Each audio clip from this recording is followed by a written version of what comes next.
Alrighty, let's get this show on the road. Good morning, everyone. Starting a little bit late today, but, I'm still here. So I don't think I have any time for Forked Tower today. We're not supposed to be doing runs till 6, and I have raid tonight. And then I can't really go any later than that. So unless raid gets canceled, which at the moment we are looking for a rep, so I guess there's always a chance. I don't know when I would probably don't get to go back into Fork Tower until Sunday, unless something pops up tomorrow that happens during the day. So it'll be up to that. I might not get to go into Fork Tower again until Sunday, though.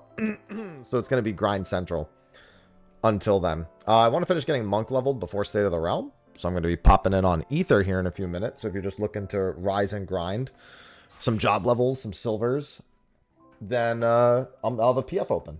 You can pop in. Good morning, Dante. Clear the deck a little. Well, we've got plans tomorrow night, Sophie and I. We're doing a handful of things tomorrow. So evenings definitely not open. Tonight is just because of raid.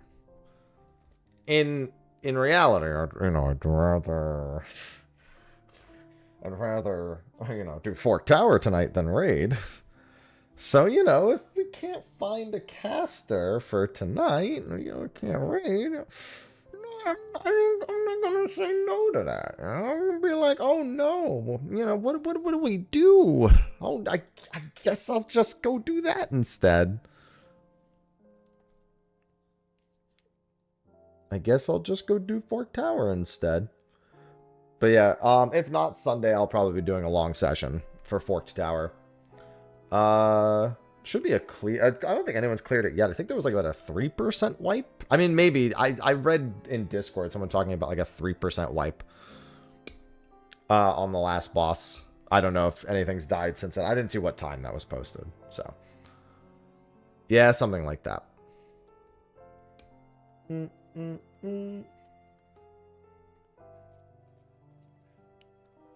Was that like 5 a.m. Eastern? No, so it was like an hour before I woke up. Well, largely through Discord's Quendo. Alright, so I'm on Ether, as per usual. If anyone wants to hop in and just do some grinding. I mean, this is going to be like most streams for quite a while.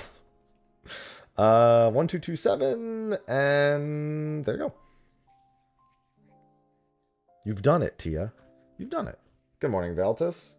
Yeah, I've got, 3 hours and 4 hours. Yeah, 4 hours, 9 minutes. Right. I normally have 5 hours. Sorry, I gotta do the math differently now. 5 hours, 9 minutes till Stay of the Realm. 4 hours, 9 minutes. Sorry. So you got a bit of time. I'm starting in the standing position today. That way you can't tell me to stretch. And I don't have a sit down button. Just gotta get through the heavens. What? I think it's a joke. So close. Just. We got 2 more spots open on Ether if anyone wants to join. Not no biggie. We're just gonna go in and, put the nose to the grindstone.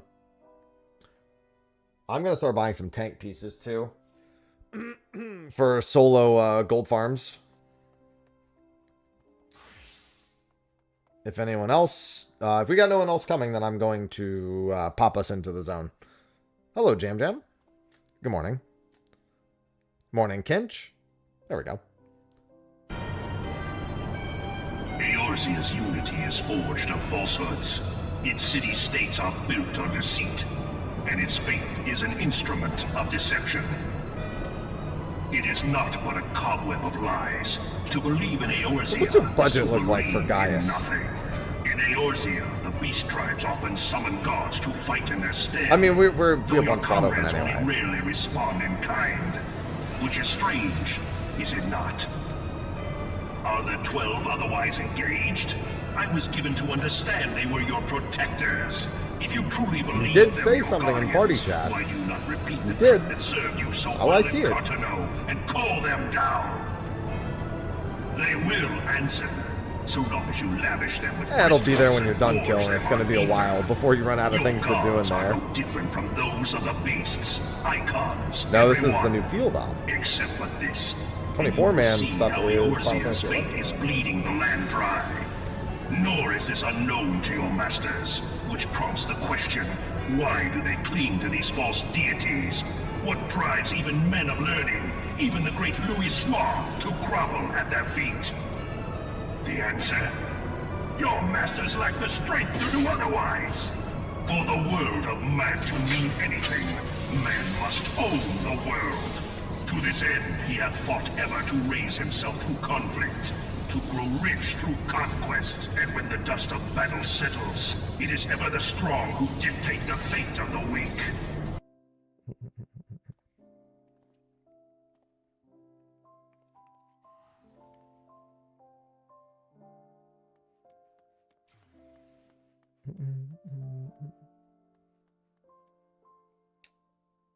Alright, looks like we're full. I'm going to take us in, and then I just got to respond to some. Well, I mean, I'll pop over to the Fates and whatnot.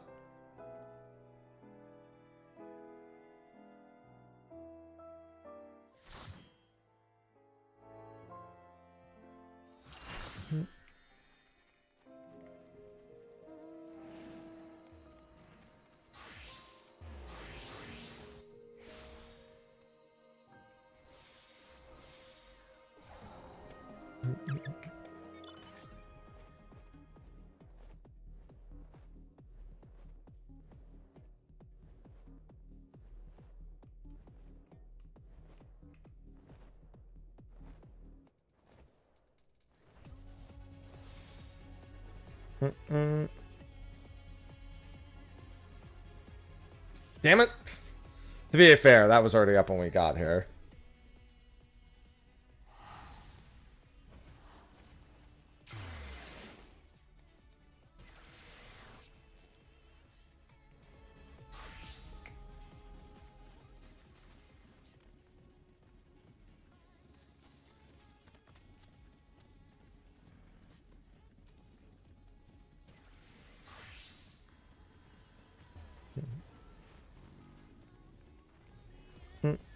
Alright.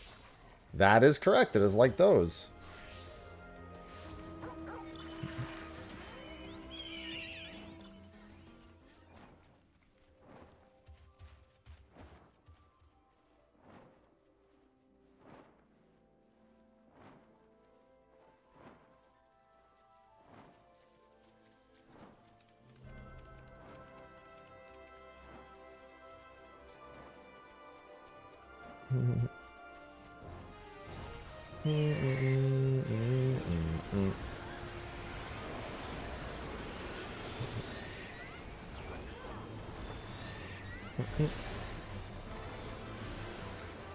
I have not gotten Berserker yet. No, I would definitely like to make sure I get that today. I mean, not like I can make sure of it. It's random.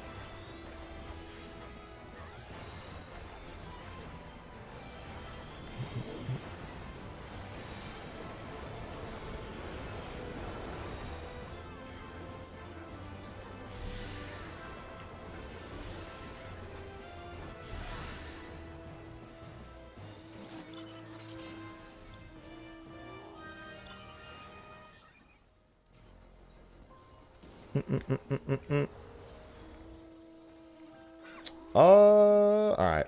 I can just run over to that one.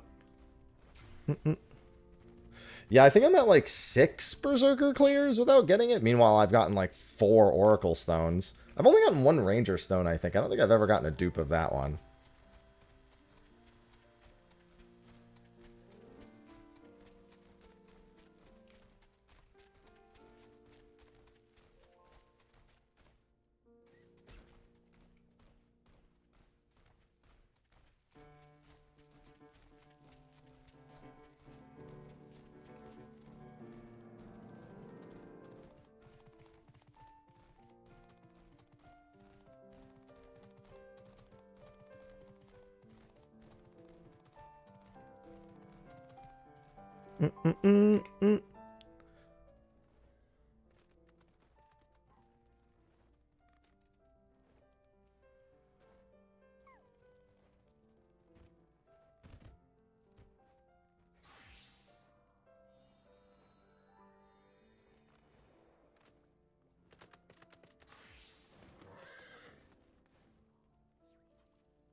Yeah, the demon pawns, Cognito.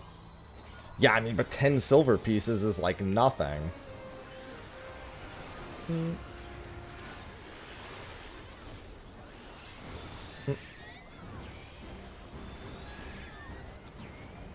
Yeah, any of the special fates that have, like, designated rewards or are part of the quest. I mean, they all probably have placeholders, to be honest, but those are the only ones anyone cares for certain about because, I mean, these ones just always pop up anyway.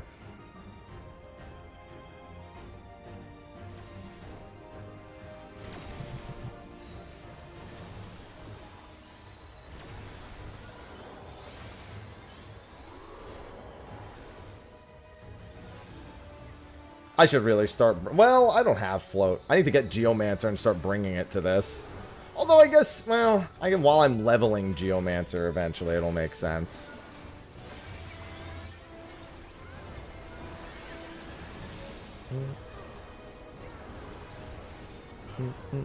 Oh, I'm also on the wrong sub job. I forgot, because I logged off immediately after. That's fine.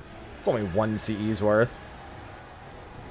I need to swap to Monk. I forgot that I logged off right after our Fork Tower runs yesterday. I mean, I'm not going to say no to 10 bonus silver, but, like, I'm not going to be like, ooh, yay. You get 30 silver from just doing a fate, which sometimes takes about 4 seconds once you're there. Starts in Tuliolal.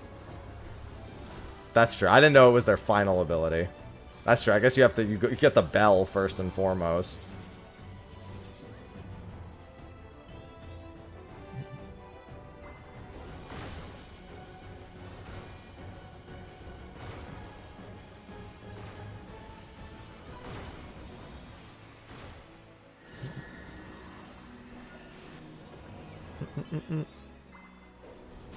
That guy is having a time with his latency. You alright there? That person is laggy.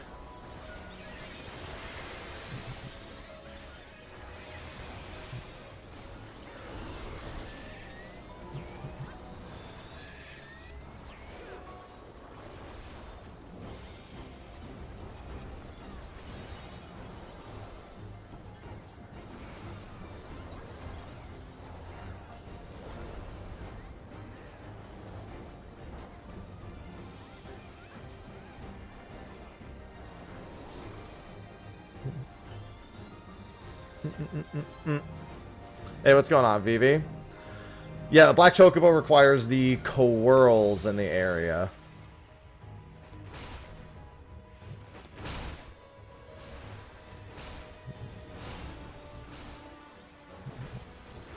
Ooh, I almost stepped too much to the side there, actually.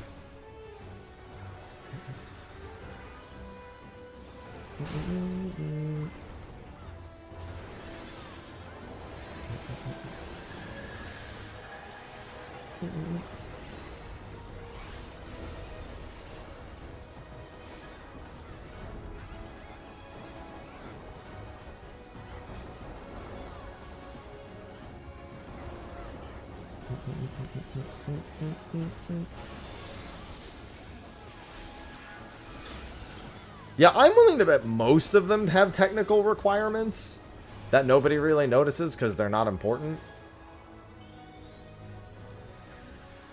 But for the most part, people only care about the ones that have, tangible rewards to them.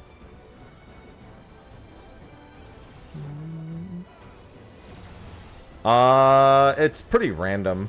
It's usually alongside some sort of, like, other thing, like maybe a new patch coming out or having just come out. But sometimes they're just like, hey, we're doing a free logging campaign. We're like, okay, didn't see that coming.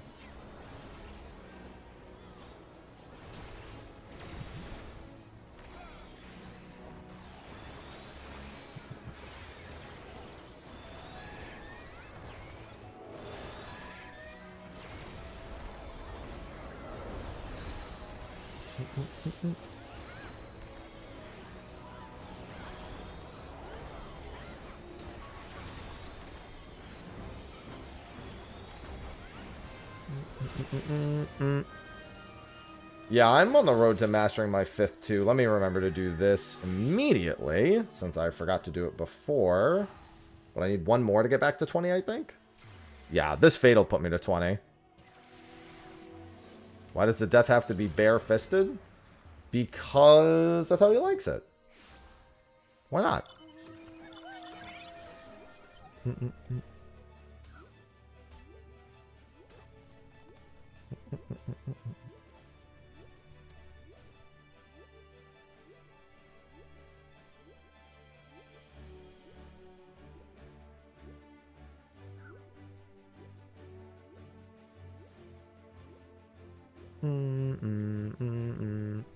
Oh, yeah, I figured that was... I probably could have gotten that cast off. Time to kick myself into a wall. I have yet to kick myself into a wall. Into an AoE, sure, but not into a wall. Is there a way to clear out the double ring? No. Just go around them. Just don't touch them. The way you clear them out is walking past them.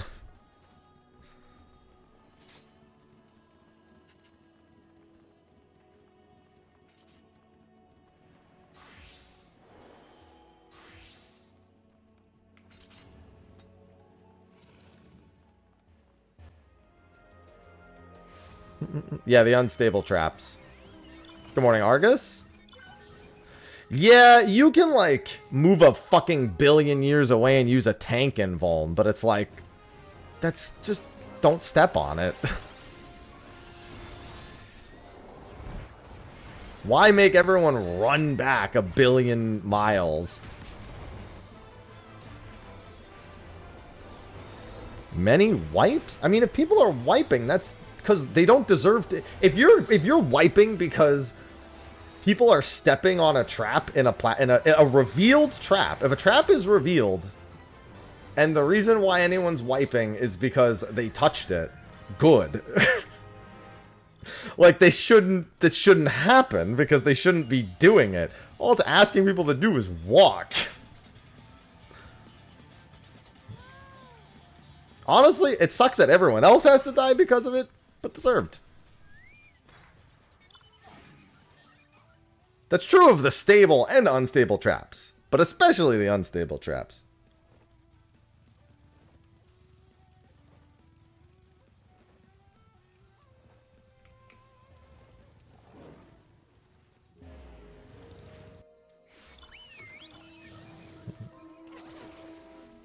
What are you doing back there, Ivy? Must eat trap.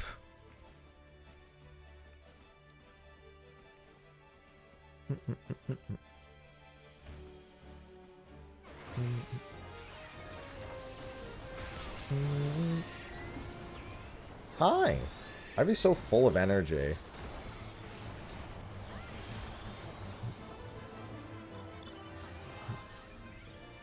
My energy's doing better too. A little tired today, but still. Oh, look, it's the Fork Tower CE. That's funny. I'm gonna laugh when the weather appears. Actually, I didn't check the instance timer. Oh my god. It is about to appear. Bro, I swear it's cursed. Literally, it's gonna... Well, it might appear in the middle of this or right after it. But it is about time for it to spawn. Like, it is actually on the cusp of spawning.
The weather starts... Yeah, it's almost...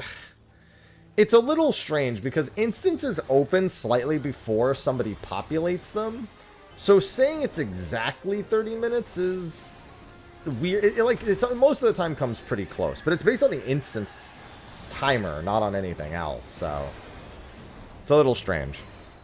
It's hard to like nail it down because Omni, yeah, it's 30 minutes. But even Omni, sometimes we zone into Omni and we're like, it's been 30 minutes. Where are they?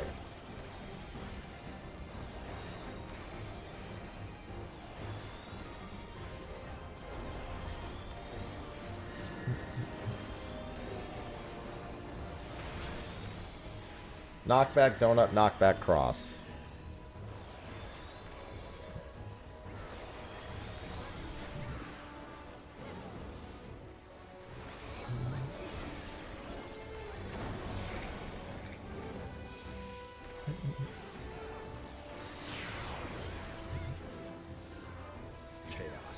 Chaos? Thank you, Amaretha.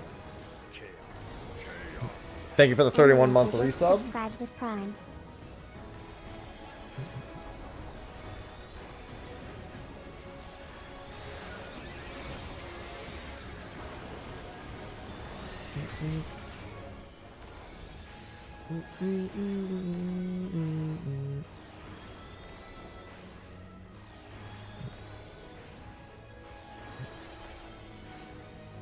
I love chaos. I also love grinding and good because we are going to be here for a hot minute. Oh, wait, I just realized I did get battle high. What was that? Donut, cross, knockback?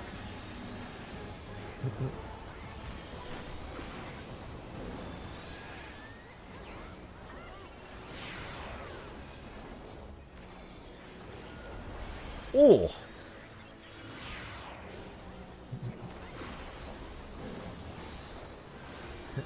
So, I didn't get battle high almost entirely, like, the first day I did this.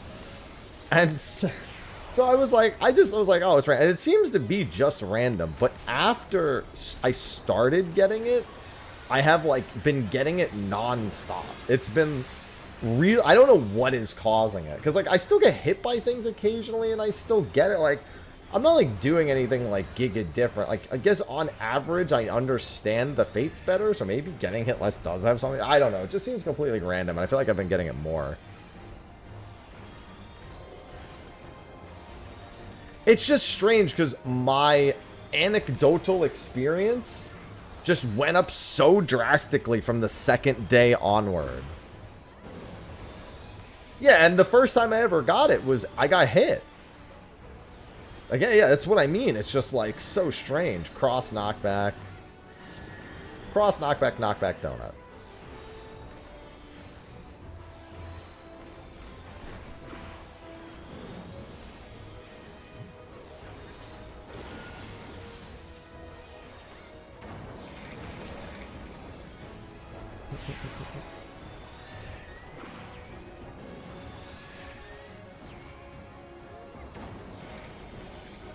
Oh, little too far.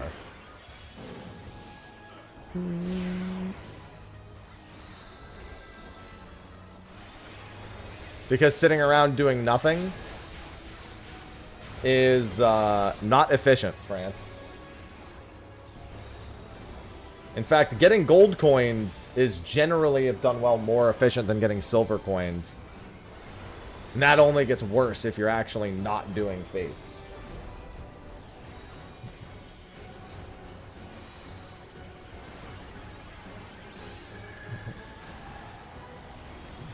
Leveling your jobs, gaining knowledge level, that too. It's not about how big the number is. Like, yeah, you get a lot more from a CE, but a fate can take about 30 seconds. And a CE can take, usually is about a 5 to 8 minute commitment.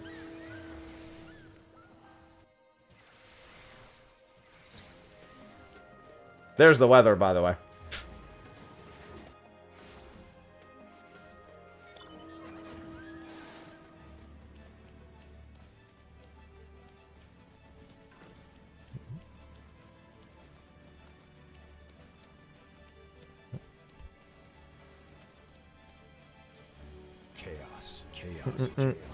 Kenji, thanks for the 40 months.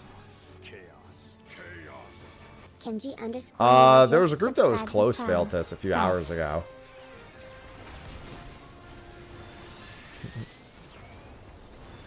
You know the only reason I even really noticed I had battle high right there? I wasn't even looking at my buffs or my debuffs. I noticed I was direct hitting. And I was like, wait, I think I'm direct hitting a lot. Yeah, and then on top of that, you can usually do 2 or 3 fates between each CE. So let's say you average, I'll say an average of 5 CEs an hour. That would be what, 1,200 silver? Like, nothing's going to speed them up. You know what I mean? Like, you're not going to speed up the rate at which you clear CEs. Like, you're A, at the mercy of the spawns, and B, at the mercy of the other people. So 1,200. Now, imagine if you just do that plus 3, let's say 3 fates between CEs. Let's say 3. 3 is generous because a lot of the times it's 2. Sometimes it's more, sometimes less. But let's say 3. So that's 90 silver for every one, and at 5, so let's say that you do 15 fates in an hour and 5 CEs. So for 15 fates, that's an extra what? 450, an extra 450 coins, which is the equivalent of 2 more CEs without spending any more time. So at 0 additional cost to your time, you get an extra, 2 and some change CEs worth of rewards.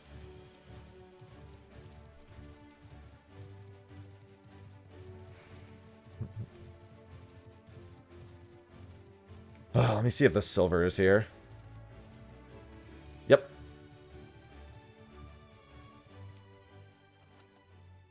Oh, hey, there's the shark. Well, I got the shark now. Blue__ just subscribed with Prime. Noise. Thank you for the resub, and thank you for the Prime sub. Yeah, you, especially if your load times aren't great, you're probably not making it to all of them.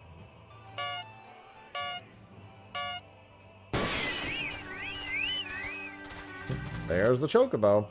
The good news is people are actually starting to go out of their way to spawn these specific fates. I mean, these specific CEs. So odds are in most instances you're going to get a chance.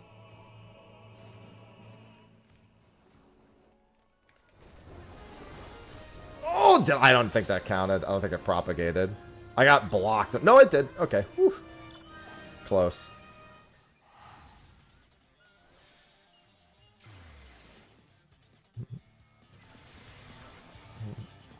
Well, it's not like I would be selling it on Gilgamesh. But I don't know how much it would be worth on Coral either. Welcome to the Shark Gang.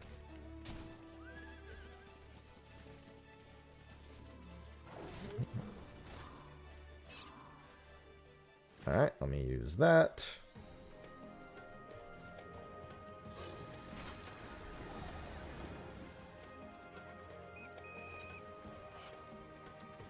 All of the job CEs are prepped. I'm gonna get a fucking Oracle and a Ranger Soul today. I'm calling it. Not a Berserker Soul, mind you. I'm gonna get the other 2. Yeah, you can spawn them. You have to spawn them. Good evening, Nurse.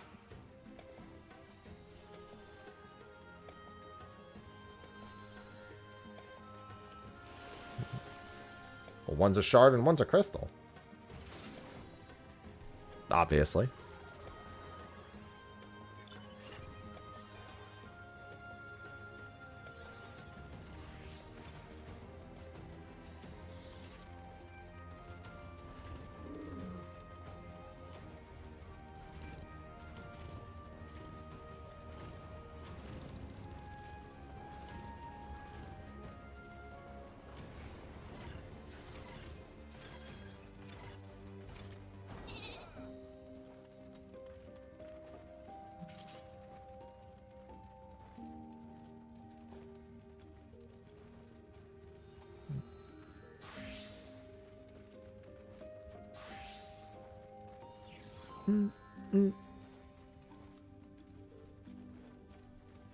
See, I got Ranger on my first one.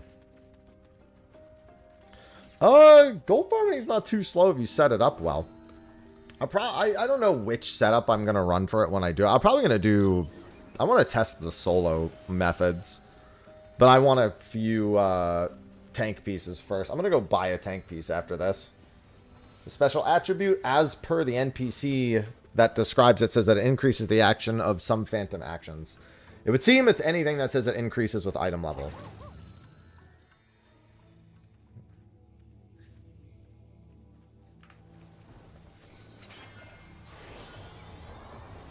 Yeah, I don't know. Because the thing is that Cannoneer can basically murder the... Like, you can just grab a pack and just murder them all really quick. Well, I know they're about... But that doesn't matter. It's still, like, really cozy to do. Because if you do the full party Cannoneer setup with, like, a knight and a bunch of Cannoneers or even, like, oracles or whatnot, you know, obviously, you're going to get more. You're not going to be, you know, tied to doing it solo or anything. The big thing, yeah, I mean, because you could also go Thief solo and earn some extras. Wow, I did that yesterday, too.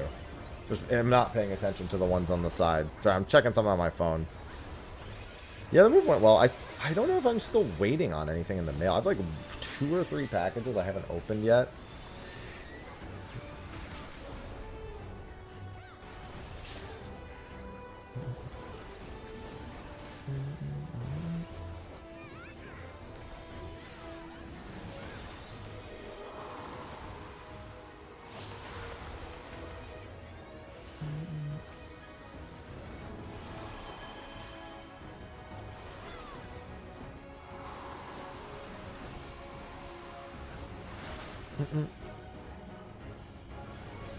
I mean, that's basically what you do solo also. You just don't need invulns to do it solo.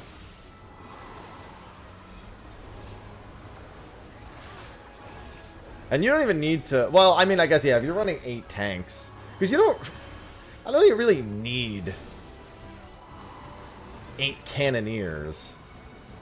I guess it makes it easier because by the time one comes off cooldown, you have, you know... You just rotate between the 3 shots as they come off cooldown.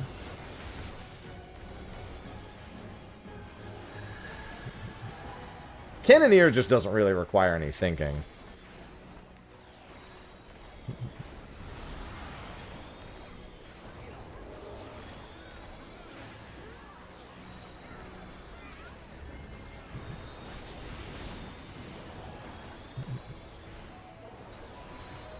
It's literally just pull a bunch of mobs. I like having a knight for the invuln too. I think having one knight at the very least helps a great deal.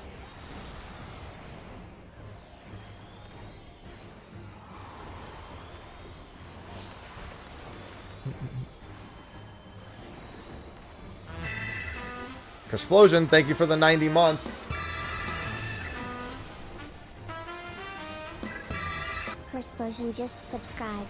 It doesn't really feel like 90. No, it doesn't. Fortune carrots are... You have to give those to the carrots around the map. And then you get a bunch of gil and some items.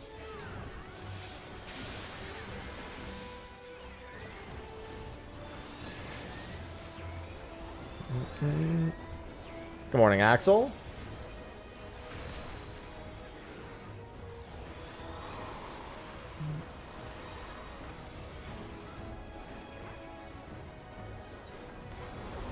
Yep.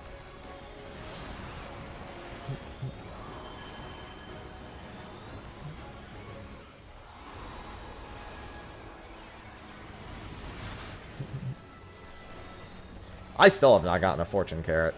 It's one of the reasons why I've been trying to go around and open chests so much. I just want to actually get one.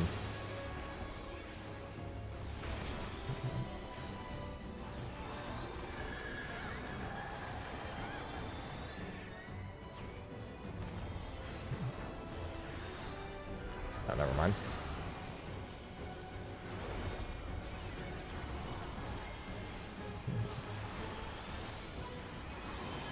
Good morning, Jitter. Tower fun. No tower fun for me today.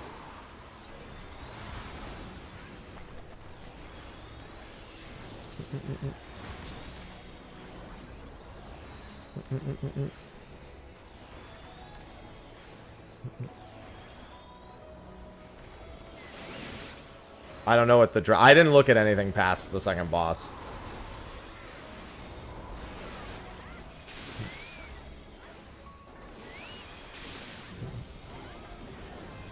Yeah, I won't really unless it's a midday run, I won't really have time for it again until Sunday.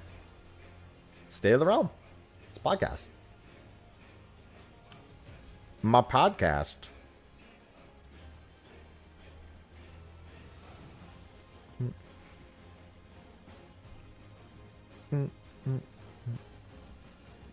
Well, I mean, even if we don't tonight, I actually won't have time, Jitter. Or do you have other plans?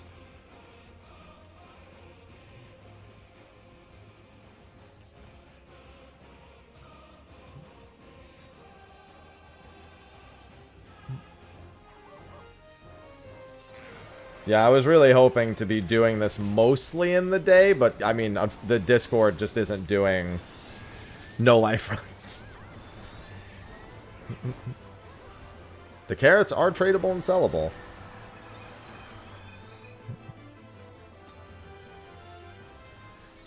Don't worry, I'll be at 1,000 carrots in no time.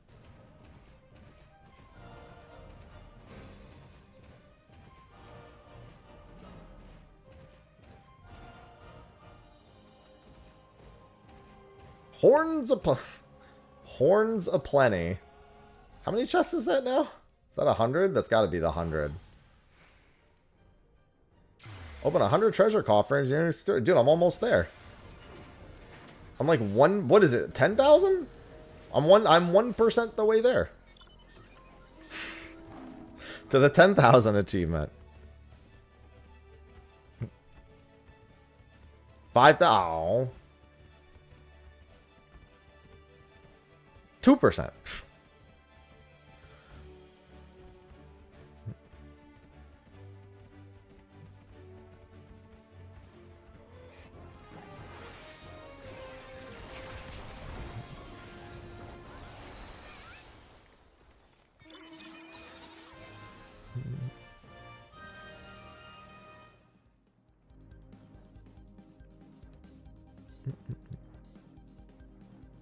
But yeah, unless there's midday runs, I don't really have... Damn it. I was looking for chests. I won't have another evening open again till Sunday. Well, I mean, obviously we have our raid, if we have raid tonight. We're probably going to have raid tonight. Somebody's going to find a sub. I wouldn't mind if we didn't have raid. But every time I think we might not have raid, we always have raid.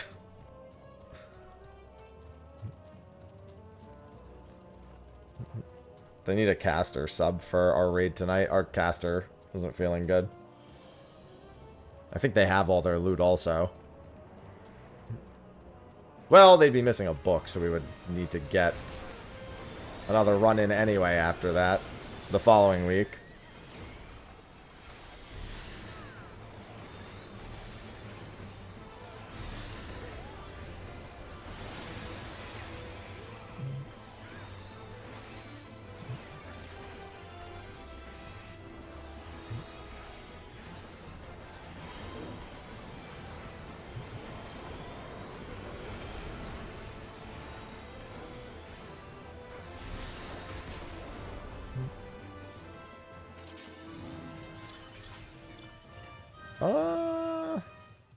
It's not really a silver spot super close to this.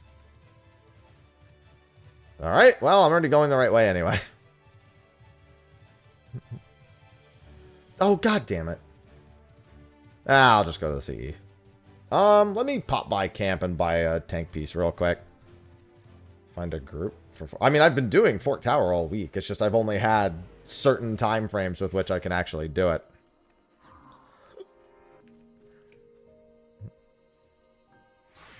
Let's get the fending body.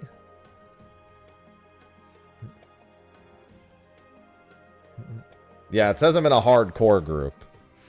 It's a people who still work group, and I haven't really been able to do evenings.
By the way, don't forget you can run through the middle of this boss.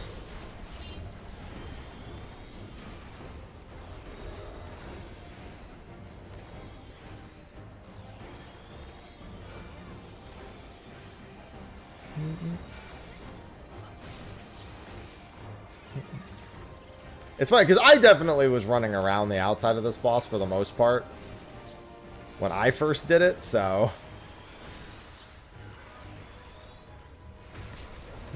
Hitbox scary. Yeah, just stand here. I don't know if maybe he has a mechanic where, like, if you're in the middle, it just kills you while you're in the seal. Maybe there's something. This is Archaeotania's. Well, Twintania is like a dragon. This is a mouth demon. Yeah. Obviously, I never just sit and stand in the middle.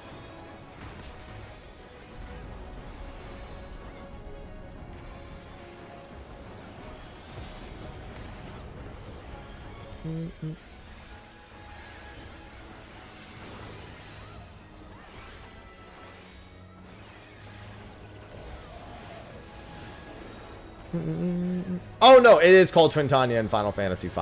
This is the real Twintania. Yeah. In the last dungeon.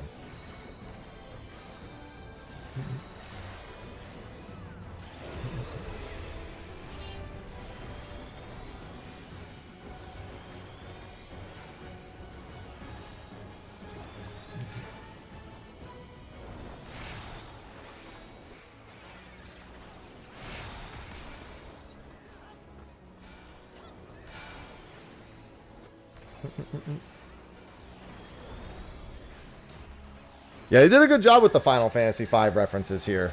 They're not... I don't want to say they're not heavy-handed, because it's literally Final Fantasy V content.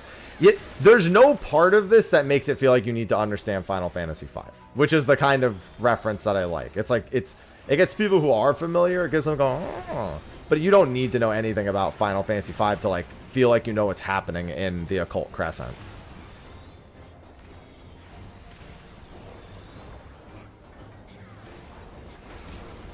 Oh, I went a little too far.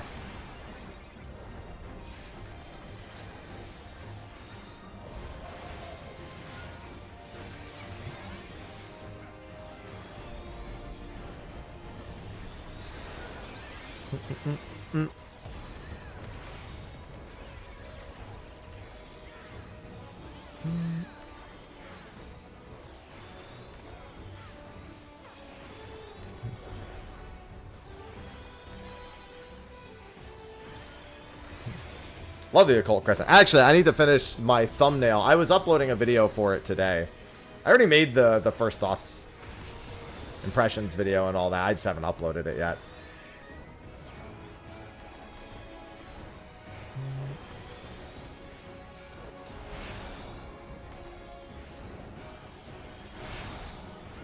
Guys!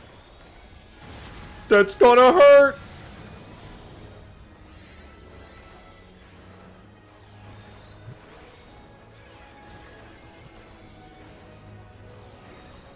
I'll let you know when I get them all, Explosion.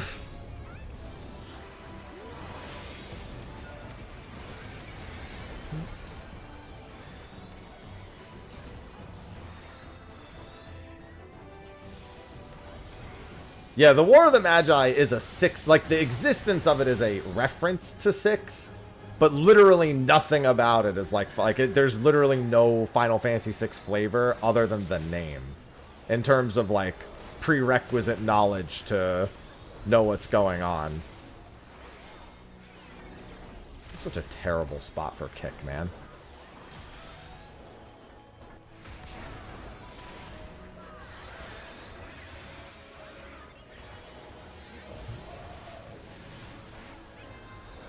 I mean, hard to get into is not the right way to put it.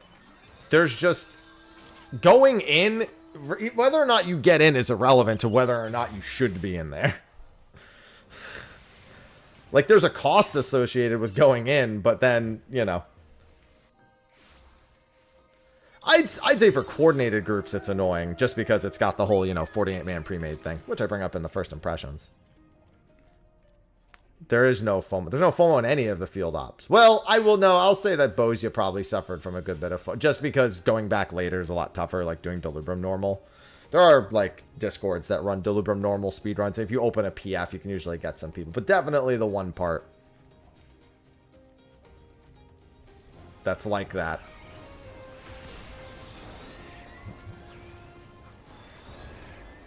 But that's Bozia. That's not this. And it's also still week 1.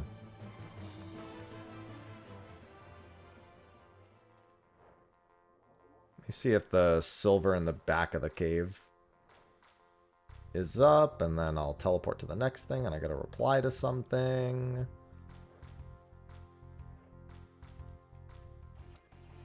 Dude, that's like my 4th Pagos Bolera. My game really likes that shirt.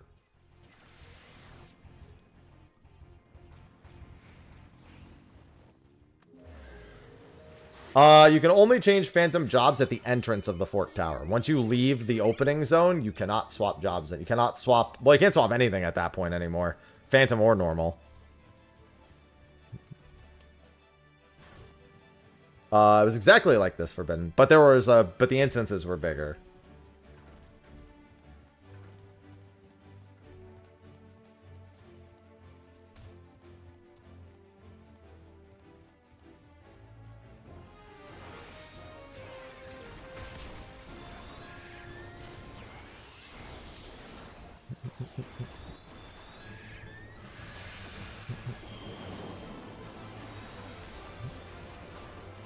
In theory, they want people in potentially plugging it. That's not how it works out in reality, though.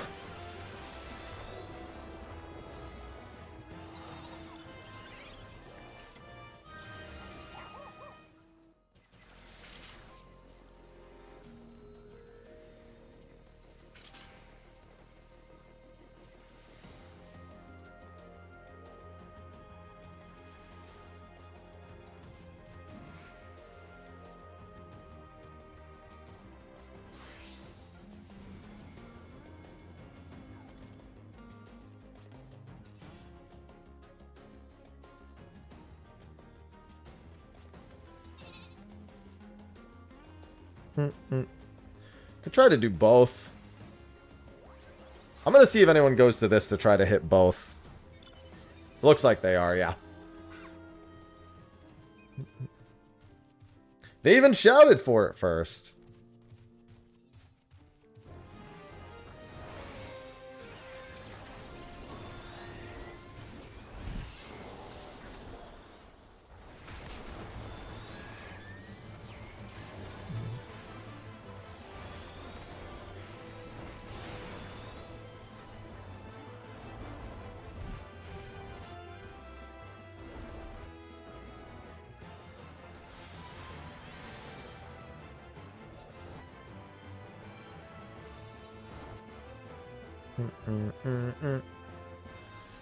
Alright.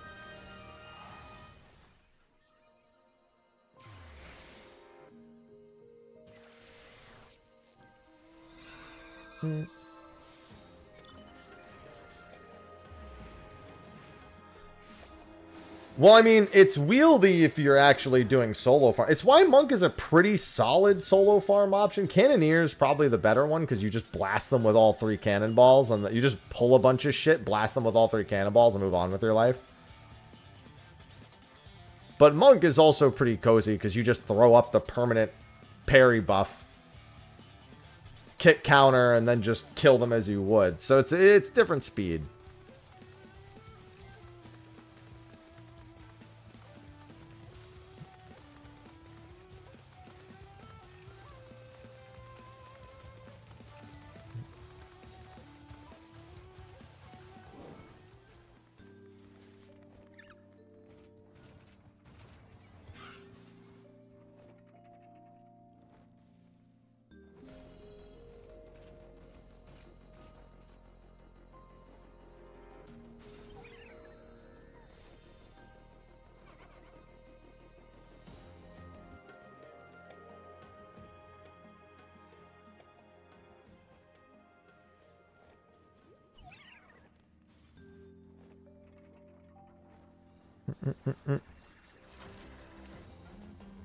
Yeah, it goes really quick, Dream. No, outside of Fork Tower, I don't think matters at all. There's nothing outside of Fork Tower that matters. Unless something happens after the second boss, and I don't think it does. Because we would not want more than the 48 people required at all.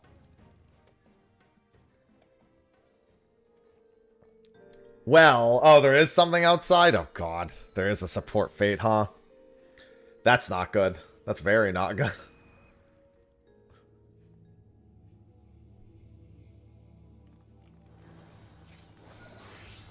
Well, the good news is that, like with the other... Oh, God, does it need to be dispelled?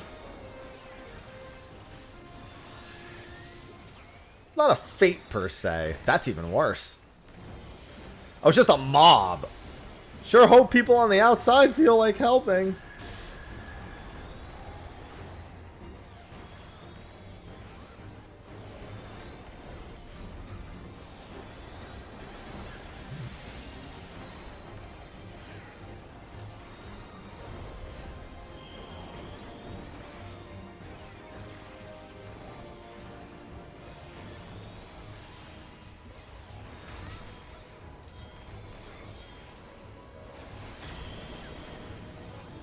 And it's Sanguinite for outside. Yeah, see, everyone's going to want that.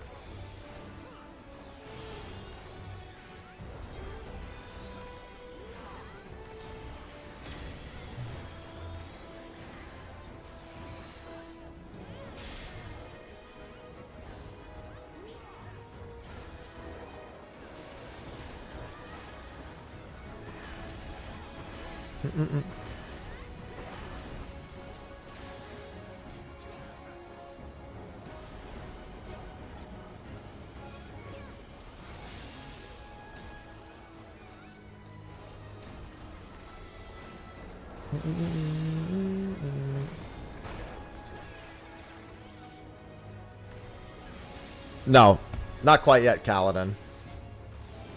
Yeah, Sanguinite for outside. That's actually great because that means people on the outside can actually work on the armor upgrades without ever going in, which will make going in for them eventually easy. I really approve of that, actually. I was actually something I said they should have done for the old support fate.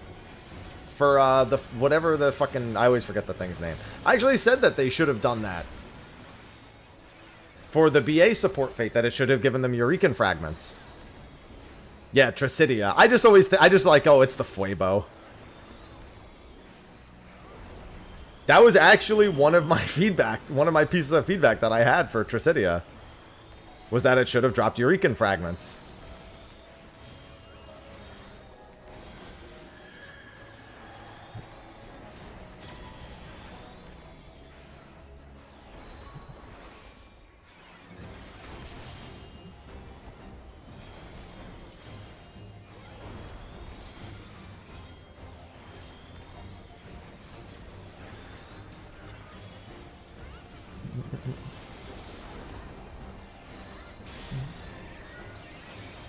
Yeah, I really approve of that.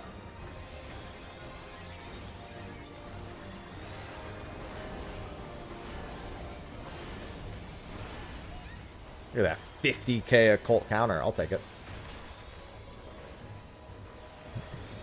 I'll probably grab Cannoneer after Monk. I do want to get the solo. I have one more level for Monk after this CE.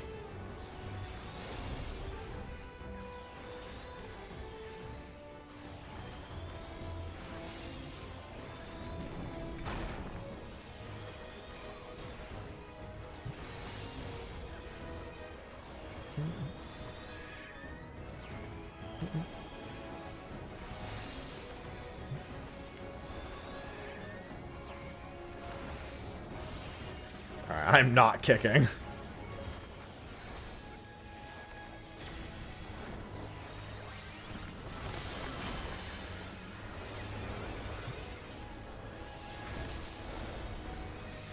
Well, here's the thing. I'd rather people stream snipe and stay outside than stream snipe and try to fucking get in.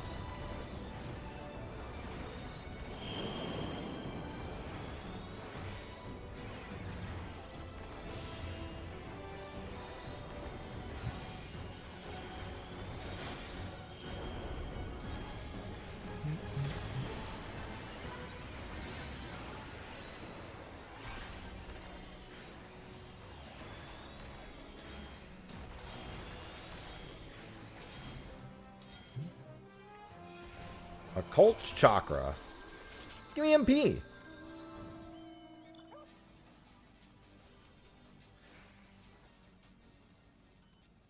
Occult Chakra, aka Black Mage, is going.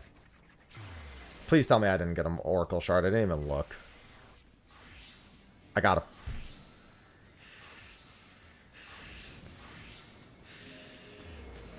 him. Stop! Stop! Stop giving me extras! I want the Berserker Soul! George is getting upset.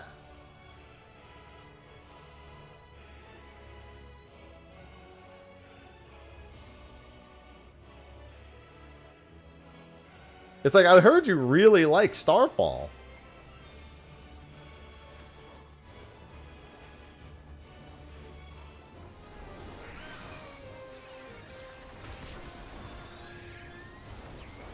What's the cooldown? 90 seconds? It's pretty good.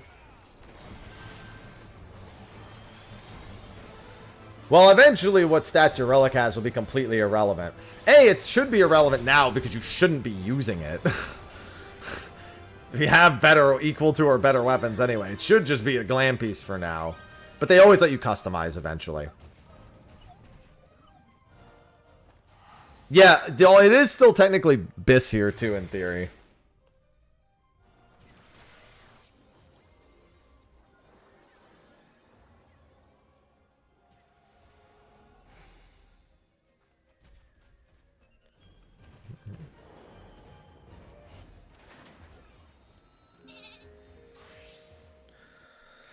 I want it. Give me your soul, Tiamari.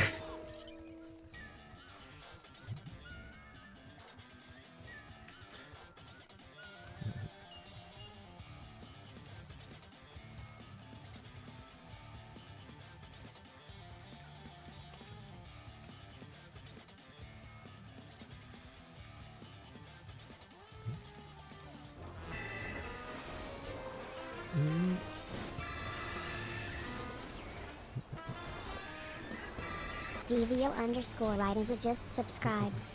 And that thing's dead. Let's see if I can make it to Silver Chest in time.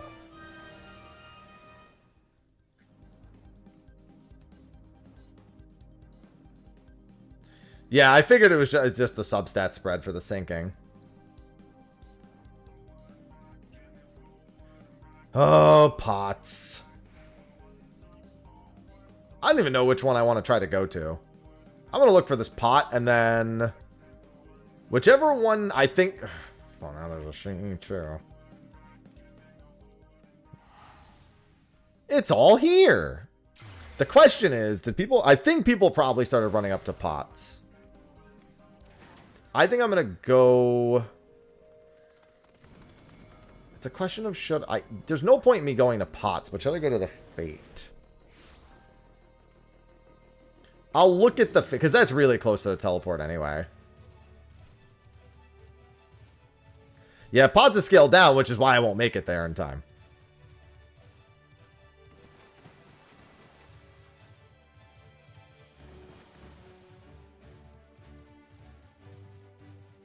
Oh my god, I'm not going to get either of them. Jesus Christ. The Pots lasted longer than the Fate. I thought for sure people were just going to go to the Pots, since it was closer and it was already up.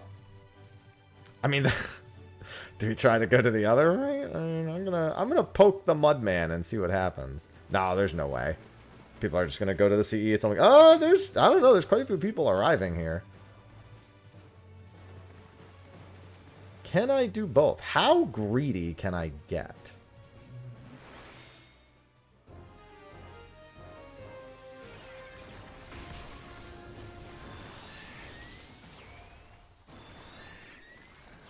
Okay, unfortunately, I think the other people had the same idea I was about to have, where I'm like, well, I can just hit it once and leave.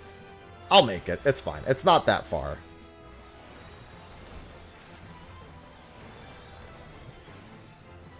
We just need to kill this real quick. How much time do I have? I have a whole minute. It'll be fine.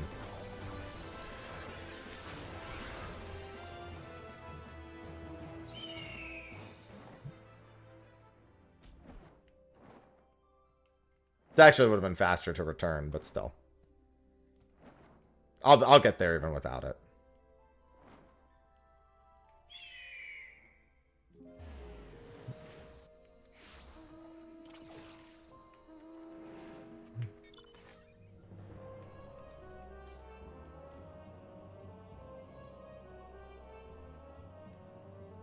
Yeah, I've still got like 30 seconds. Yep.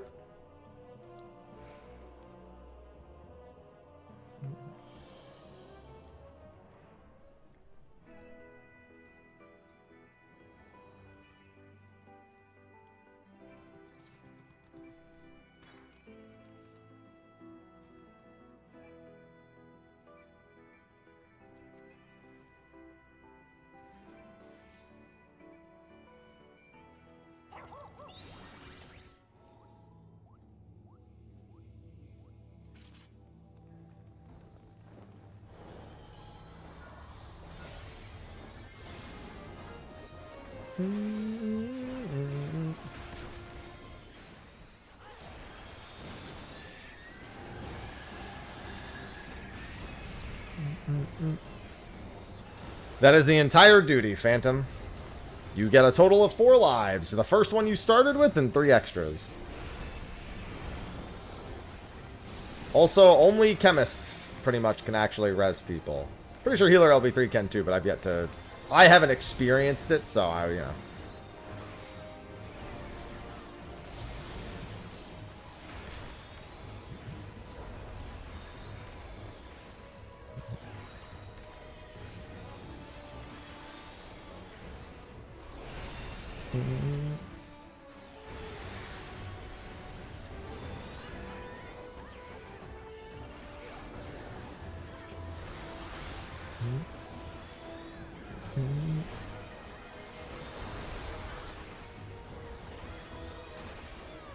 Yeah, I know it would still use up a res. It also doesn't work when you have no reses left. None of them work when you have no reses left.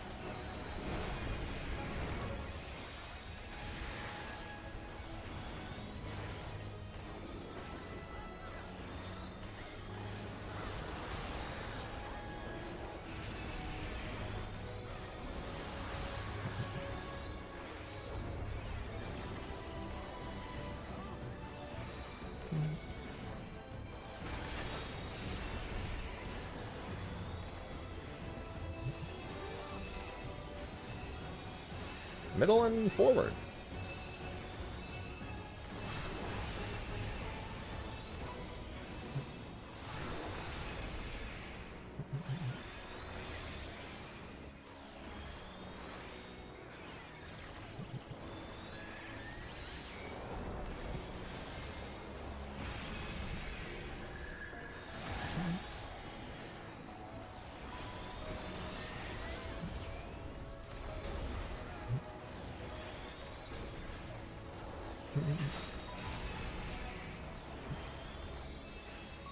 That's out. Out and 4. Okay.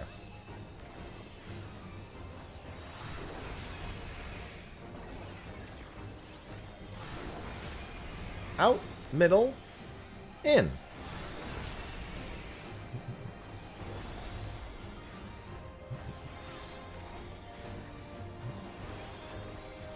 My dosis does so much. I got the dosis with the mostest.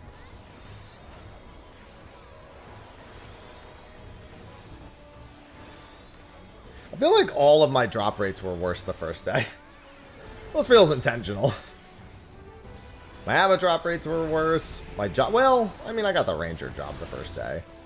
I can't say they've gotten any better either.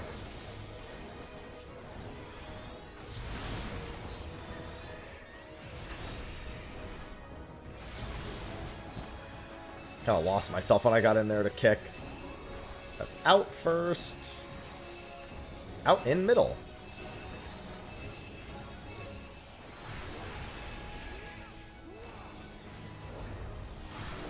Oh, no, I'm stupid. I read the 3 wrong. Did you die again? But sir, I just raised you. No, the Fate method I've heard is a great deal. I mean, to be fair, again, it's a lot of people looking for really fast affirmations. When it's supposed to be about, 15, 20 hours is the minimum expected time you might spend on your relic. Could take longer, especially if, you're not focusing it on the DT Fates when you only need one particular kind. It's a podcast, Lily. Stay the realm.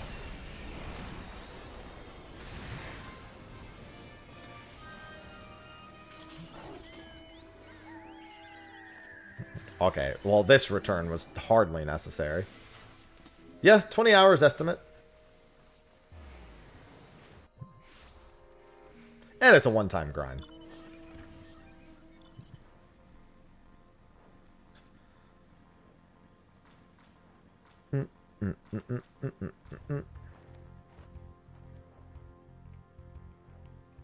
I'm not even, I haven't been in the gym in like a month because of my blood pressure.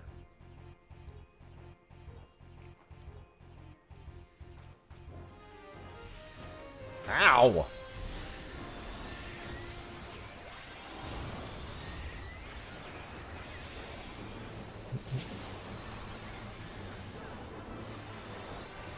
Just getting blasted here while I read chat.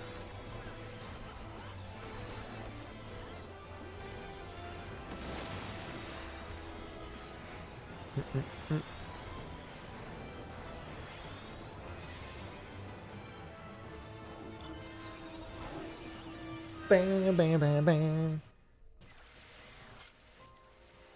Well, I mean, I don't want to do anything strenuous. I just basically stand and walk. Since I didn't fully understand if... Well, I mean, I do now. I did have high renin levels, but they think that's just because of the medication that I was on.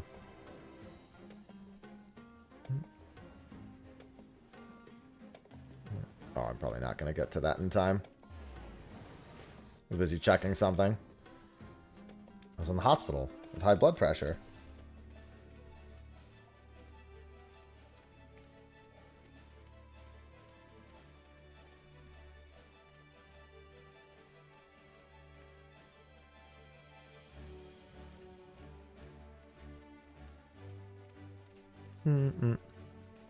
It seems to be killing monsters and opening other chests tonight.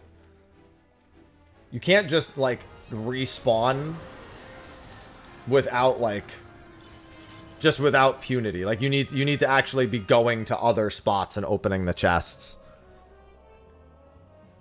And then killing mobs are, seems to help respawn them, too.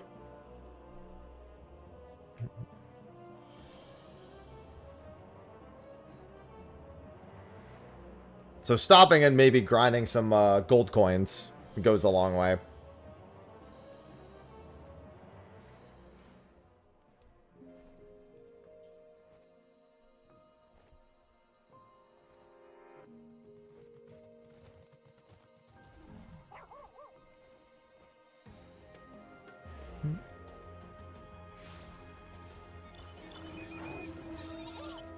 Damn it.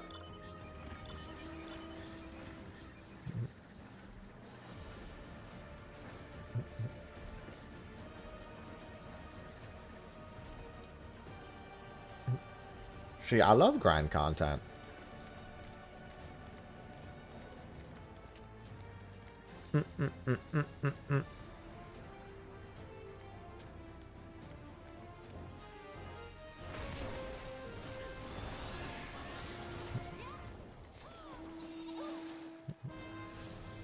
So much silver.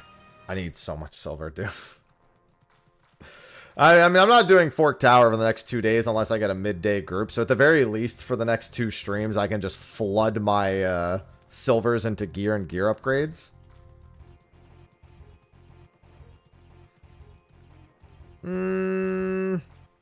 I'll just go wait. I'm not going to try to double greed. Hello? Oh. I was disconnecting. That was... Alright. Was that my whole internet? Or is that just the game? I think that was just the game. Servers, be nice.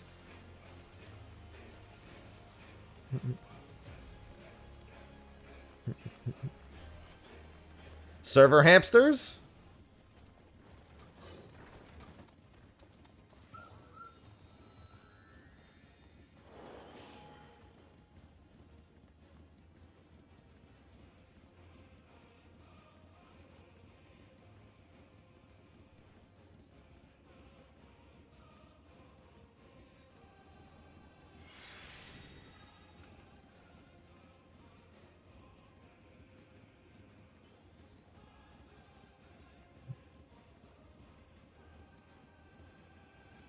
It's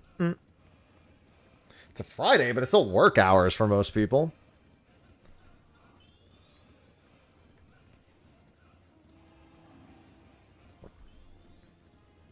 Do not use the weapon that is 15 item levels higher than anything. Wait, what, Sage? What are you talking about? Oh.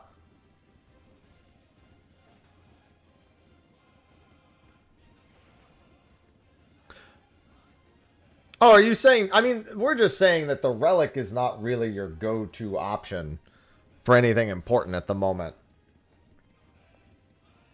Yeah. It's not that it couldn't be an upgrade for someone, even though most of the substats seem to be pretty bad. It's just that we have had, like, options available, and there are other options that are better that are available. And it wouldn't be like, it wouldn't be my stopping point. Like, I would still try to get, like, my tombstone weapons, or, you know, if I have time to do Savage, grab those. I just wouldn't worry about it. Some of the substats are fine. Some of them are not.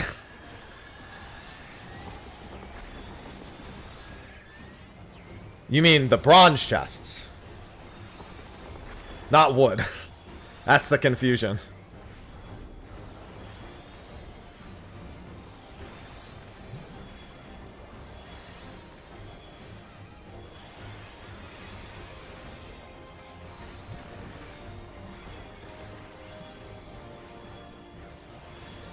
Listen, if you need to bring your relic weapon into Fru to help you get a clear, you've got other problems.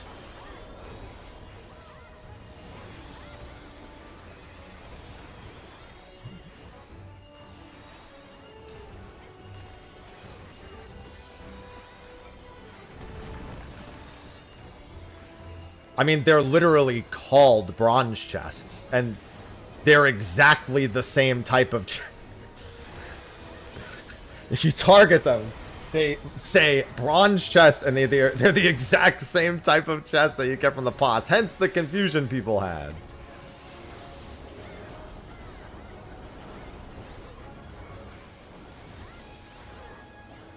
Bronze, that's true. They could be bronzed wooden chests. They do say bronze. They're literally the same bronze chests we've had in the game for 11 years. Mud chests. And are exactly the same as the magic pots ones. Yeah, I think they actually do just say treasure chests.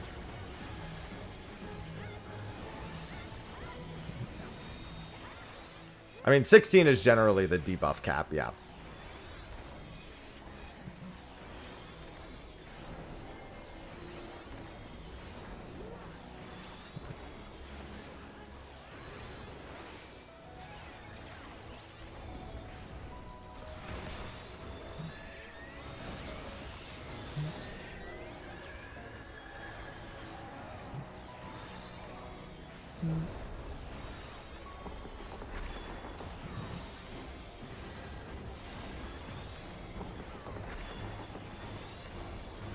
What's going on, anime?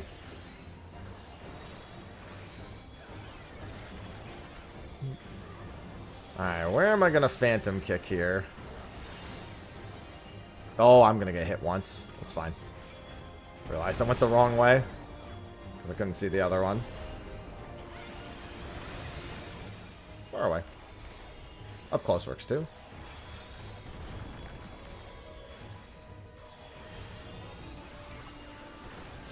Nope. Going over here. Stop following me!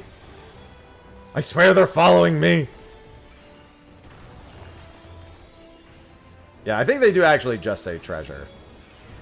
But they are the same as bronze chests. Like, they are the exact same thing.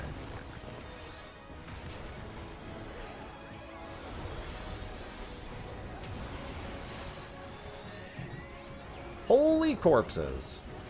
A corpse is, by definition, not holy. Running map you can get as soon as you have 3,000.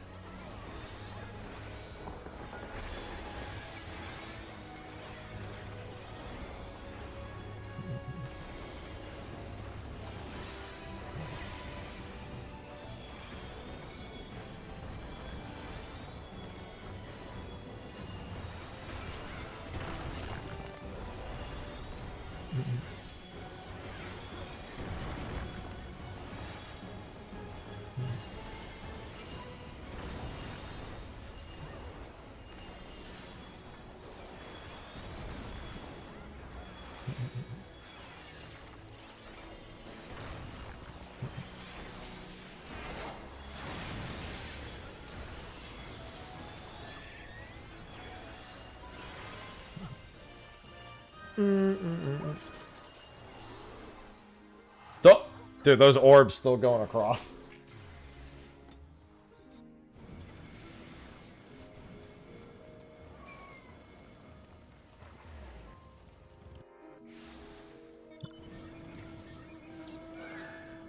Talking about Ferris, I feel like confusing the Final Fantasy V people. Oh yeah, Ferris, he's so cool.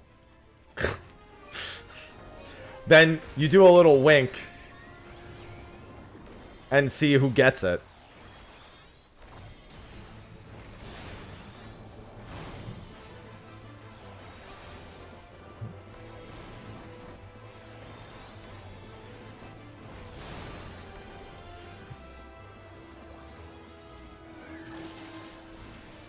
Get the one person who doesn't get the joke and they're just like, but like, listen.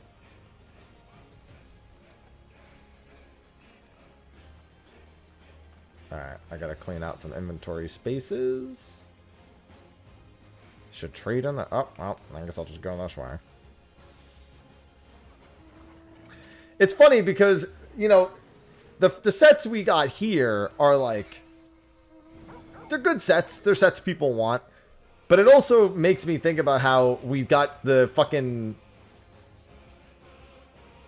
Temu Zidane set, the same patch cycle as well. Dollar store Zidane. Nothing, it obviously has nothing actually to do with, you know, the Ferris set or anything, but it makes me think like, oh man, yeah, we're getting more classic stuff. The Tantalus set exists, but they were like, but what if we made a second one and it didn't look as good? And it's like, why wouldn't you just not do that?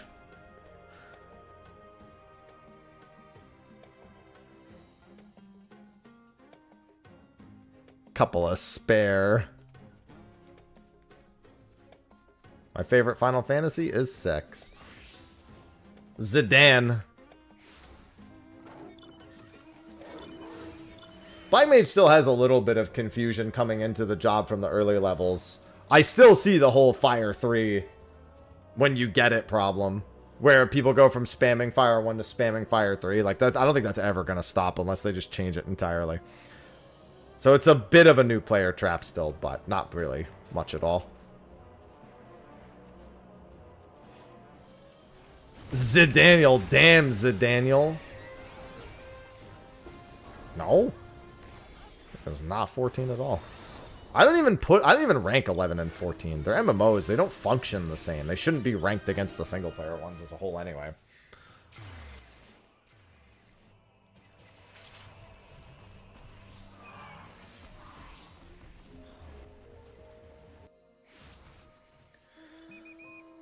Yeah, if you already know how to play Black Mage, it's definitely easier than it was. But if you didn't, then I wouldn't really say it's gotten any better.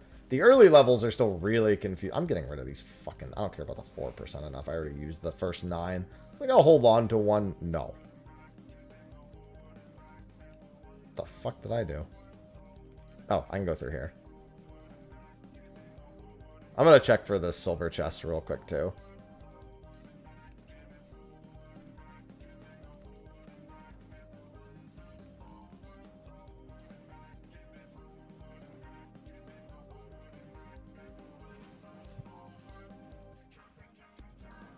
I still generally wouldn't advise like a brand new player to pick up Thaumaturge or Black Mage. It's a lot different to... Oh, good, another Gabriel key.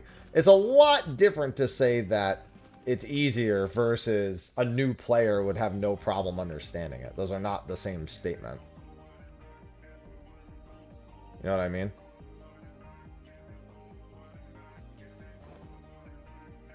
A shoe bill? Yeah. It's my second one. And a meerkat. It's funny to think that I didn't have...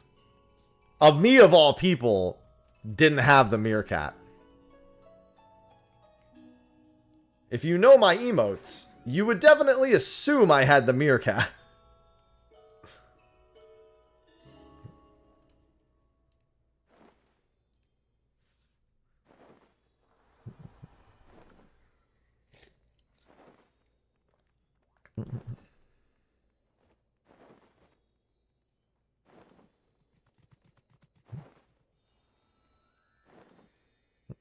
But yeah, I definitely can't write off on Black Mage recommendations for new players still. It just doesn't make sense. Collectively doesn't make sense to subject a new player to that. Let me get rid of these lugworms too. Thought I got rid of those already.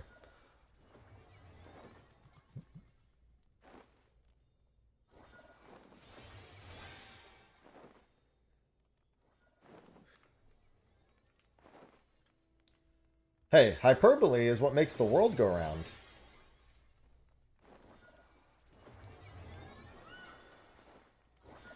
You ever think about it, but like a black hole is literally just gravity overreacting?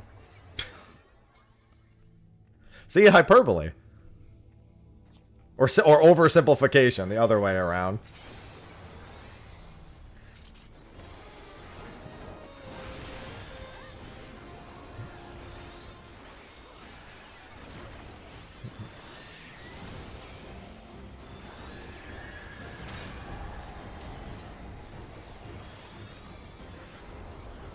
Why don't planets like black holes? They find them a little dense.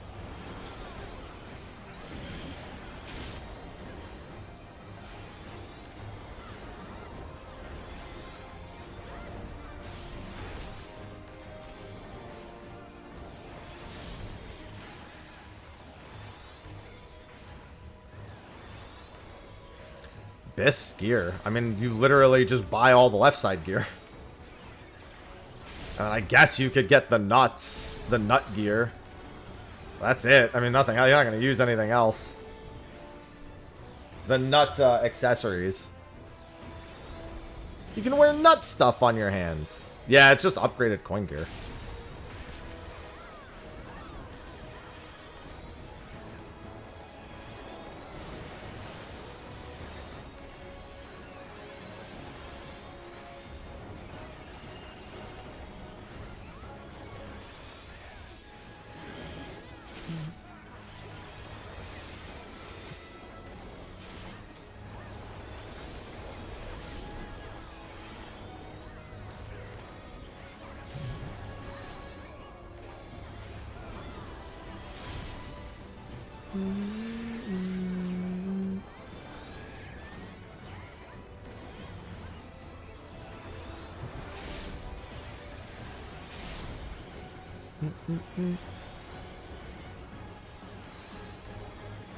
Dad joke of the hour. I'm glad that you understand the rate at which dad jokes occur here. I do have 5 cats now, so I'm more dad than ever.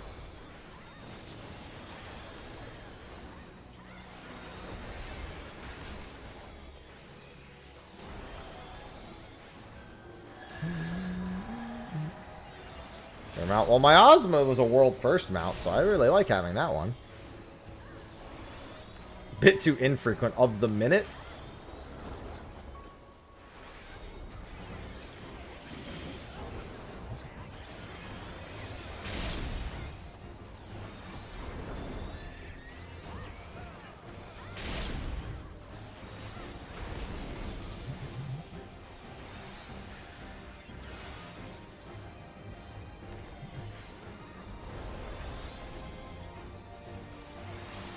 I mean, I don't really have a favorite CE. I just enjoy doing the CEs. I don't really worry about a favorite. No, they don't give a shit about you doing CEs perfectly to get job stones or anything.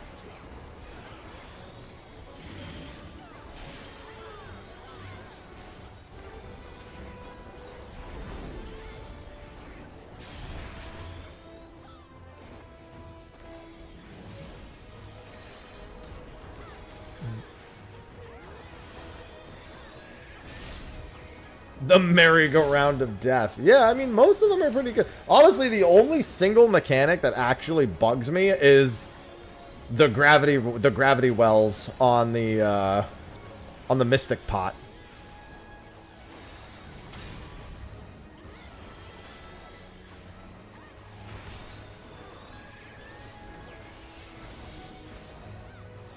Dude, you know what I love about the shark one?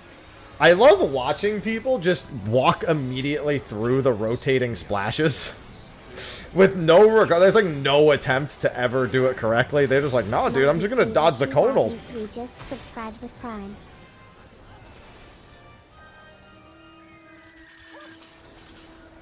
Thank you for the Prime sub, Magic Weaver.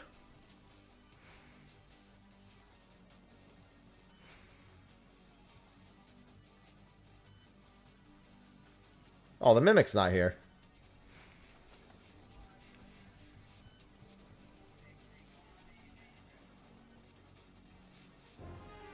What?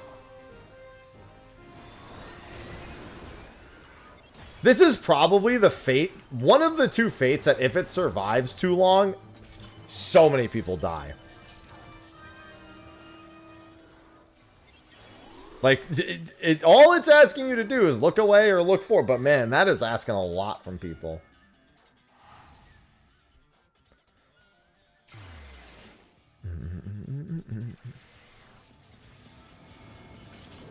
That fate is the bane of party 2. What? Can they all not do it? Are they incapabile?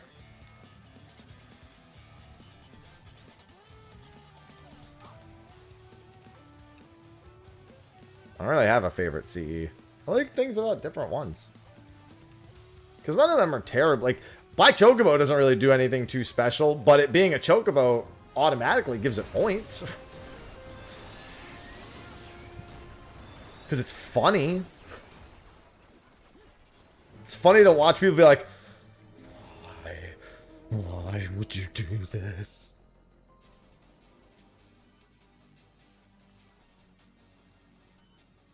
Oh, I'm so not making it to that.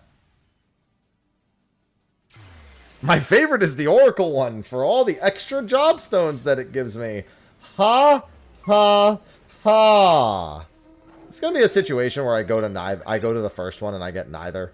No, I'll get this one. Because it's the same as the Fate, so I don't care if I miss the regular Fate. I should make it, because there's still the boss left here.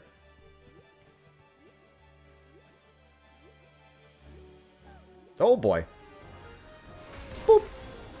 Close. Almost didn't make it.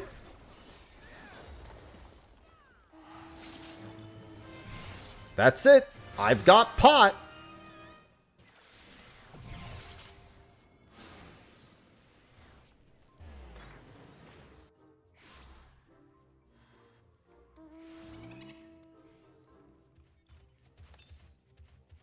Far, far, of course, the direct opposite direction that I went to do the fate.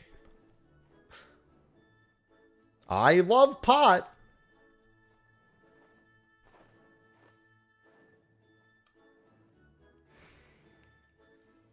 Yes! Time to not get it again. I mean, sure. Move, pot friend. Follow me, pot friend. The second map for Occult Crescent is in 7.5. That's probably the north. I mean, almost certainly the North Horn. If it's not the North Horn, I'll be like, what? I mean, I'm going to abandon pot friend in a second, but, you know, for now, he's still a friend that I want to keep alive. We all know that as soon as you're going to abandon your friends is when you let them die.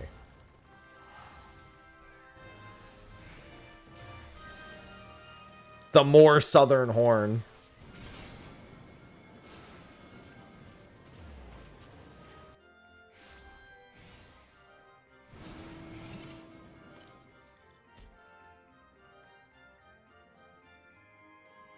Yeah, but mine's actually back where it was. Like, mine's like here. I can't like run there and do this and then get over. Like, if I had skipped the fate, I could have easily done both. And I was thinking about it, but like, eh.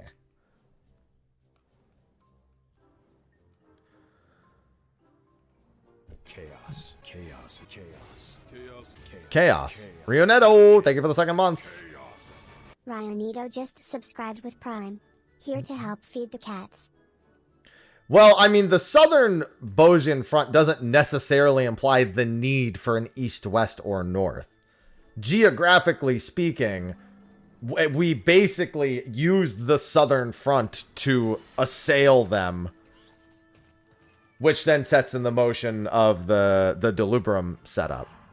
Yeah, it's the front in southern Bosia. It doesn't mean there's a northern west. Whereas Crescent Island is a moon-shaped island, and we are on the South Horn now. I'm actually surprised they didn't try to make the map the shape of a horn. I mean, it actually is sort of, but I mean, it's the dick shape. But, you know, in some ways it is. Like, it's parts of it, like the beat, I guess it depends on how much of the structure you really consider it.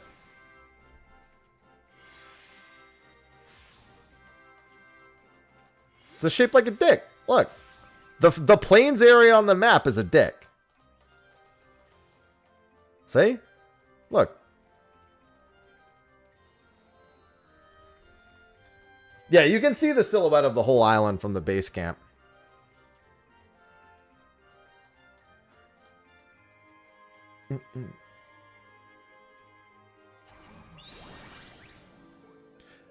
Because the forked tower is two towers. The South Horn is connected. Well, connected. The South Horn is adjacent to the first tower, and then the North Horn, in theory, adjacent to the other. But let me put this more clear. Final Fantasy V is where the Occult Crescent is from. It's Crescent Island. The entire island is shaped like a crescent. And given we'll probably never come back here again, most likely going to the North Horn.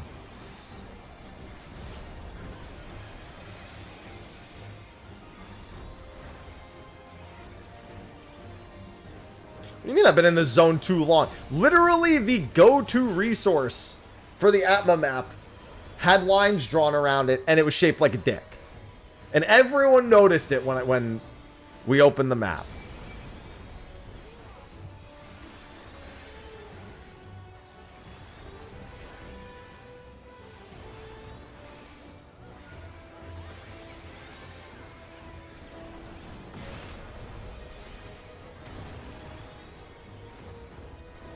Listen, I've gotten I think the last 4 times I've done the Oracle Fate, I've gotten the Jobstone. Like 4 out of the last 4. If not 4 out of the last 5.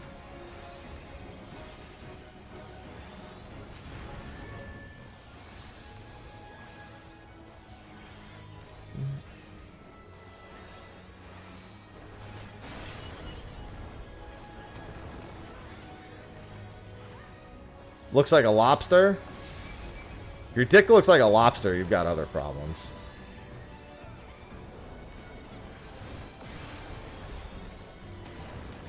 Okay, can I... Okay, go back to the middle. Go back to the middle. Oh, no. Okay, into the wall I go. I was like, maybe I can catch an angle. He wouldn't move, and I wanted to keep my kick stacks, and now I die. It pinches. The need to kick. It's like, maybe I'll get lucky and I won't go into the wall. Maybe the angle's okay. The angle was not okay.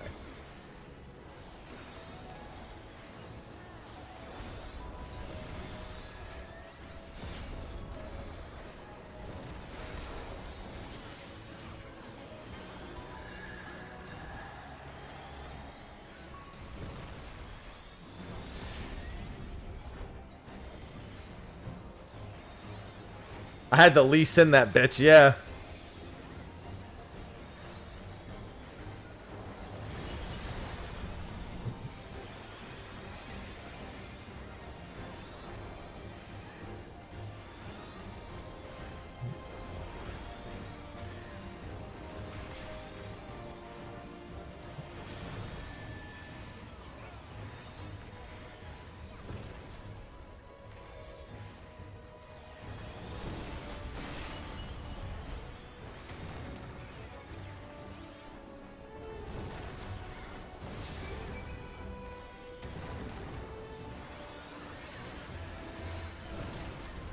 Nio?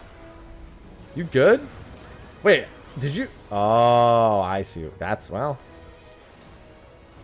I'm gonna kick! Actually, this is an ideal kick.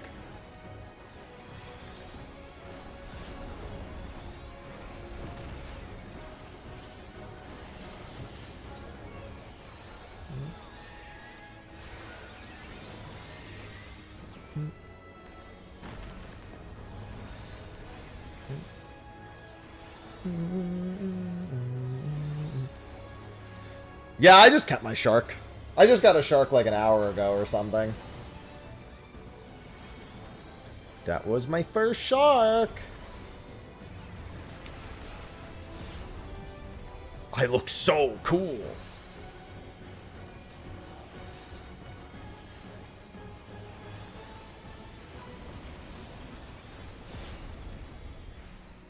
Ah, you too had a kick moment, huh?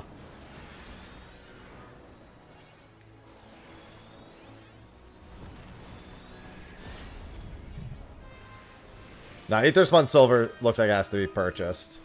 It's done! Oh, it's mine! I have your soul.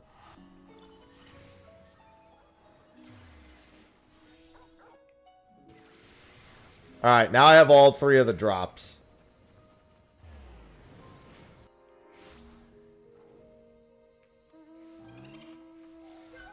All three of the job drops. Once I get Monk mastered... Yeah, I was going to buy Cannoneer after I got Monk mastered. Content complete. Time to go home. Damn it.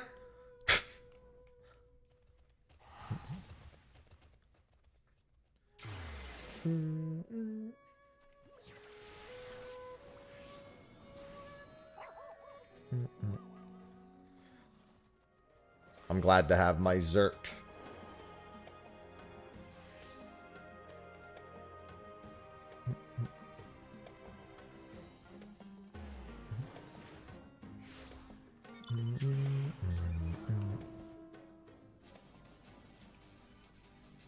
Yeah, no, this will be my 5th job, too.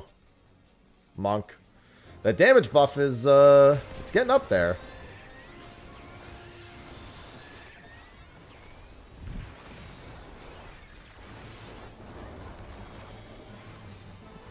I mean, I'm sure there's a few diagrams going around. Fights are pretty easy, it seems.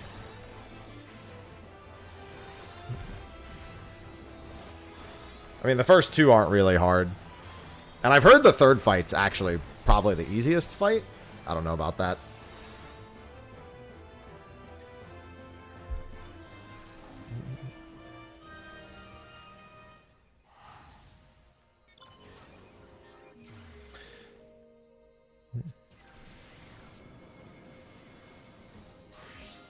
Well, so for those who haven't played Final Fantasy V, Omniscient is pretty fucking hilarious there.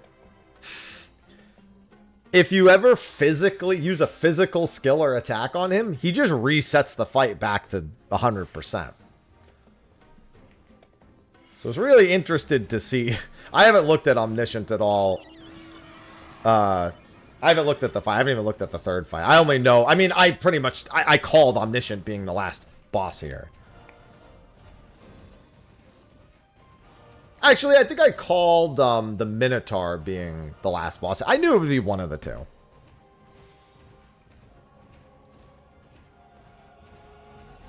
Buff on Job Master. I think somebody said it's 2.5%. I thought it was 1%, but I haven't tested it.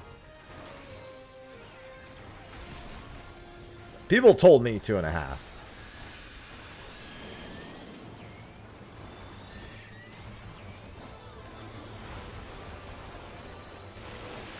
Yeah, that's a lot more than I thought it would be. I thought it would be 1%, because that means when you have all 24 or 25 jobs mastered, I mean, that's really not surprising. Basically, the elemental armor in Eureka made you like 50% stronger or some shit.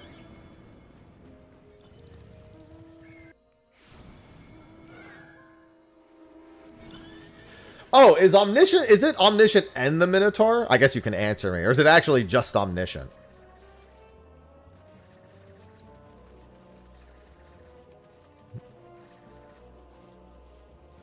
Since you said Magitar, and I haven't looked.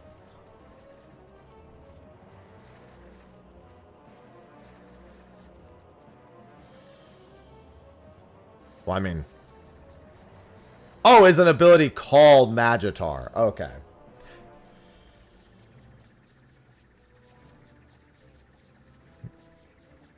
That's weird. Because he's omniscient. I mean, I don't need to see the screenshot, but... Because omniscient is a mage-looking thing. So it sounds like they may have just combined Omniscient and Minotaur into one.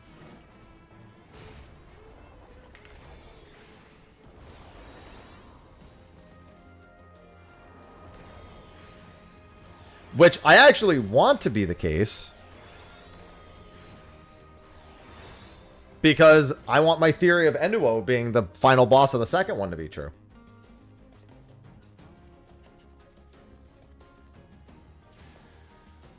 I did calibrate it, Akira. That's just my voice getting loud. Unfortunately, I changed my tone so much that I can't win.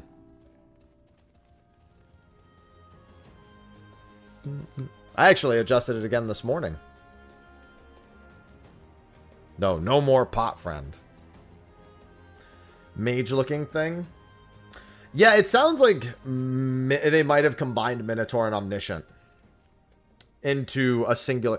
Again, I really want the second part of the Fork Tower to end with Enuo.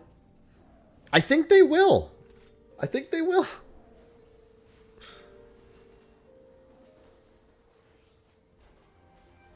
No. Not going to be changing my main job. When I get recruited into Statics, they recruit me with a job in mind. I can't just change it.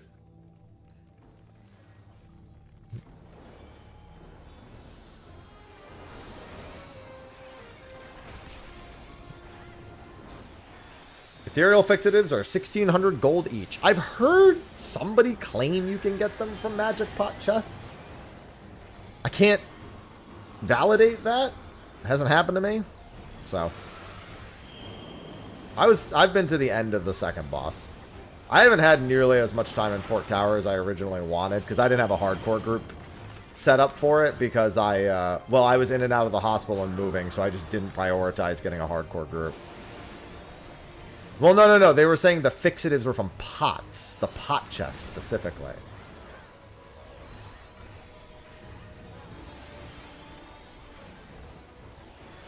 Etherspun Gold is from the coffers around the map. I have 4 of those.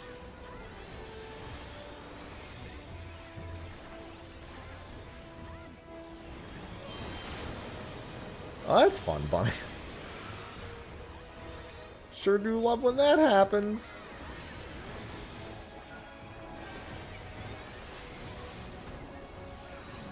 Hurry up, I've got a kick. Kicking.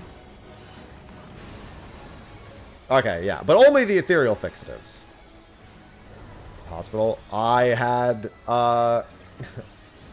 aneurysm level headaches, which turned out to be high blood pressure.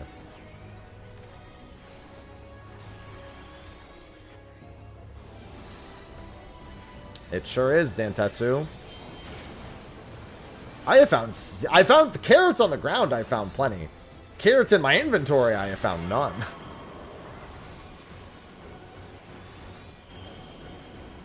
I should have gone the other way.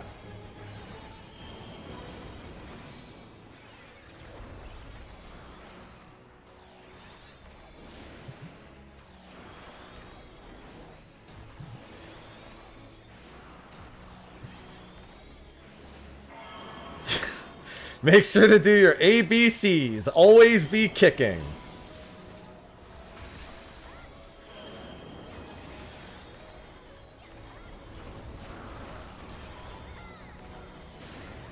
Yeah, you can sell them on the market board.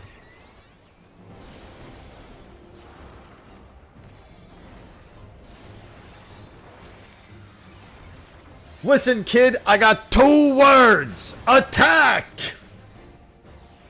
Same energy.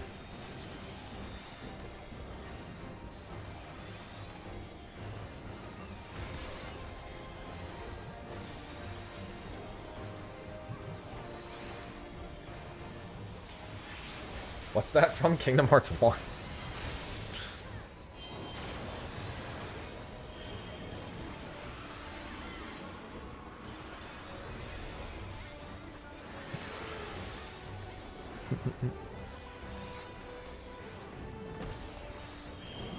I mean, the reference is wholly from Hercules, but it's the line I was referencing is from Kingdom Hearts 1.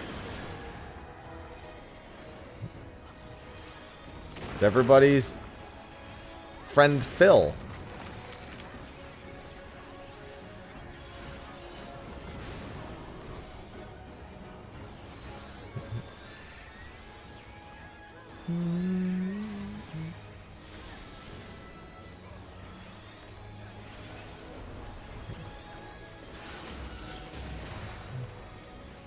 Hey, I'll take 200,000 gil.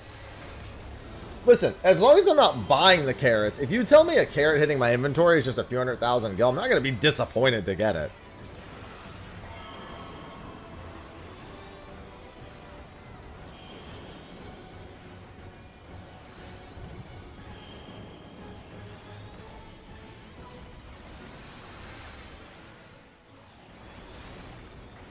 Oh, somebody went a little early.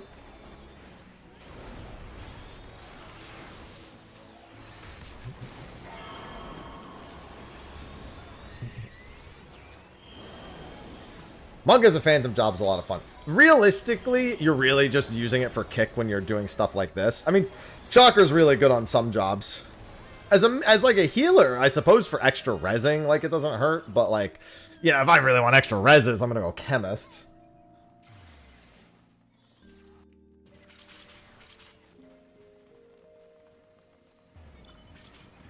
Black Mage is really the big it seems like Black Mage is the big beneficiary specifically for Monk, since you'll get 27% damage and a 70% MP return on Chakra at max level. But that's at max level. Like on the way leveling up, you're not going to get all of that. Well, the idea is you get them all the abilities and then you use them when you're done with your phantom jobs. Or if you just want to equip a phantom job to make something easier, like farming. Like, if I'm farming golds, I'm probably not concerned about optimizing my phantom job EXP. Like, I'll use the fates for that. That's why I have kind of like a fixation on getting all of my silver piece stuff done. Or not all of it, but as much of it as I can. Picking up my tank set, having Cannoneer. Like, I want all of those done so I can farm golds more efficiently. An extra 2.5% damage is going to make gold farming way more efficient. Per job master, that is. And the gear does work on Cannoneer. You know, it works on the cannon shots. So you can really compound how good it is at farming golds.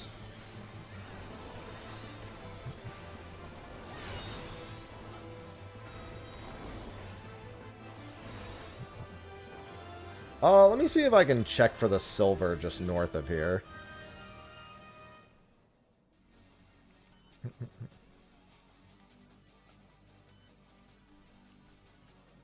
What'd you notice?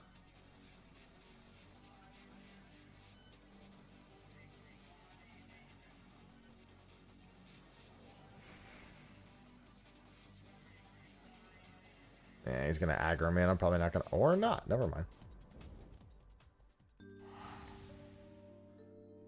Oh, yeah. I know what you're talking about.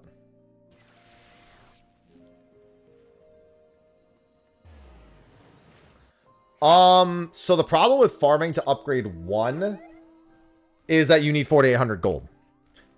So in theory, you want the full set of gear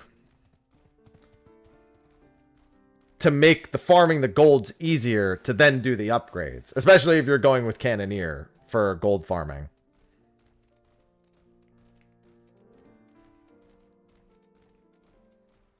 Oh my god. I mean, I shouldn't be surprised, but still. Oh god, the pot one's right here.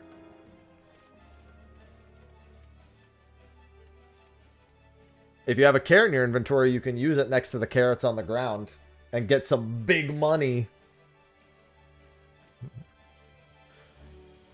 I mean, it doesn't matter what your job... The type of damage is completely irrelevant to it.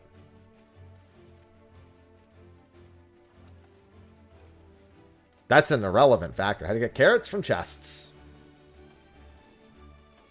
It doesn't matter if it's magic damage or on a physical job. That's an irrelevant factor. It's gonna scale with your stats, like everything else does. There's plenty of jobs like Paladin has physical and magical damage. It doesn't care that. Yeah, it's irrelevant. Your gear is your type of damage doesn't scale. Your overall damage scales is your main stat. If something, now I will say this, if something specifically states only boosts magic damage and then you use a physical skill, that obviously doesn't work. But it doesn't care if your main stat is strength. Like again, Paladin magic scales off strength because strength is their main stat. All it cares about is your main stat. That's all the game has ever cared about.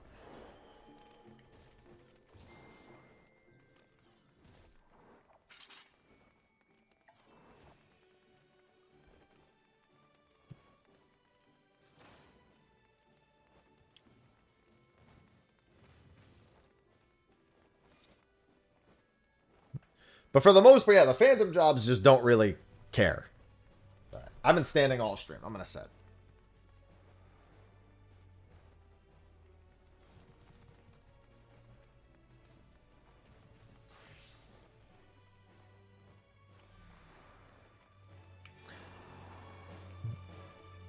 Well, Summoner Physic is actually hard-coded to scale with Mind, because it's meant to be used by Scholar.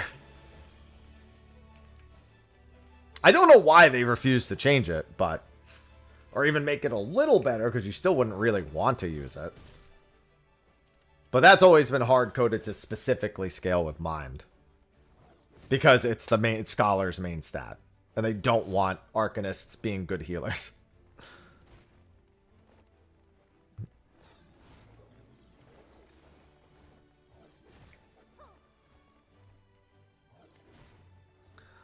Yeah, Red Mage already has Vercure.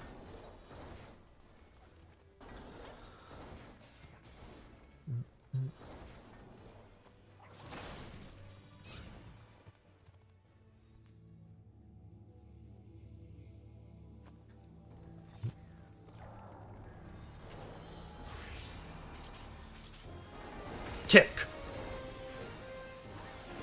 All right.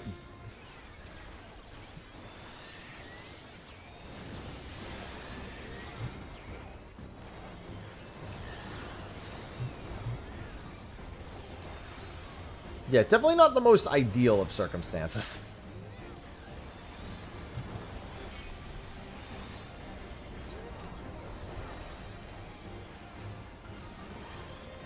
Away!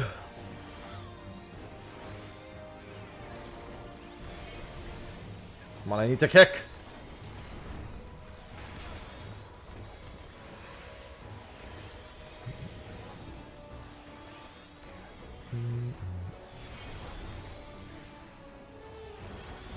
We're going over there, or are we staying away from there?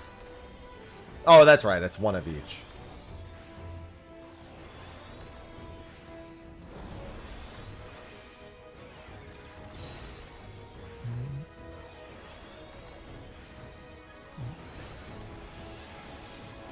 Kick!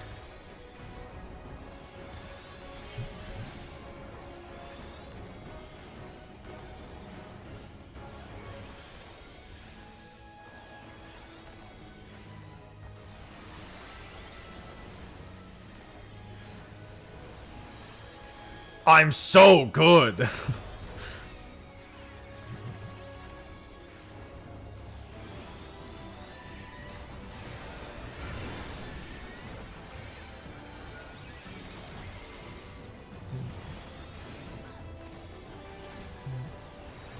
Kick.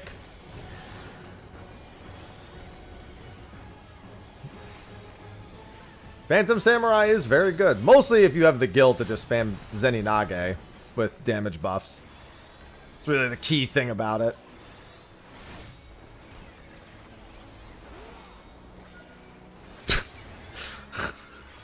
What happened to them? They were just dead.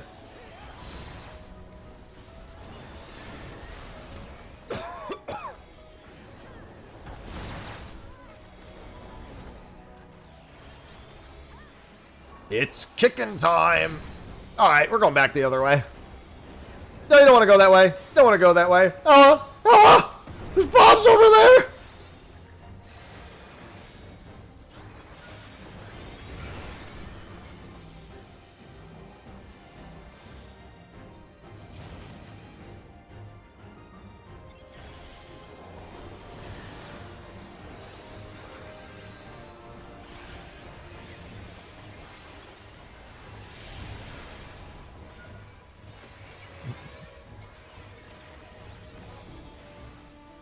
Kick. I mean, it's never a bad idea. It's just, do you want to do that?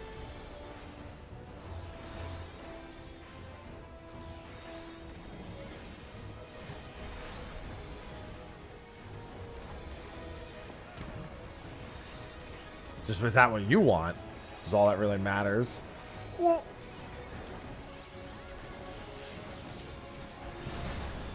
I mean, if you're planning on grinding everything out, it's just a matter of the order at which you're going to do it.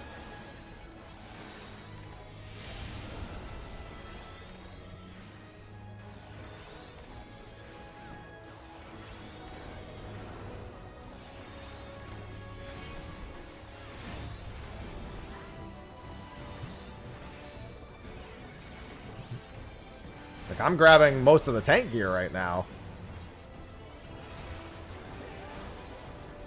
It's gonna be time to kick. It's to kick. I have to kick. Go back the other way.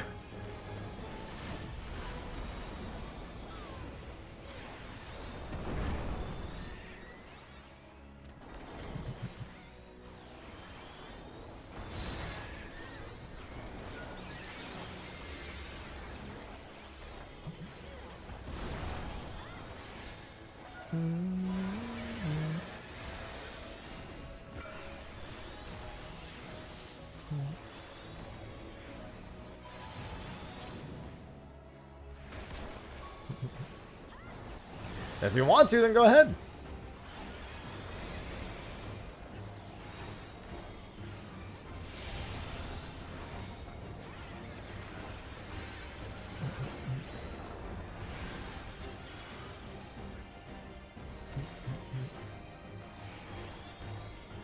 I mean, unless you're planning on doing, like, a specific activity in here that requires something specific, you just do it as you decide to do it. You try not to think about it too much. It's the big thing with field ops is you can optimize a bunch like of your decision making, and but it's not going to affect anything because you're doing everything without all that stuff anyway. And so that stuff only begins to matter when you're very specifically trying to get more powerful for something like the Fork Tower. Which jobs do I have master? What is it? Bard, Time Mage, Oracle, and Ranger. Yeah.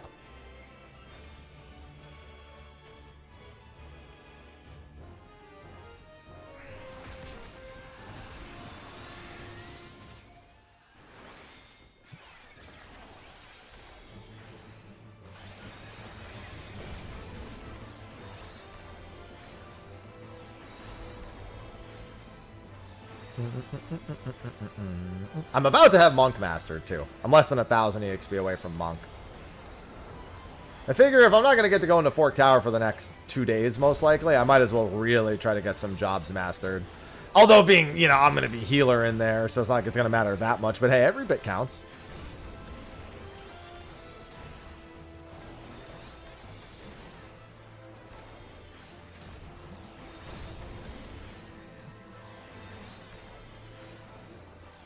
I'm gonna dosis. I'm gonna be the dosis with the mostest.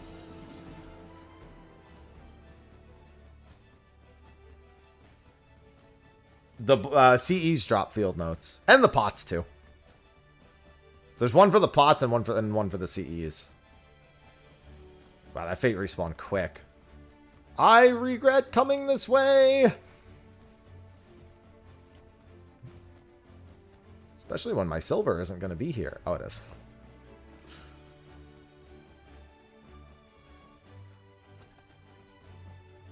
Ah, yes. The Magitech Predator.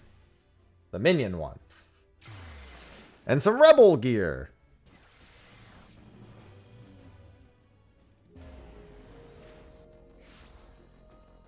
This is an interesting split. It's a very interesting split. In theory, I should go do the... I won't make it to the pots, most likely. I'll make it to this, but I won't make it to the pots.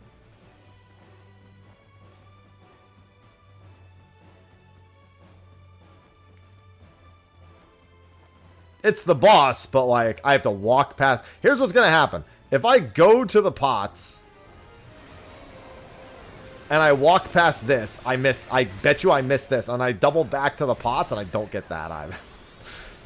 Doesn't always happen that way, but that's my general experience with it. Is when I try to do the pots and the fate, I just lose both.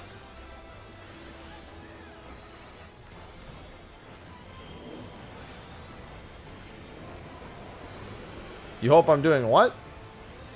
What did you hope I was doing? See, looks like I could have done the gamble this time. And it would have paid off. I just wasn't really willing to take that chance. Wasn't willing.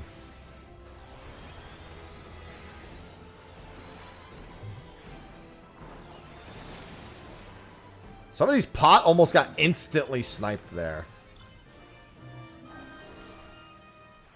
Alright, both the raises are out.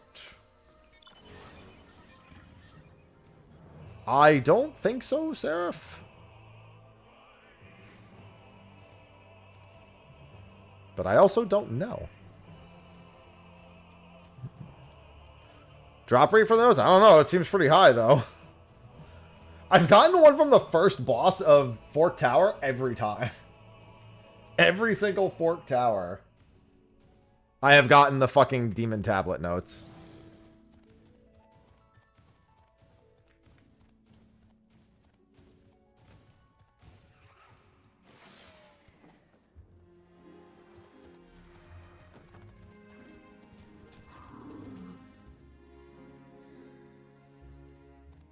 Yeah, they're good for 10 silver. They're not good for nothing. Just, you know, not going to get that excited over 10 silver.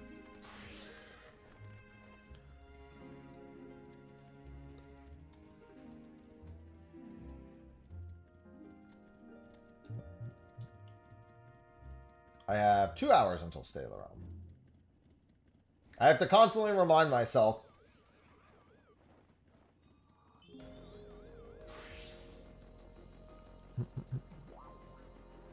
I'm enjoying it a lot, Rasmus. I have plenty of grind. Plenty, oh plenty. I'll pick up my third tank piece in like 2 more CEs and some fates. 2 more CEs and 1 fate. I can pick up a third tank piece. And then 2 CEs and I'll be 6 also. It's funny because if I use a cipher to get into Fort Tower, every time you get field notes, it's like you're getting a rebate. You get a 3% cash back.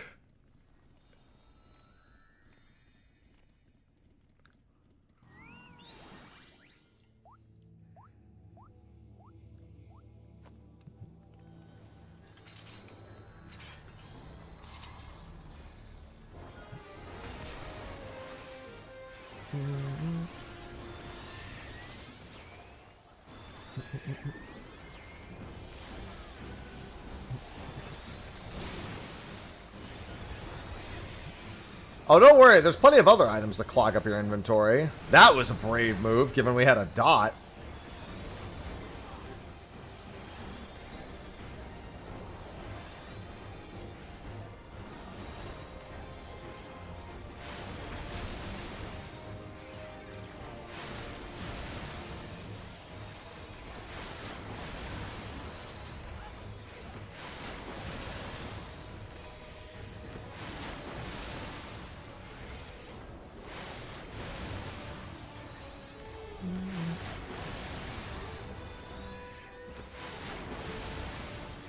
Nope, no point in saving dupe soul shards. That's why the exchange is there.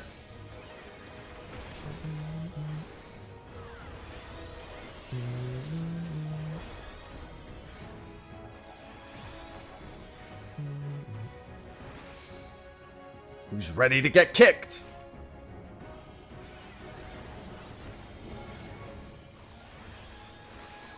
Listen, just because something is rare doesn't mean they can't add a 1,000.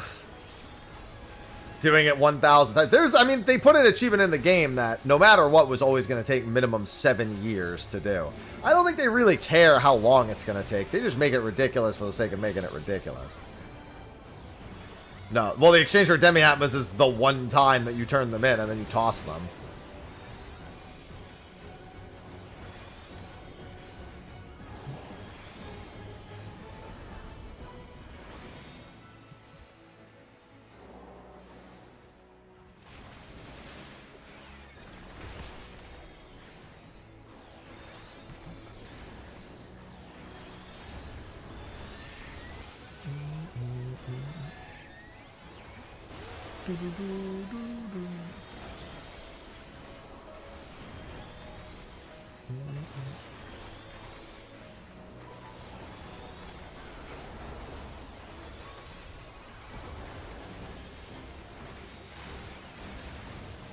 Man, do I not want to go over there, even though I really want to kick.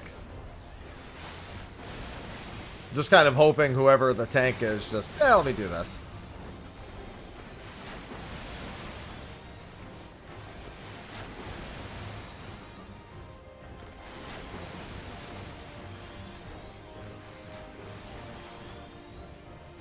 It's actually a surprise. I didn't actually even... I guess we were rotating with the AoEs. No. The 7-year achievement is a Leave Quest achievement. I'm saying that they have a precedent for not caring how rare something is. Meaning they can't, like, put a ridiculous number behind the completion of it.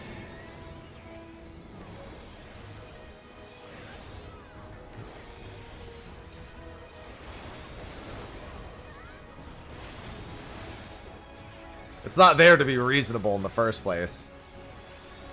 I have 4 jobs mastered.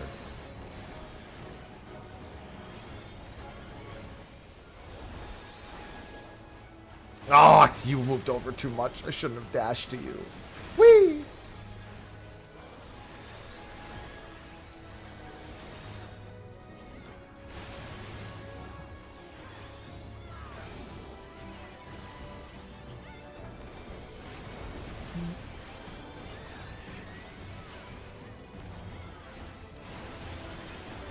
Yeah, it's a little hard to see because my buffs are in the top right, but you can always just look at the mastery debuff and just be like, oh, that's how many. Mine's like tucked away, and it's, you know, depending on what you're watching on, may not be the largest. You use the carrot when you find carrots in the overworld.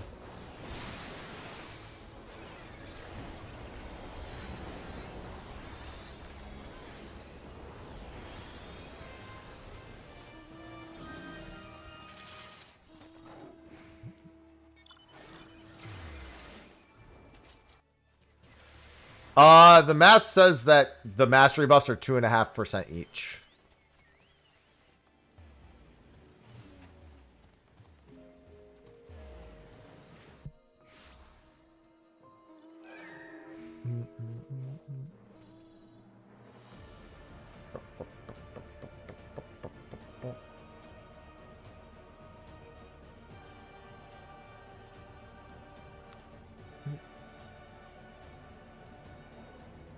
Probably because there's 20... How many jobs are in the game right now? What are we up to? Probably because there's this many jobs. Probably the reason why they don't want to do Atmos for every single one. I at least wish I could keep farming Atmos and exchange excess for the materials instead of having to use tomes. Make it a forced one time, and then allow me to keep getting them, but I can also just do the exchange afterwards. That would have been my middle ground.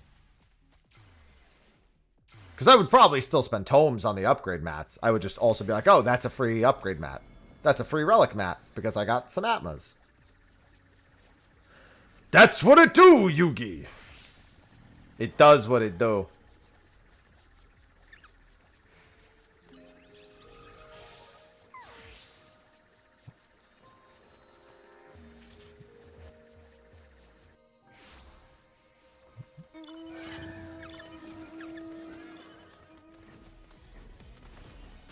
Yeah, the Palace of the Dead. You want some crazy achievements. The Hordes are one of the big ones. You never saw this coming. I play Pot of Greed. That fucking clip every time. It's not what it does. That's what it do, Yugi. It does what it do. Almost. It'll die today.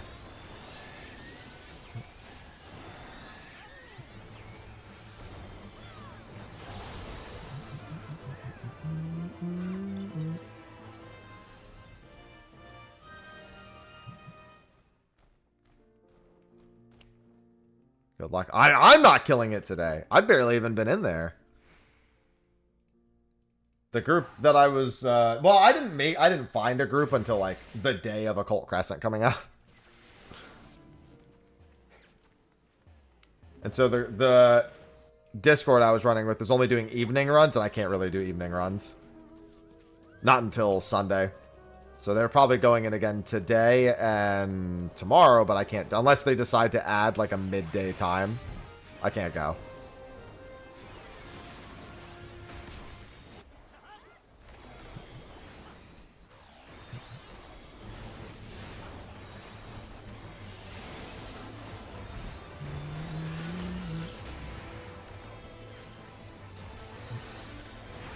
Or I get invited to somebody else's midday one. If someone was like, yo, we're doing final boss prog right now, I'd cancel Stay of the Realm. Just be like, so Sly, remember that State of the Realm we were going to do? Yeah, I'm feeling mostly better. Still have bouts with everything here and there, but it's an improvement. If there is a rating or... I'm not sure I understand the question, Amano. A rating or ring that boosts stats? I don't even understand. I don't understand the question enough to even answer you. Boost stats in this? Boost stats somewhere? I don't understand.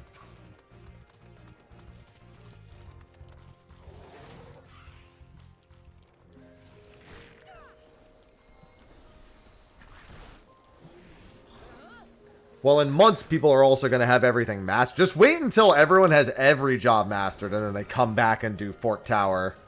The first Forked Tower. Earring. But what do you mean by boost stats? There's nothing like a Cassie. Yeah, if you mean something like the Cassie earring, there's nothing like that in here. Should be 30%. It's 12 jobs.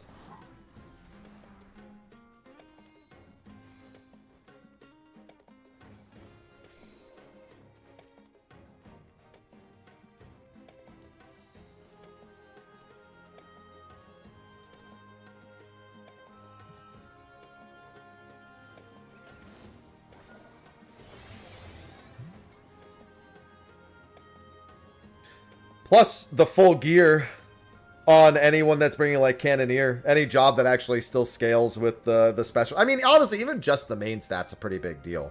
Having plus 600 main stat is going to be wild.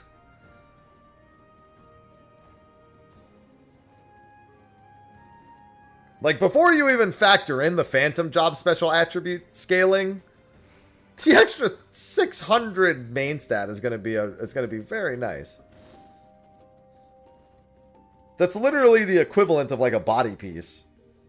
I think it's, well, actually, I don't know what the item level 700 body piece has. I know my current one has. I don't know what the 700 has.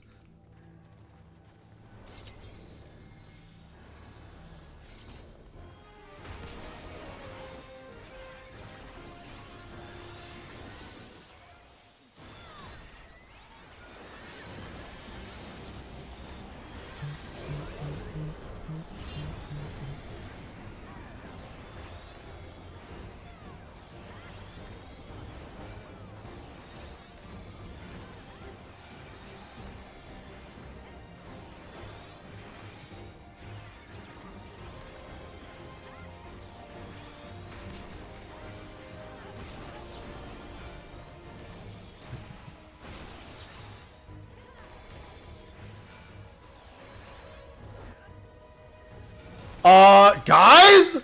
Are we about to wipe? Bro? Just nobody went to that last one. There were so many people standing. Okay, we resealed him. Holy shit, you can reseal him after he breaks out. There were so many people just standing on the last one. On the second to last one. They just didn't leave. I was with a group of 4 people that were just popping them all off.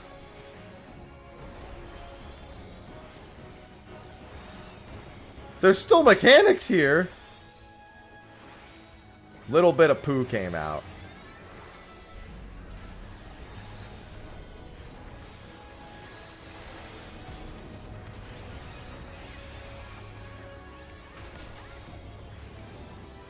I did one circle. I've done everything I can. There's nothing else that could have been done.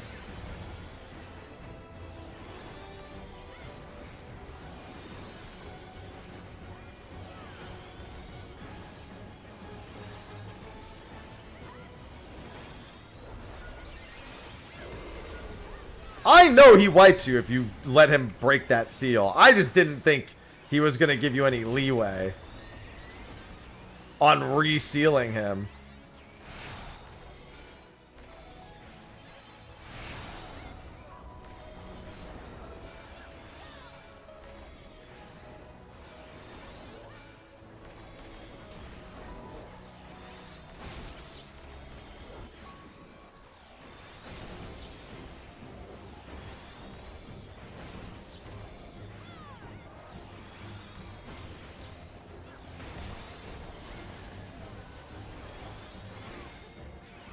The demon is gathering its power.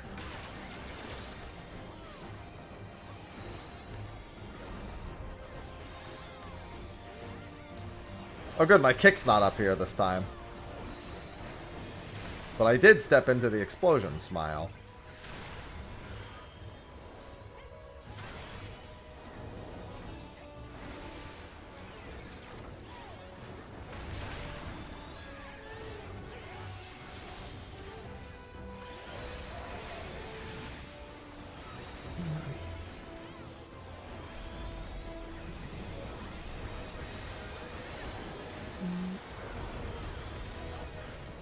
Do-do.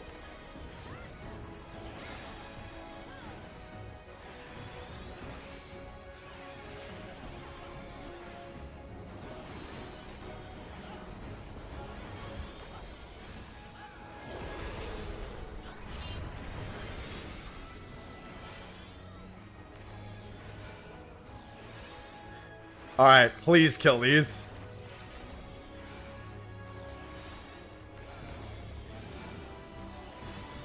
Alright, at least it's not one of those groups. Bro, people keep leaving before the seals break.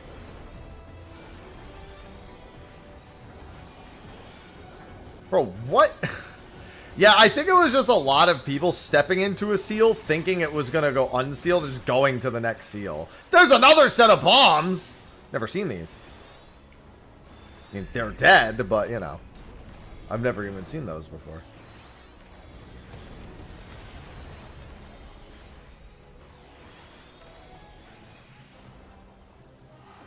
Phantom Mastery. Yes, you should definitely get the riding map as the first item. Cannoneer is gold, right?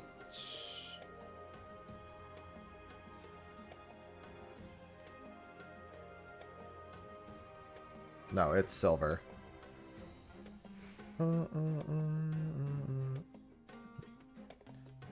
Sets me back a little bit, but that's fine. Probably not making it to this. Oh, there is. Oh, no, there is one. I had a double. Oh!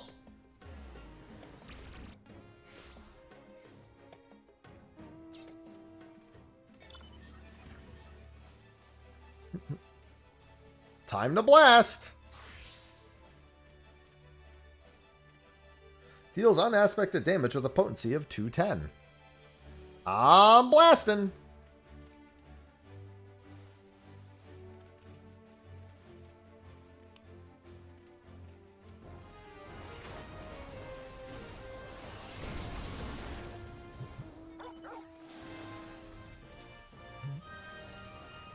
Get the cannons ready.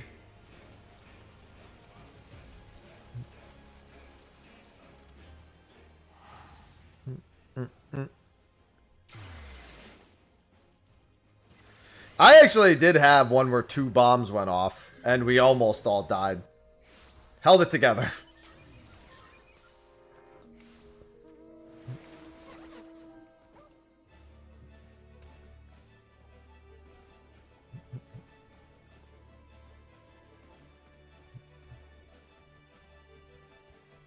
Kablamo!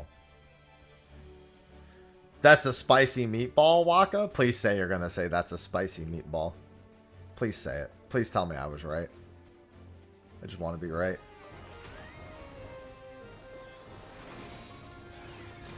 It's a spicy meatball. I mean, I wouldn't say it's beginner unfriendly. The story pretty much walks you through everything. Some might argue it's too beginner friendly. The hardcore people might argue it's too beginner friendly. I wouldn't. But that generally means yes.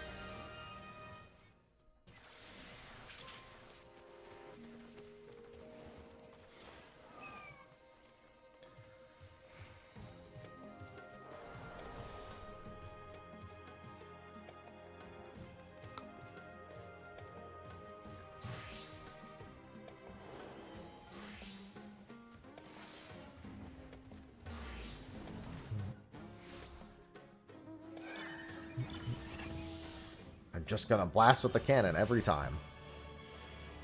Let's see. Grants a 5% chance to instantly kill when executing Phantom Fire.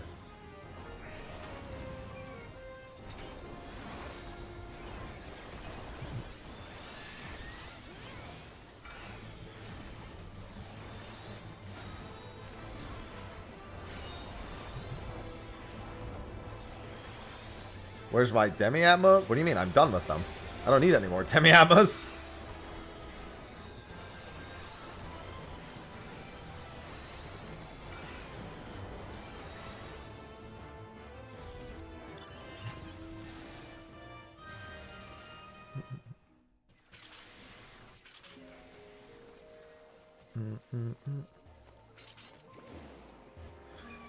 I'm willing to bet everyone's just going to come here. I'm just wondering if another Fate spawns, if anyone greeds it.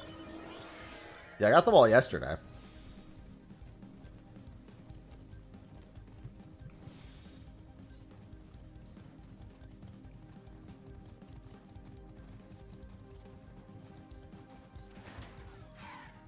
So many cannons.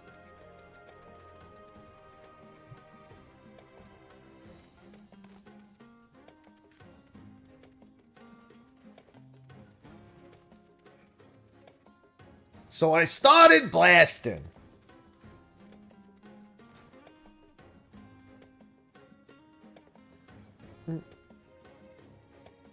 Just chance drop onion. Nothing else special about it.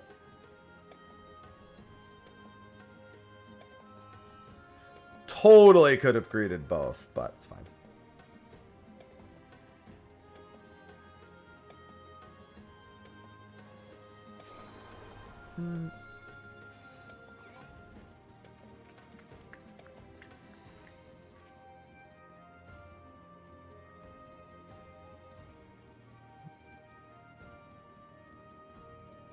All right.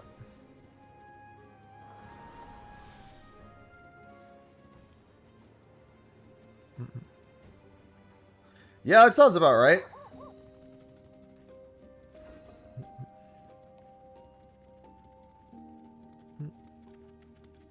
Silver Cannon is just nuts. Having it's one of the best abilities that they. I mean, all of Phantom Cannoneer's abilities are pretty good. But the fact that they just get these 3 shots that just go into your rotation in place of like everything else is just, you know, it's good shit.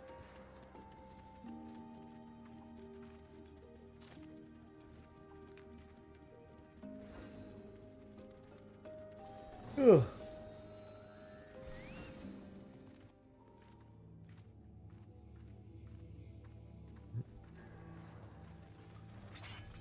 Special attribute increases the power of skills that say they scale with item level. Phantom skills.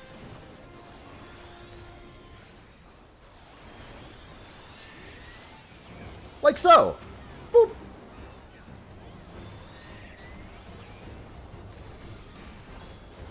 No, it doesn't, Crimson. That gear is not... those stats are not specifically part of the bonus inside the Occult Crescent.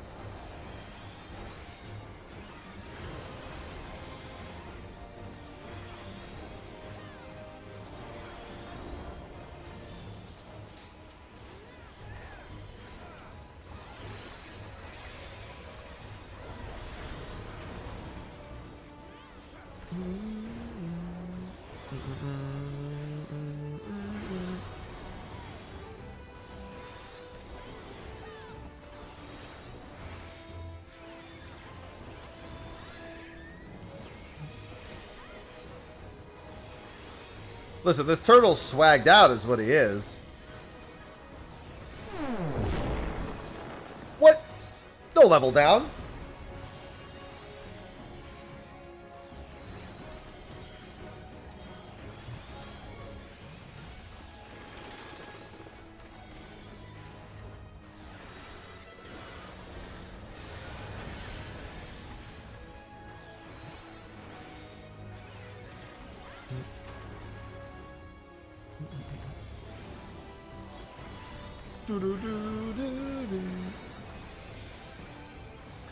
I want to give you money. I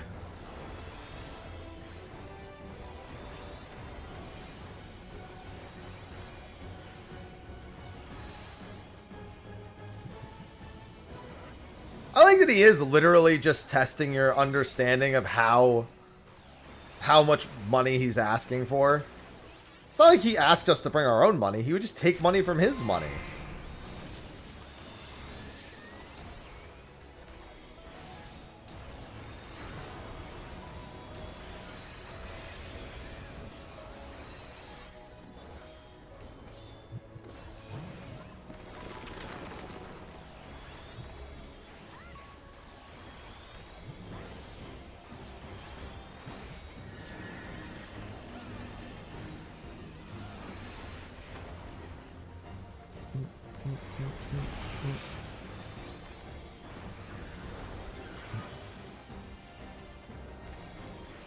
Yeah, just take money. Yeah, just give him axe. Maybe that's his enrage. Just pay him or die. I know he doesn't have any rage. I'm saying it would be funny.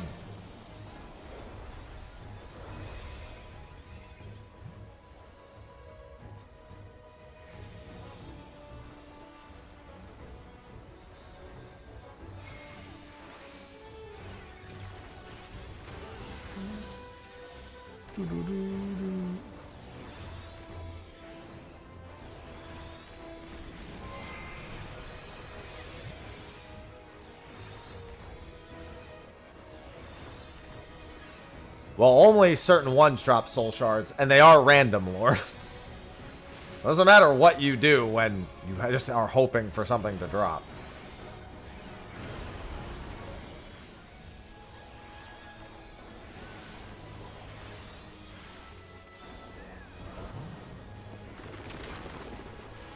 Any wall gamers? Nope.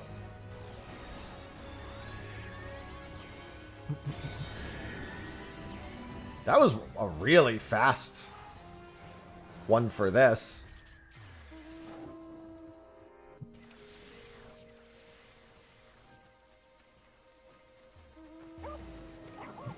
That was one of the faster gill turtles I've had. It's one of the faster just CEs I've had. Ford, thanks for the 82 months.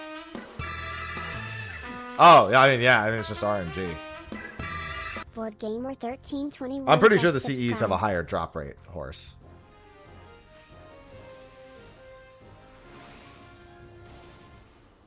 Why are people running past this one? They give the same rewards. Fine, I'll go do the other one first. Everyone ran past that to go to this one. Why?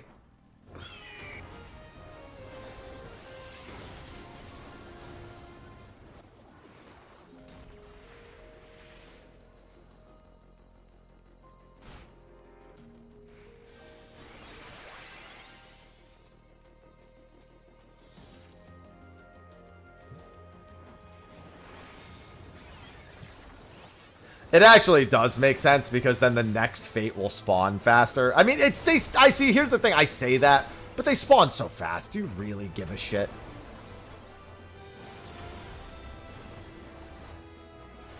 You know what I mean?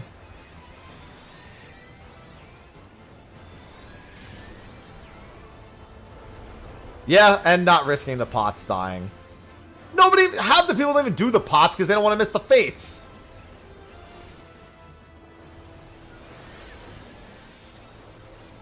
Most people aren't thinking about that. Did I drop from CEs? I gotta make them only drop from fates. That'd be toxic.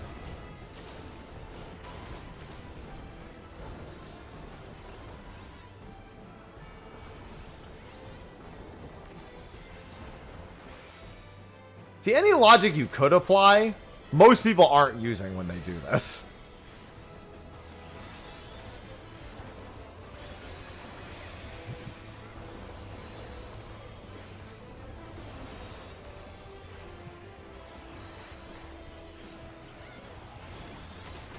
What? Fate spawn rate needs to be increased. What? You mean the 6 seconds of downtime between them? Excuse me? Relic90 just subscribed with Prime. Billy, thanks for the 39 months.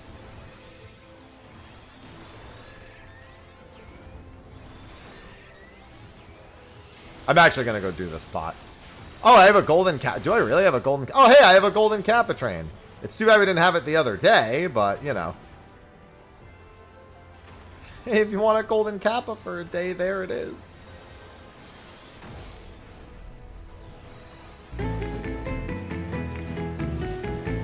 We love golden kappa trains. Now when you give me money, you can use a cool looking emote for a day. What a great deal.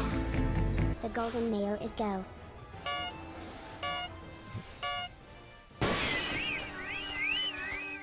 Actually, far to the west is just over here. This is actually good for me. I might actually be able to do both. There's no real reason to make a second fate poppable. They're just really, oh, it's in the tower though, isn't it? Let's see. I've never gotten this one before. Oh, I have the map. What am I doing? I could just see where it is. Where is it? I forgot where I put the map. I literally had a tab open with the map. There it is. It's on the first floor, it looks like.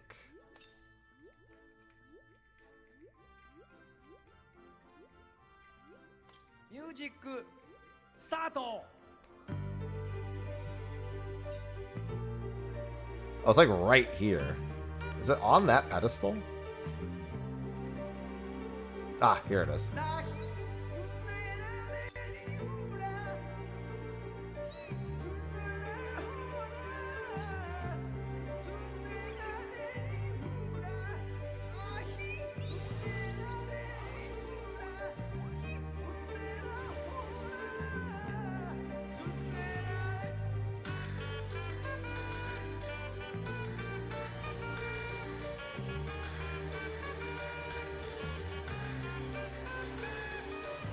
KK_Tina just cheered 1,000 bits. Why, thank you for contributing to the Golden Kappa train. I love Golden Kappa trains. I mean, we had such a big one the other day. It wasn't a Golden Kappa train, but we had sizable enough. I think I'm good.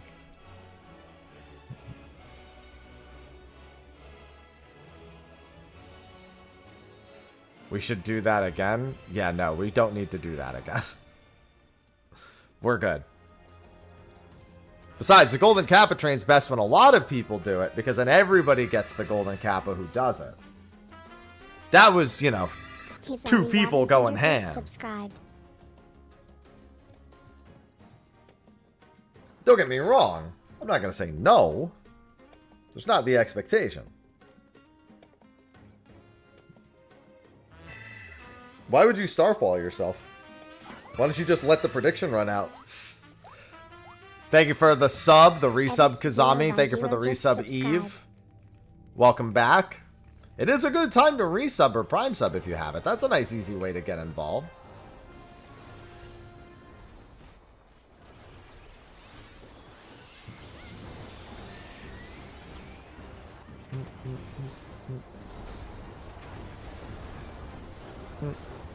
That's a very scary giant SpongeBob.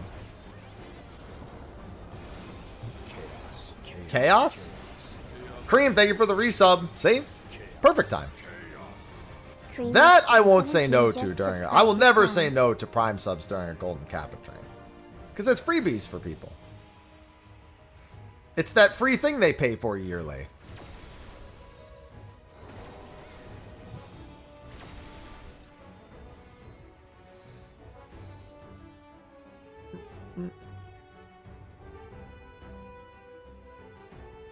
Do they not reset the timer?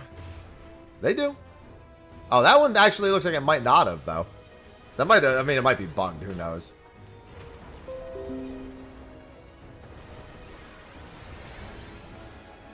Trains have been really weird ever since they started changing them. Well, it just means there's a really short time to get involved. When they started adding like treasure trains and stuff.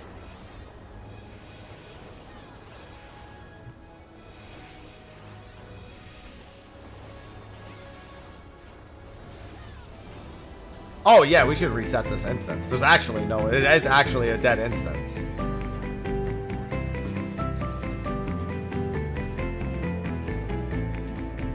Mellow_Madness just cheered 200 bits. There's only 14 people here.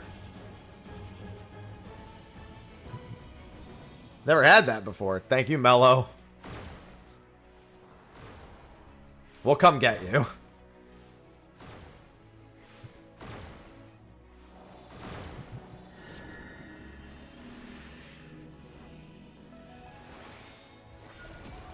This is one of those fates where we definitely want everyone to be alive and well for the end, I say, as Nio dies.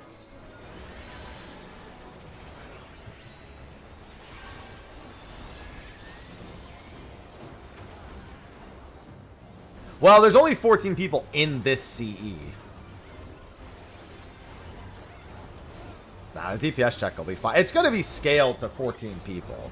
This is about the same speed this normally goes. Hello, Speedy. Where do you get the pot chest map? This was what I had. What the hell? Why is it not copy pasting? That's what I had. Oh, well, the part at the beginning isn't part of the link, so it's fine. Okay, it looks like it looks like the timer did reset on the Golden Kappa train, but the display broke. Is what it looks like. So the timer did reset to 5 minutes. Like I said, their trains have been Oh, no, there we go. Now it's over. I don't know, it's hard to say. I don't have the YouTube chat open. The multi-chat doesn't let me share across both chats, which is strange because I know I can, because it says it's in read only, but I have no option to take it out of read only. Hold on, let me look and see if I can find the setting that lets me turn off read only multi-chat. Chaos, chaos, chaos, chaos, chaos, chaos, chaos. Lokes is just subscribed. Lotus, thanks for the with second Prime. month. It might be in this setting. Let me take a peek.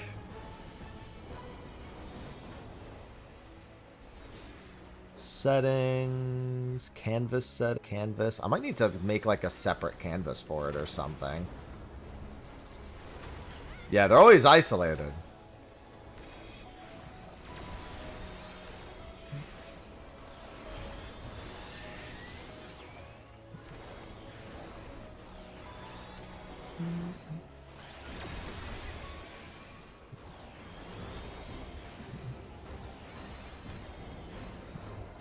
Surprised a quick Google search doesn't reveal it, or a quick Reddit search even.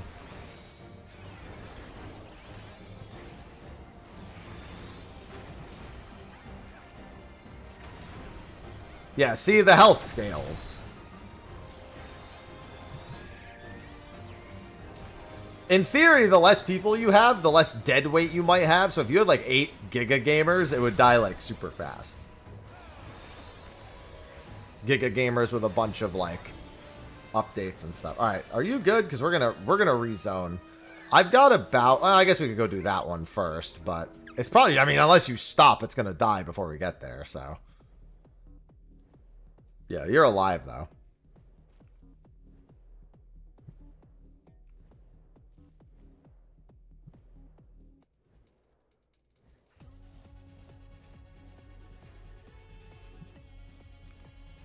I think you just type Kappa for Golden Kappa.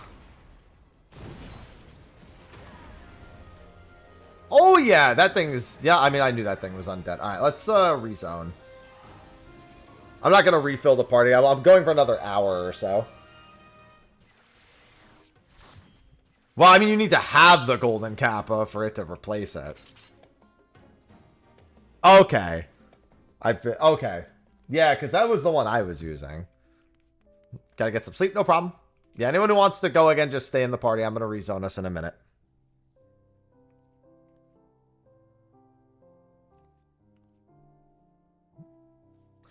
No sleep, only grind. No sleep, only grind. Bah, bah, bah.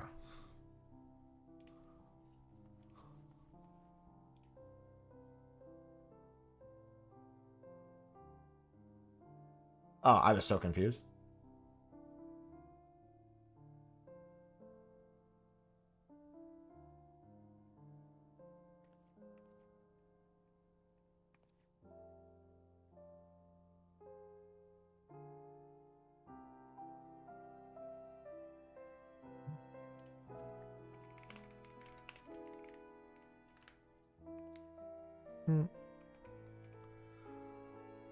All right.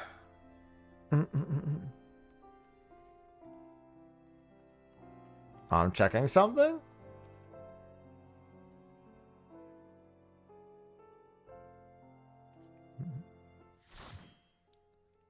It's going good, Alona.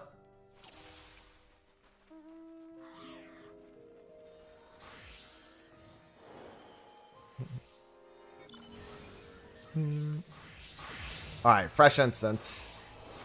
Fresh instance means I have time to go check for a chest.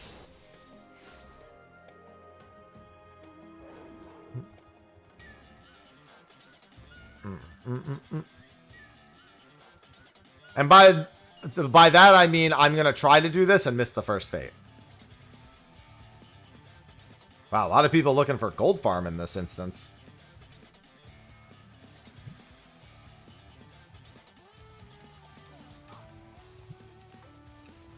What did I fucking say? You know what? It doesn't matter. There's another... Technically, there's a silver right there, too, anyway, so... You're done, Axel.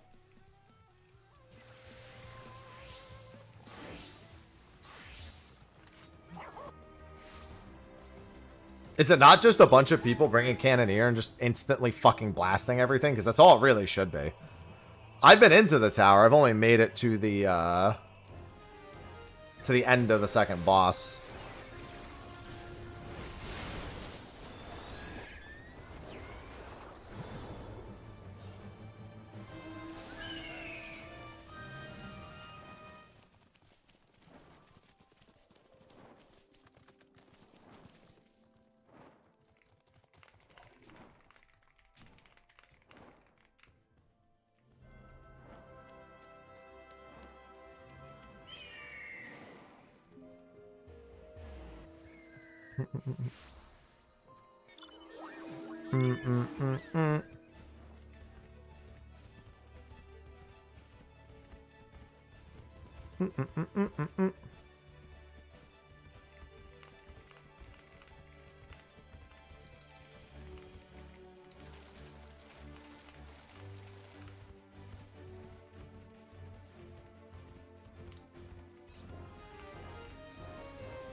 Alright, so I had to check something real quick.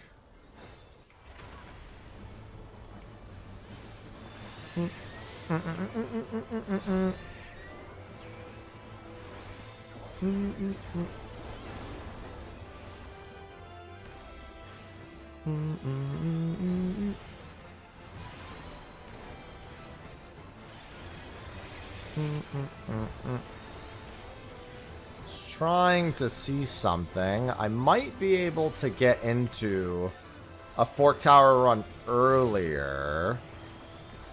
It would be like around after State of the Realm time. I wasn't even watching which charge he did. But it would mean that I could basically do everything tonight. 3 Aether Spuns in one chest. Jesus. I've yet to get that. I've only gotten one ever from a chest. I've never gotten more than one. I mean, I think every data center is organizing runs. Ether is, you know, mostly the primo option, as it tends to be.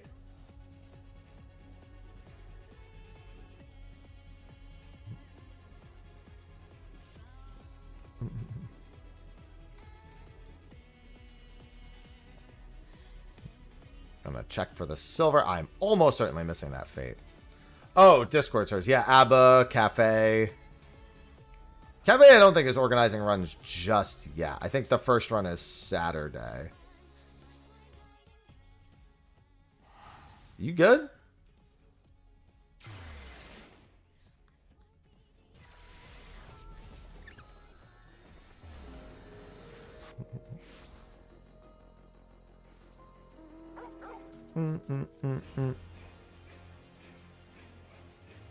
Yeah, Cafe started organizing the Saturday, but they're just not doing it until Saturday. So yeah, I guess that's fair. That is organization.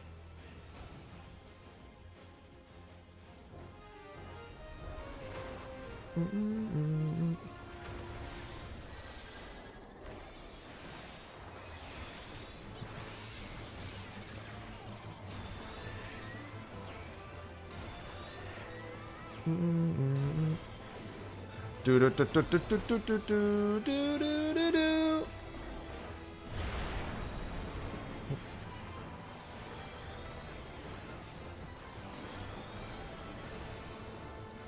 It's okay. I'll live. This one's a lot healthier than I thought it would be. Oh, it's got 2 minutes. We're good.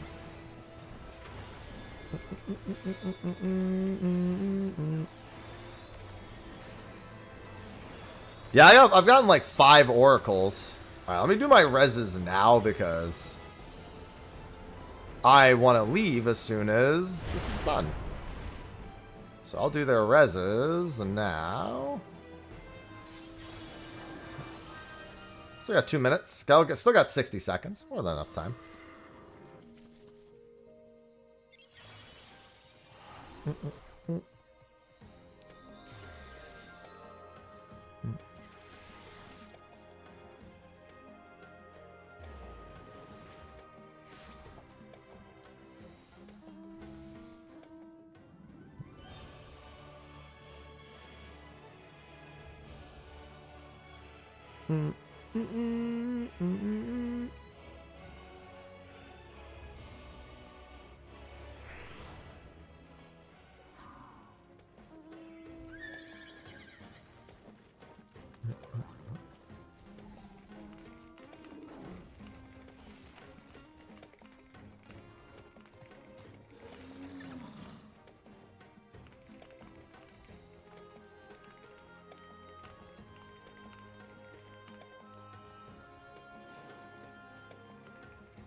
Alright. Yeah, I mean, it took me a really long time. I mean, like I said, I'm almost at... I have 5 jobs max, and I just got... to, I just got my Berserker Soul not long ago. So I feel ya. No, the Volds have nothing to do with anything. I get hit by the Oracle one, like, every time. At least once.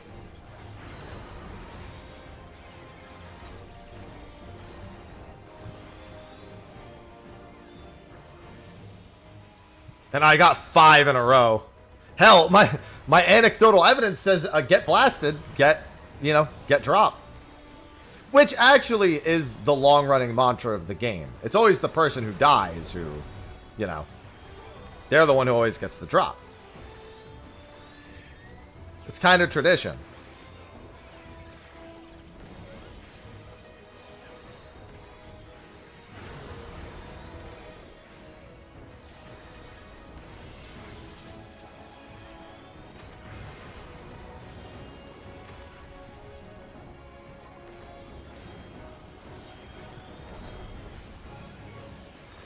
I should have saved my cannon blasts for that. Interesting time for a Starfall.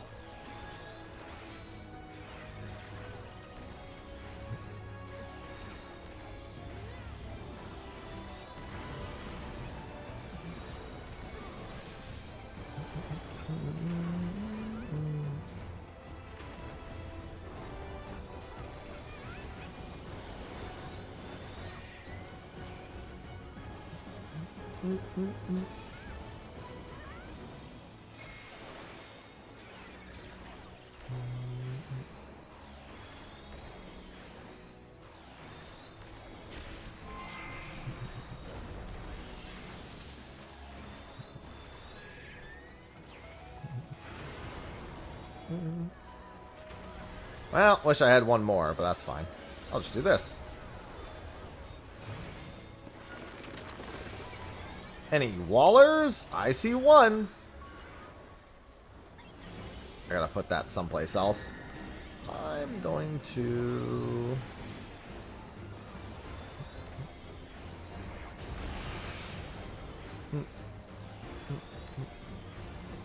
Oh my god. Guys?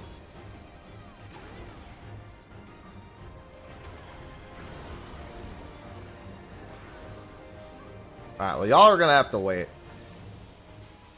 Too busy with DPS. It's a gift and a curse, really.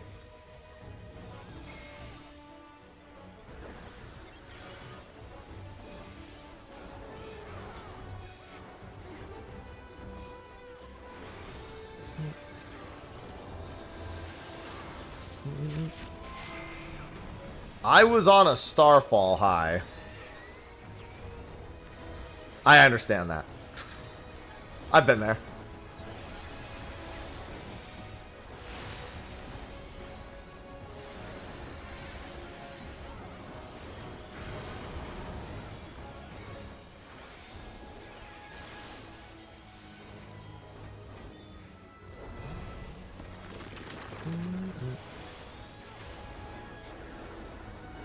You know what's funny? I saw the nameplate passing off into the distance. I was like, uh-oh.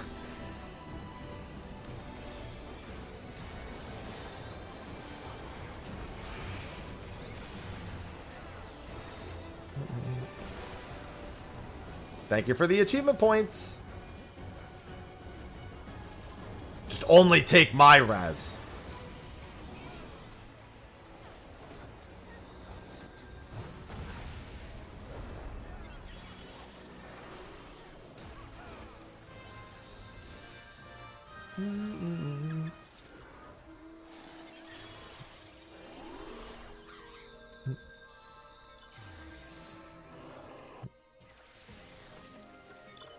Very, very carefully. That's how.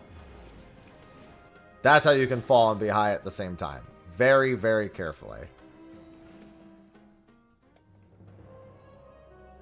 It seems like that one's dying pretty slow. The boss just spawned. And that was after a few minutes, so... That's not a carrot. Hey, look, you wanted a Southeast Fate? There you go.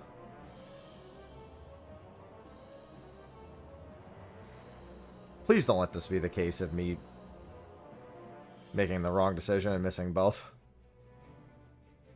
Oh, no, it's just this one guy.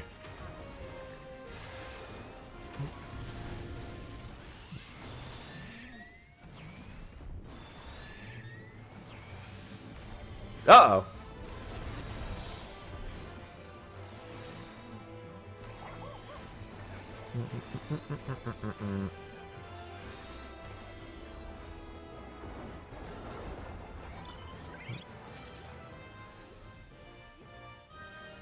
Oh, we got silver, for fuck's sake. It's because only half of us came here. Alright, we're not going to make it to that. Fucking silver. I was ready to get my pot.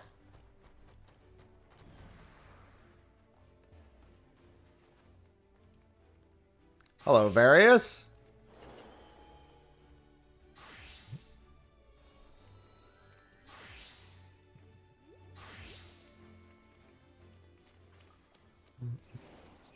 There you go.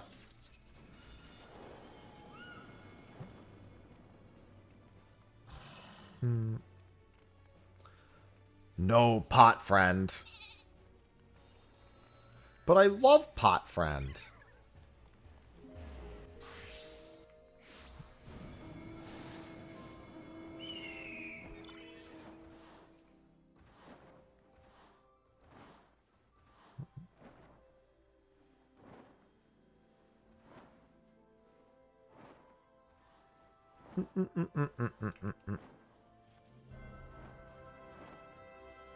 Cannoneers almost level. Cannoneer level 3 is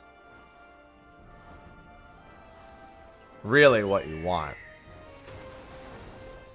I actually kind of want to just go quickly AoE a pack after this, but I also don't want to miss anything. Hey, look, another chance at Oracle.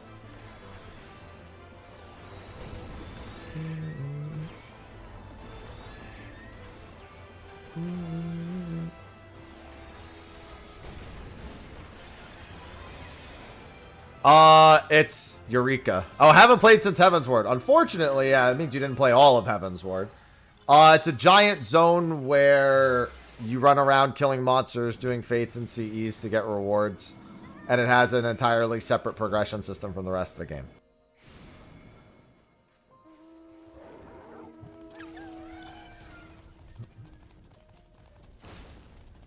The item, if it was good, would have worked technically for the Heavensward, but a little out of the scope of time.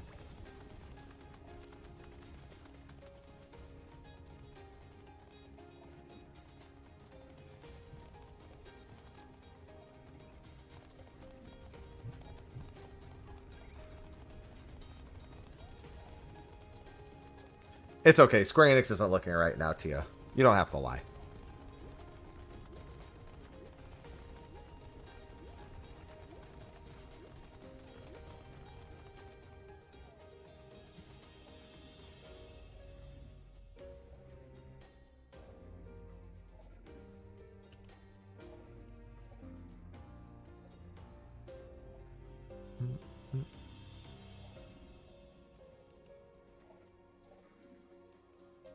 I'm pretty sure this silver is not up for me, because I just checked before going to the other thing. No lie. See, the ... dot's not convincing. That makes me more...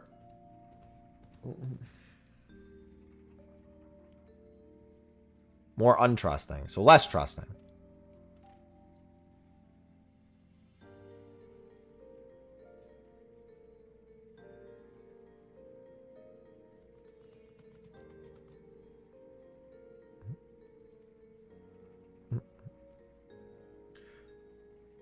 You have missed a lot.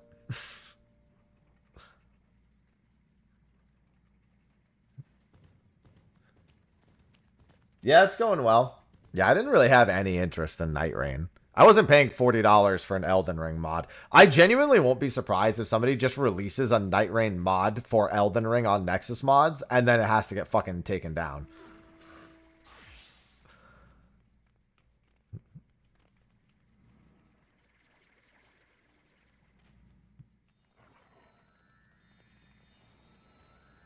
It's just, it's a wholly not interesting idea for me in terms of like a $40 game.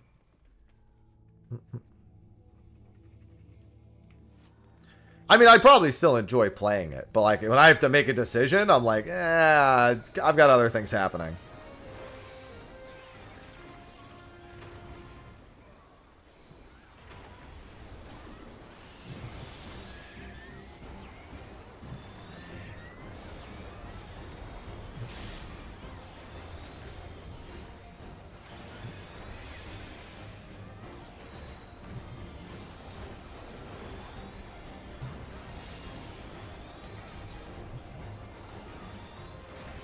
Yeah, I didn't even, the no crossplay thing, I didn't even know because I didn't even pay attention to it enough to notice. But yeah, that's never a plus to not have crossplay.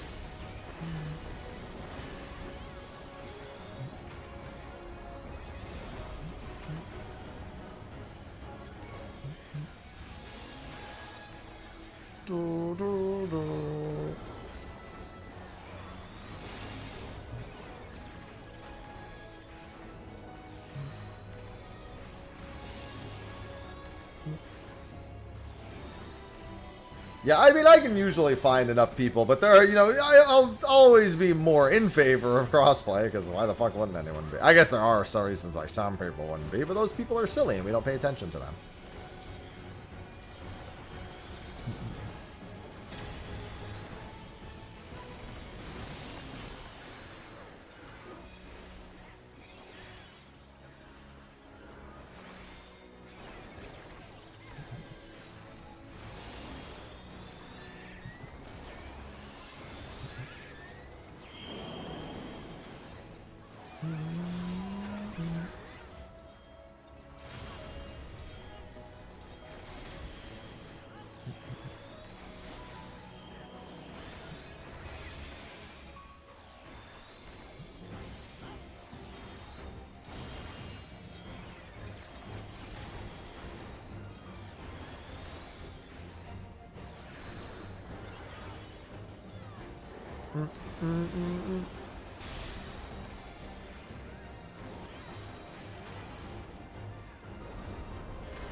Be careful when you get up.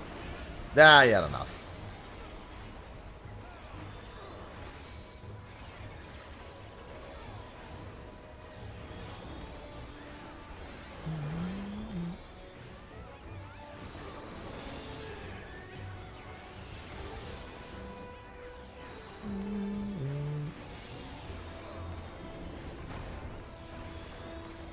I was not paying attention. I was reading Discord.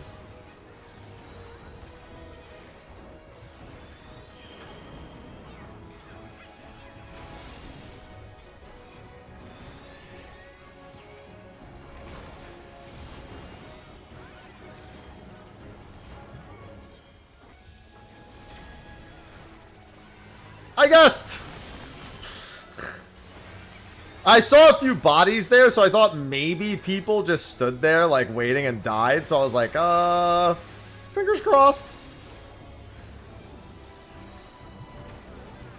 I don't know if that was the reason that worked, but I'll take it, I guess.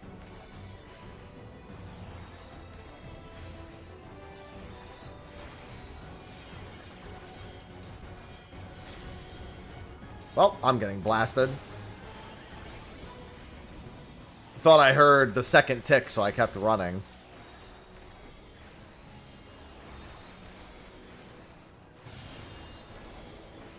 Nope, and that time I didn't hear the tick at all. I only heard one tick. Well, we're gonna have to wait for some raises. Unless one of y'all is a chemist. Doesn't look like it. I'm too busy trying to read on the side here. Stay of the Realm's not a command. Unless I accidentally put an exclamation in front of it. Pretty sure there's an exclamation after it. As in an exclaiming excitement.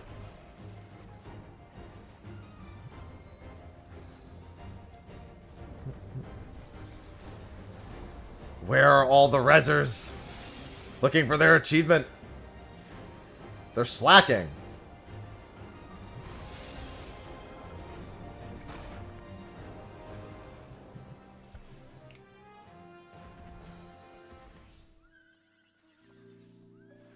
Alright, now I've got the 3 shots.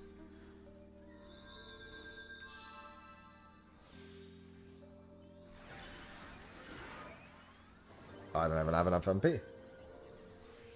I gotta decide where I even want the keybind for the shots. The shots are keybinds that I feel like I need at ready, like, immediately. Stay of the Realm? What do you mean? My podcast?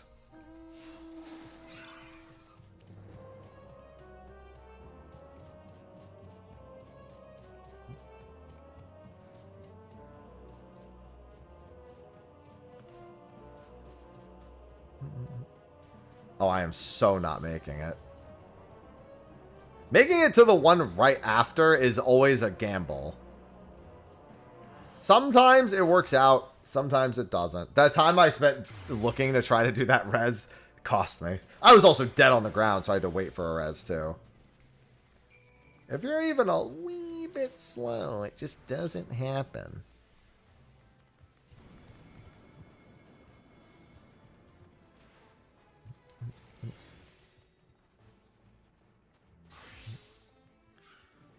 I don't know what keybind I want that on. Unfortunately, Sage is not really that keybind, like, open. Like, I can get rid of Repose, but, like... Still not, it's not, like, even in a... the reason Repose is even there is because it's a spot I don't, like, use.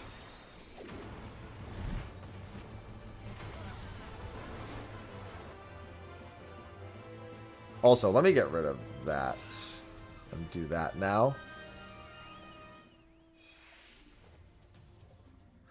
Yeah, I used to have binds for duty actions, but it was just the first 2. And I don't really want to bind the rotation. So I'd rather just stick these on key... either find keybinds for them that I already have, or work in new ones. Yeah, I honestly just... Well, I mean, I would if Sage didn't transform them. Honestly, if I was on White Mage, I would just replace Cure 1. I have a decent enough reason to keep my actual heals on there. Not to mention if I forget to undo that at some point. Which probably wouldn't. Rather not take the chance.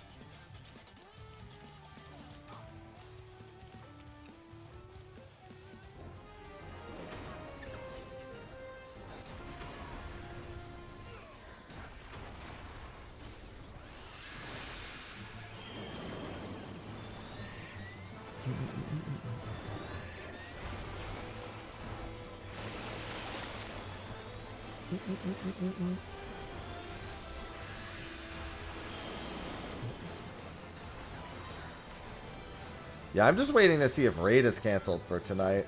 It won't matter because I really can't, unless I were to like go into OC like earlier than the other group is supposed to. I can't go to it tonight anyway. It would need to be a decent bit earlier.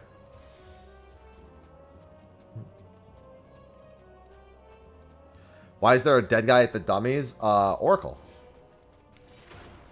Always assume if there's a random dead body, it's probably an Oracle.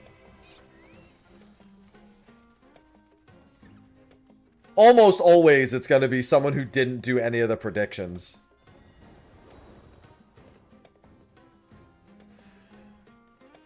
Oh, they're like, need res. They're like right in fucking face.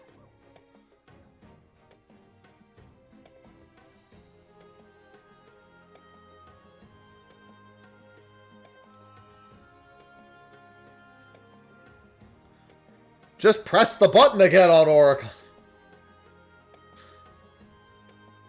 How do people kill themselves so much with it? When I press the prediction button, I'm pumped. I'm paying attention to that prediction.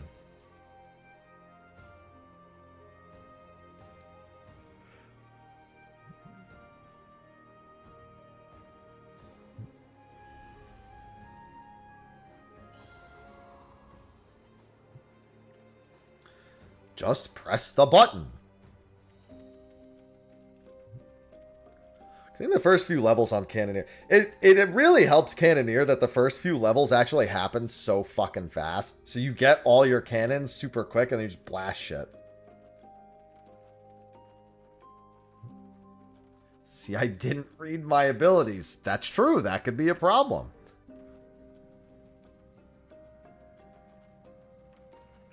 They really wanted you to start getting blasting ASAP on Cannoneer.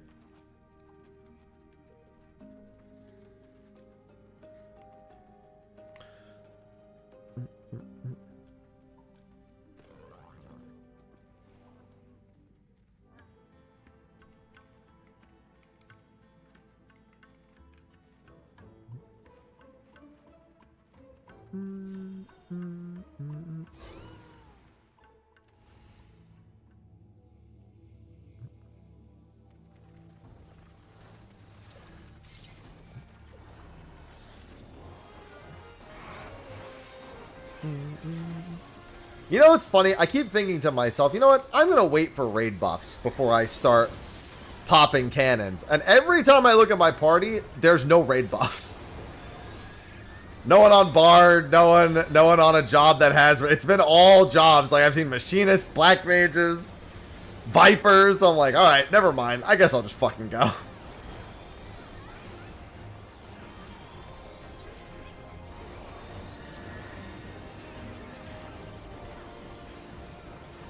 Knockback Donut, knockback Cross. You don't even need to do 2 levels over. You can just solo farm like level 12 mobs. You just won't get much Phantom XP. But if that's not a concern, then...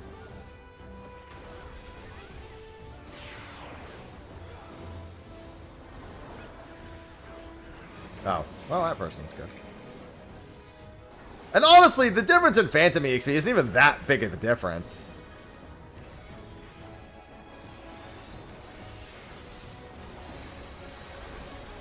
Like, it's like the difference between getting like 8 Phantom XP per kill and like 20. Which, don't get me wrong, that adds up fast, but...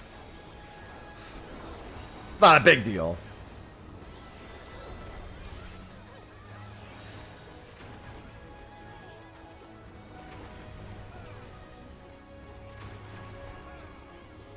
I will say that I feel like if you could sleep mobs, I would totally do healer Oracle. Like any form of healer and Oracle. Cross knockback, probably knockback again, yeah. Cross knockback, knockback donut. It is, Chris.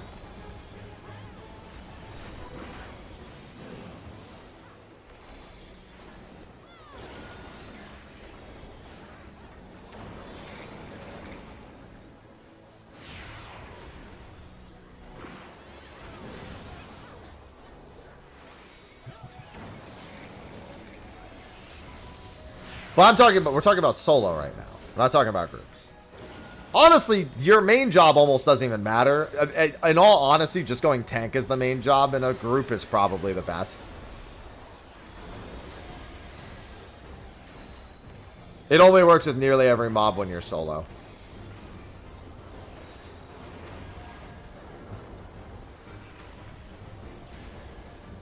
Because if I could sleep mobs, what I would do is I would grab a bunch of mobs, put them all together, starfall them, and it probably wouldn't insta-kill, but it would come pretty close.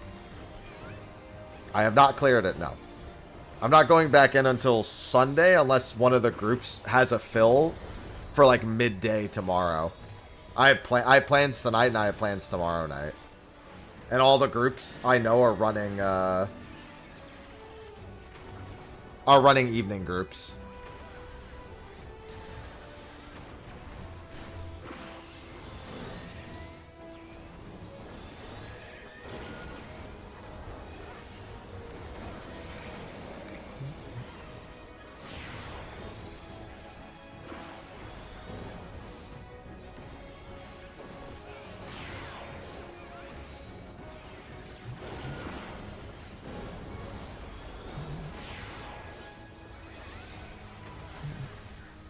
Yeah, if you're doing a group like tank cannoneer, like if everyone's just a tank and a cannoneer, you could just pull and then like invulge. Honestly, you could all just pull one mob each and then just cannon them down and then pull them together and then pull one mob. Like there's a lot of ways you could go about doing it. But the idea is that you're mobbing them. You're not just killing one mob at a time.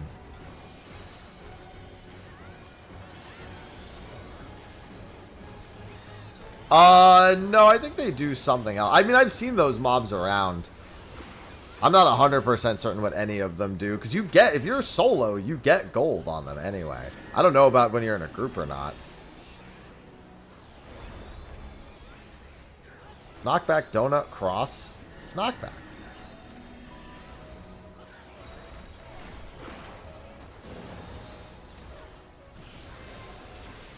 Cannoneer can only be purchased with silver.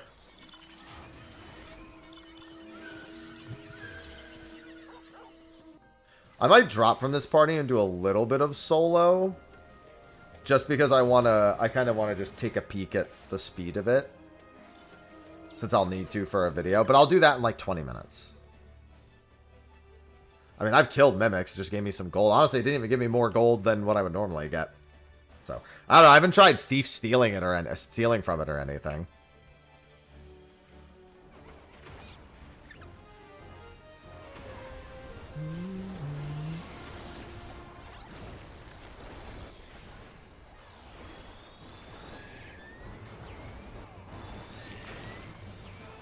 No, solo's not too bad. I did some solo. It didn't take me too long to get, like... How much did I get? Got like 1,000 of them pretty quick. 1,000 gold coins didn't take me that long.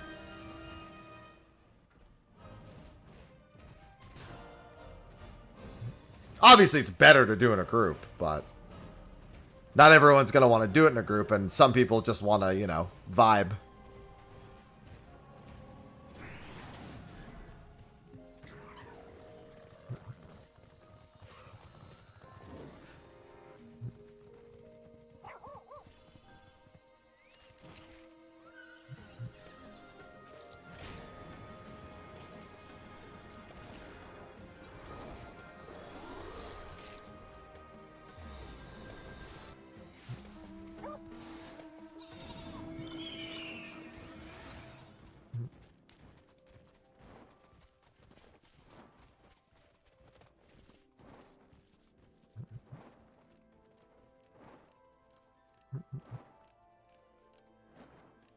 No. No.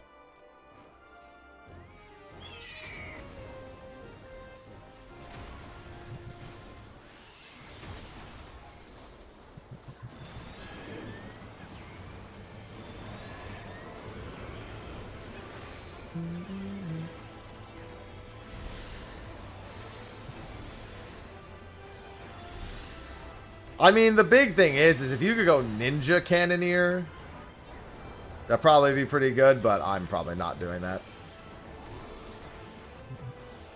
Ninja Cannoneer for soloing, just for the bonus coins with Dokomori, is definitely a pretty solid play. Well, no, the thread isn't the concern, Guffles, it's the fixatives. But the fixatives apparently also come from... the fixatives apparently also come from magic pots, but the drop rate is you know, pretty fucking low. So you're going to be way better off time-wise just doing gold farming. I wonder... I have 5 phantom jobs maxed out.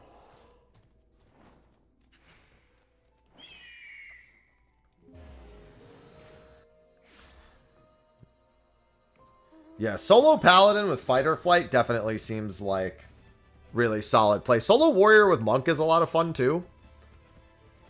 Just because you get the 27% damage buff. And you get the counter. But, you know, that's not exact. Alright, well, you and I are, this is not worth doing. Megas_87 just subscribed. Thank you for the 59 months. Yeah, sorry, that's not worth doing. Had to look at the HP scan. I figured since it spawned before, or actually it spawned before this started, that it probably wasn't going to be worth, but still. Thank you, Magus.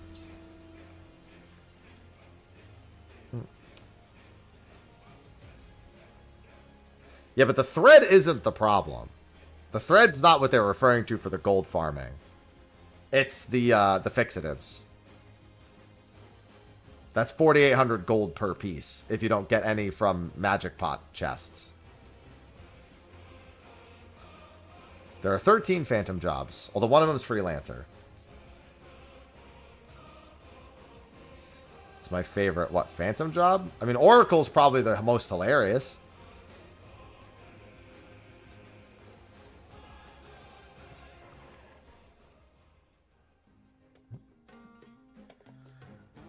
Oracle is indeed hilarious.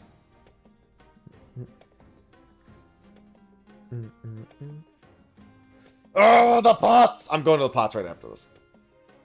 Oh.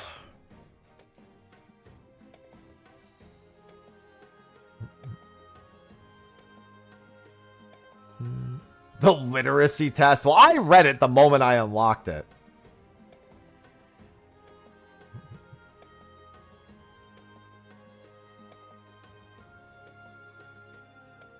Well, Freelancer you won't be mastering until 7.5. But Freelancer is really just the exploration job.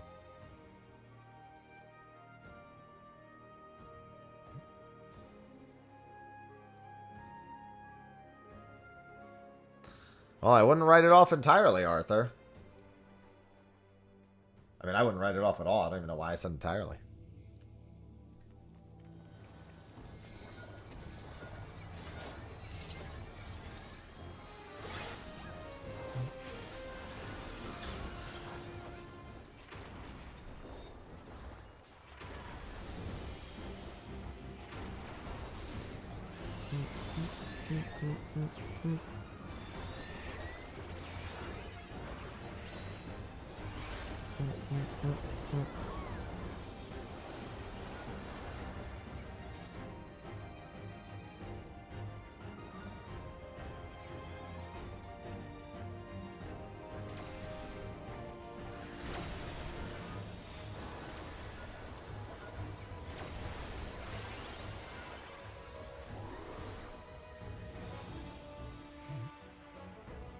Well, I mean, just hunting the chests without doing anything else doesn't really do a whole lot for you.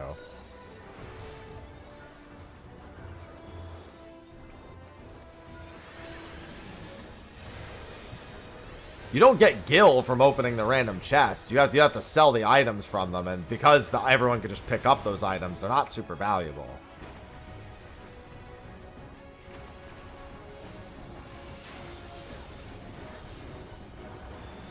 Like, there's an achievement for opening 5,000 chests.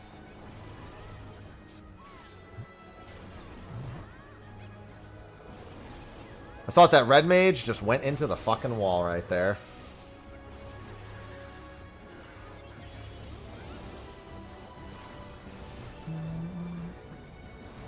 Yeah, honestly, the big thing is picking up the threads so you don't have to buy them.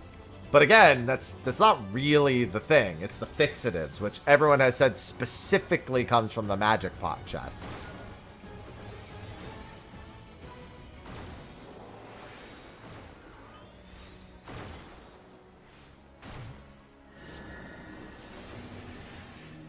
Like, I am gonna do that for... I'm not buying a single Etherspun thread unless it's, like, the very last thing I need.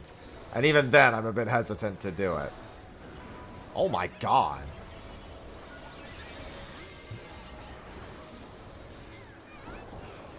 Alright, pick somebody else other than mine.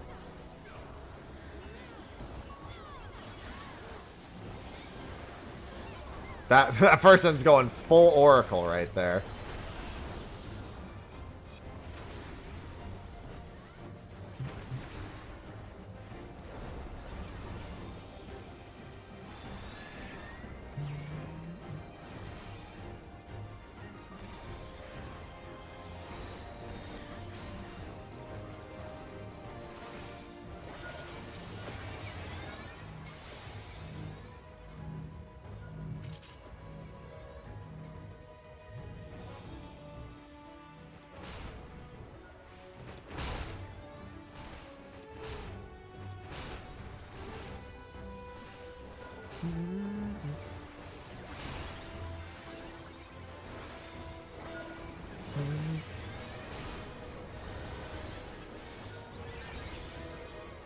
Hello, can you all group up? Come over here. Thank you very much.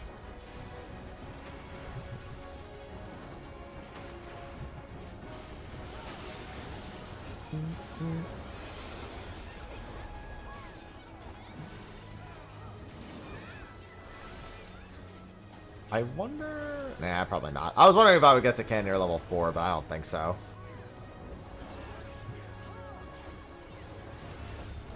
Like I said, I might drop in like 9 minutes. Maybe after one more sea, I'm going to drop and just do a quick, like... I just want to get an idea of the speed of solo farming, just so I can speak on it more. Or at least the average before I pick up even more job masteries and stuff. Pretty close, Kells. There's a few groups that have been pretty close.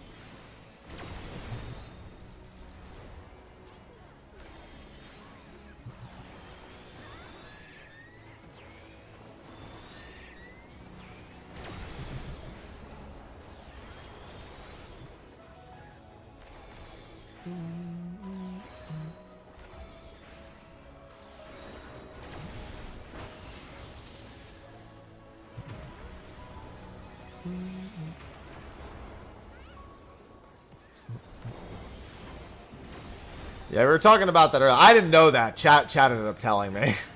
Because I said there probably wouldn't be, because I haven't looked at the 3rd or 4th boss at all. And the chat was like, well...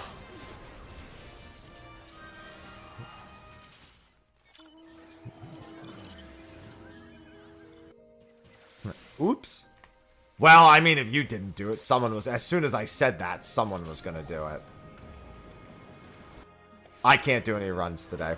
There's a run at 6 and a run at 9. I can't do either of those. And tomorrow I also can't do any runs in the evening.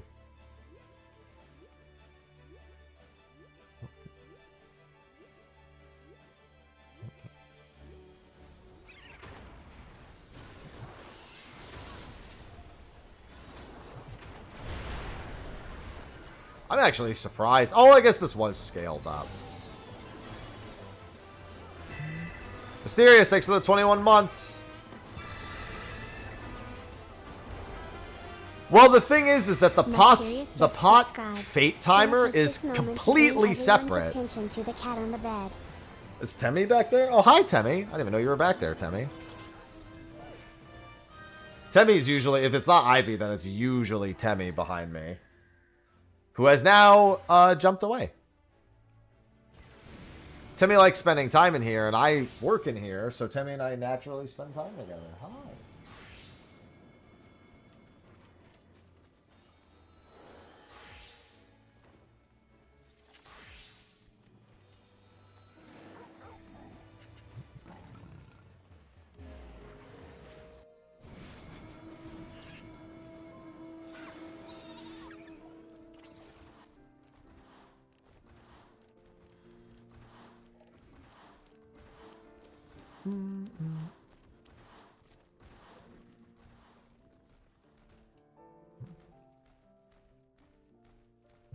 How'd the move go? My God, I think I've gotten everything now. If not, I'm not really sure what I'd still be missing. Pretty sure everything has come in the mail at this point. Combined kitty tortoises. Well, Temmie can't emotionally regulate, like, hormonally speaking, is physically incapable of it. So I try to treat them extra carefully. When they're here, I try not to have many sudden movements. They don't mind the yelling as long as I don't have any, like, sudden movements. I mean, there's a bunch of different Discords. There's not, like, one.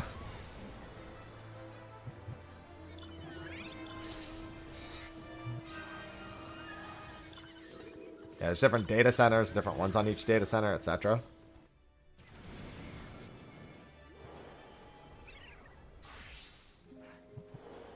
Alright, after this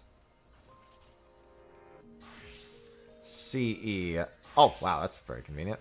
After this CE, I'm going to drop from party real quick, and I'm going to hop on Paladin. I am on the East Coast now, yep.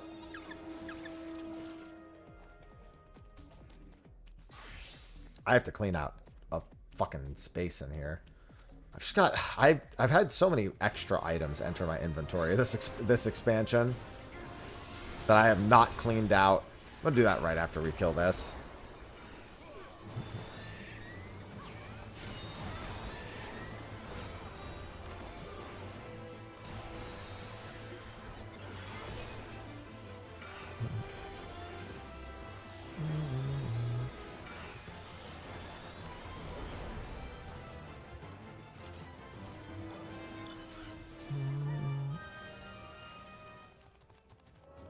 I don't even care about, like, preserving some of these. Like, normally I would at least go for a decent, but I just had so much garbage. I also did add a whole bunch of... I don't normally have crafting or gathering gear in here either. So these gathering boots. Level 90 ones. Honestly, there's probably a bunch of level 90 gathering stuff in here that I never got rid of yet. The Ophiutorus was because of low item level stuff. That's an ultimate piece. Yeah, I just gotta put some of this stuff away. I'm not back in Jersey, no. Sure is, Matthew. Wouldn't be anywhere else.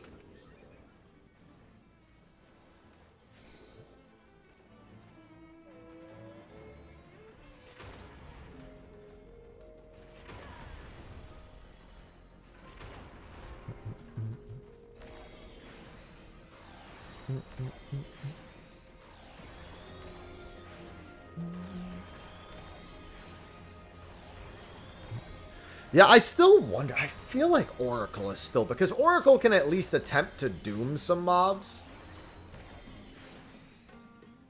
I don't know, dude. I'm trying to think of which one would really be good. Yeah, about 30 minutes. A little bit more. I'm going to have to use the restroom. After this, I'm going to use the restroom and then drop party. And I'm just going to do a tiny bit, like it's a handful of solo gold farming kills. I'm doing good. My headache is mostly receded. Occasionally, I still get them. More so at night now, it feels like. But even then, not that much.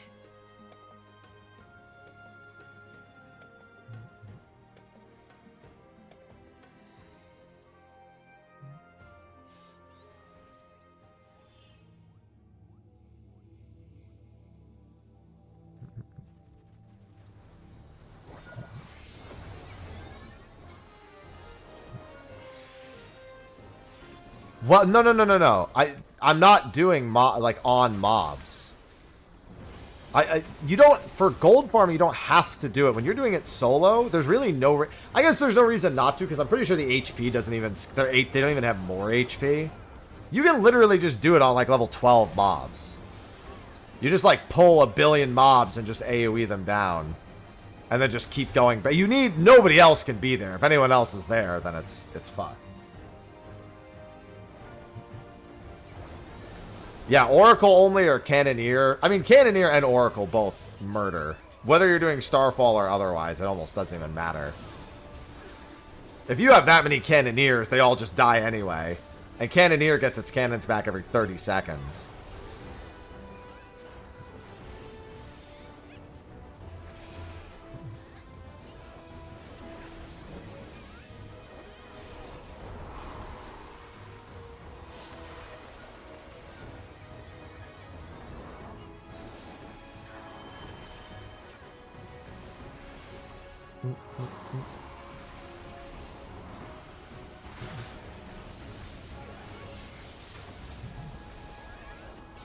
But yeah, it's a matter of just exploring, just trying to figure things out.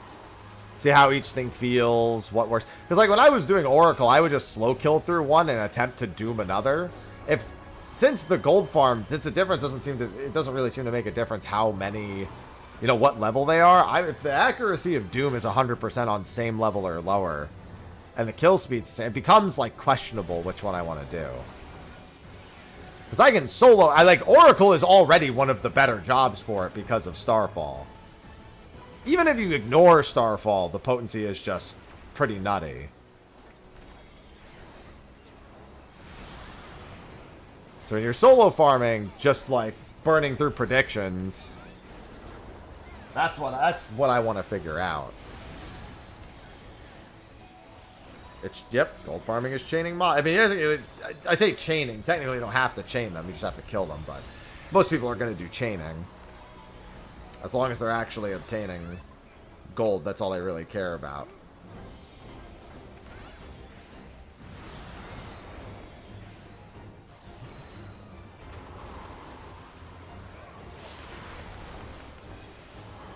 Yeah, I mean, I don't have silver yet. I would just be curious about what it's like now. Because generally, the idea will be you'll always silver first and then do everything else. And on Paladin with Fight or Flight, you should be able to kill pretty quick.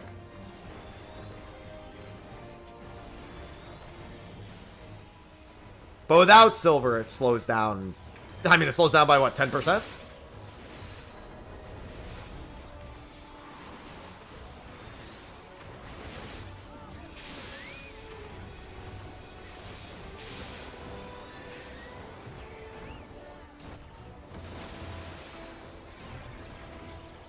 What? Goodbye, Nio.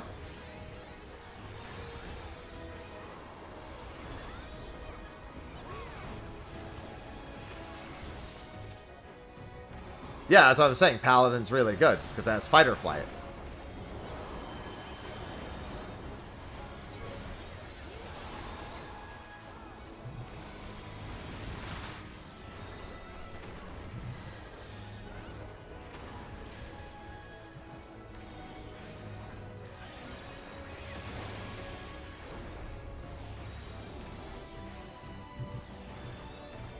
I mean, you need a lot of gold too, Light. You need more silver than gold, but you need a lot of both.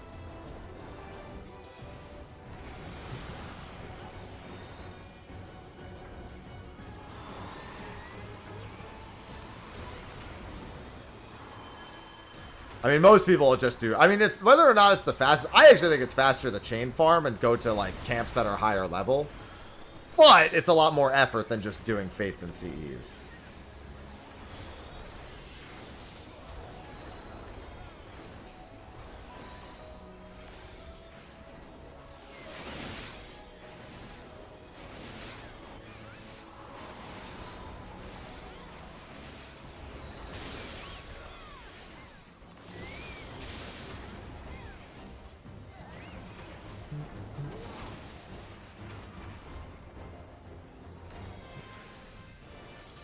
Gold are easy? I mean, silver's not hard either.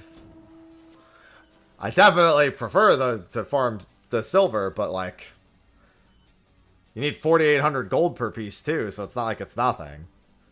All right, I'm gonna disband from the party, and I'm just gonna hop on Paladin. I gotta fix my my gear real quick. Yeah, because I got State of the Realm in 30 minutes anyway, so I just want to do this real quick. You guys can stay together. I'm just... Oh, hey, another Ranger Soul Shard. Cool.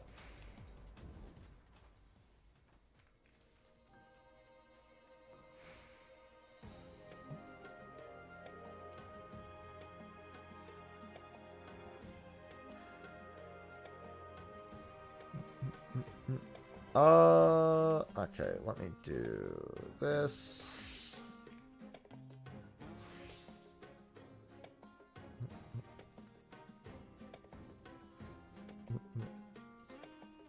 Actually, let me do this first. I just want to go in the cave and blast a bit.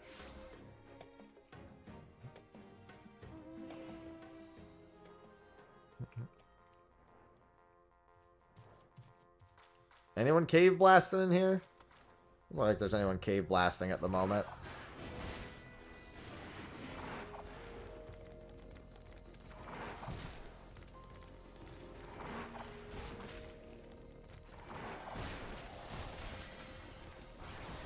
Oh, right. I don't have keybinds for this. Yeah, I mean, this still... I would definitely prefer Oracle. Like, I wouldn't pull this many.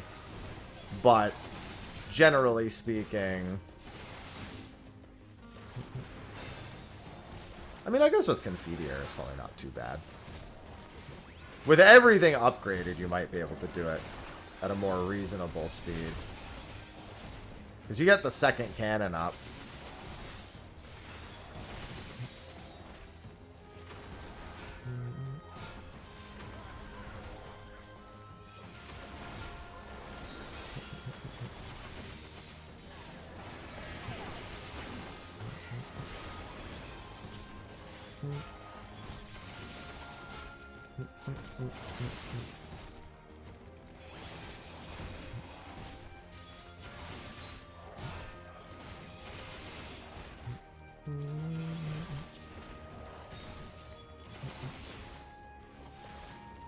Yeah, because then whoever the main target is gets the next bit.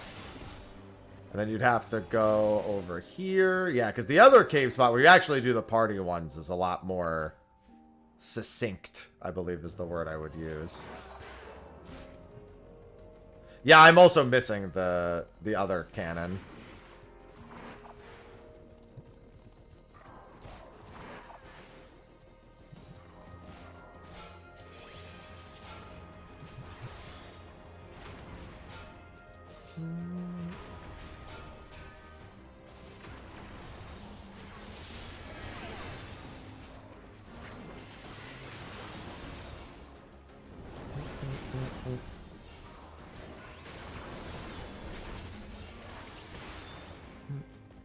Well, if you find a place with undead, it's only going to be during the evening. Which, there's no undead right here.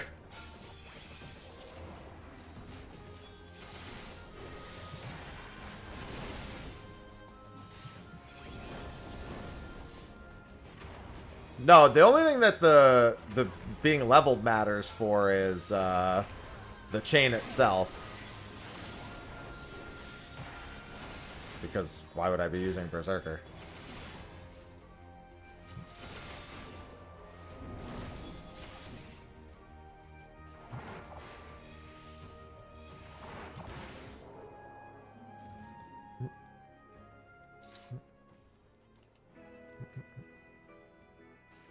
Yeah, obviously, if you could go in the evening, it would be better.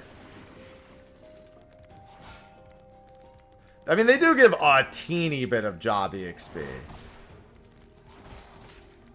An ever so minor amount.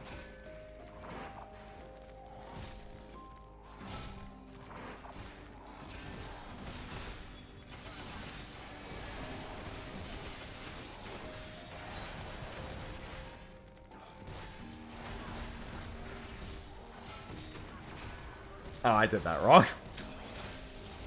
That's fine. Yeah, you do gotta be solo for these guys to give this stuff.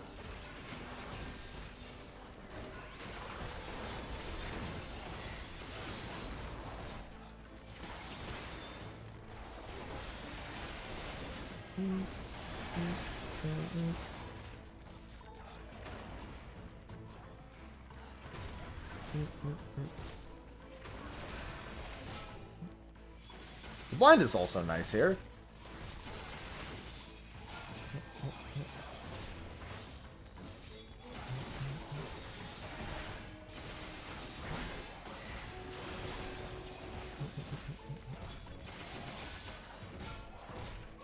Because that CE spawned not too long ago. Well, I'm not leveling.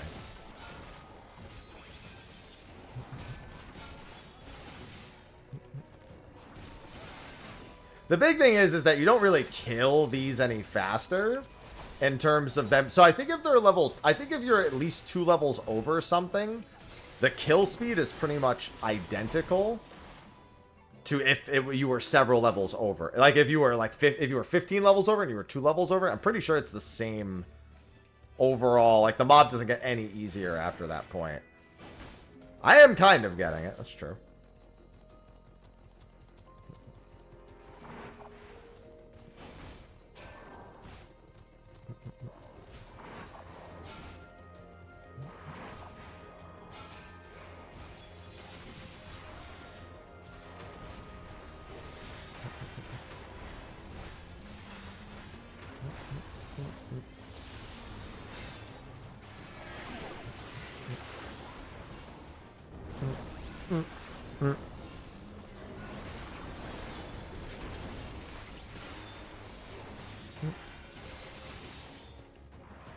But yeah, you could just group up a bunch of mobs here, and it's not that big a deal.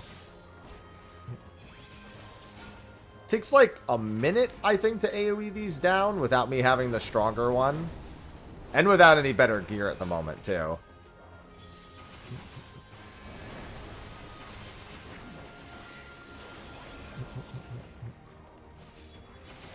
If fight or flight, if it only lasted long enough to get 2 cannons, which would be fucking stupid.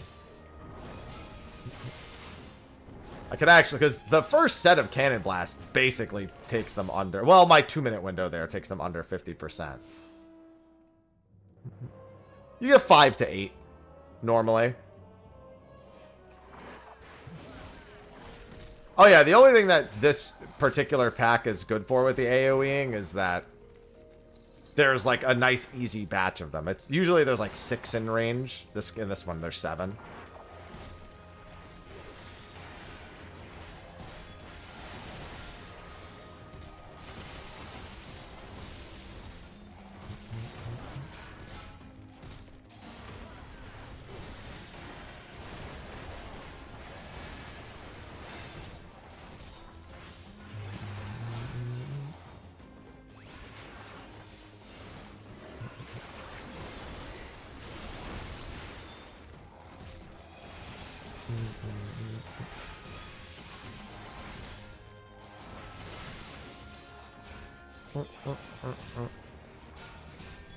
Well, I mean, honestly, I've killed mobs that are even lower than this, and they give about the same. It's really only once they get higher level than you does the quantity start increasing considerably.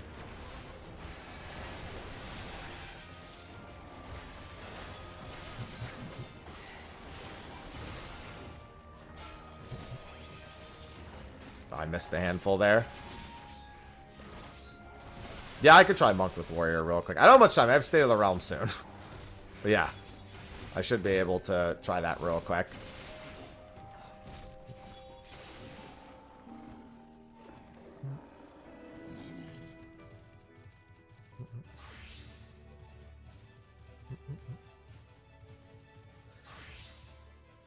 Hold on, I want to check something real quick.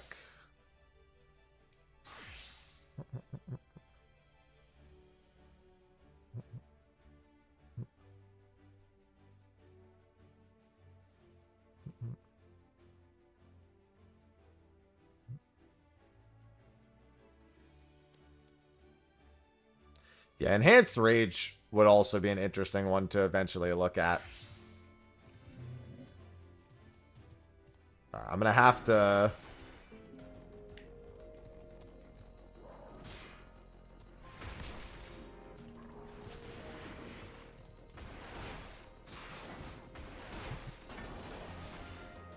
Gonna have to largely click this since I haven't put the time together to put the skills on my bar.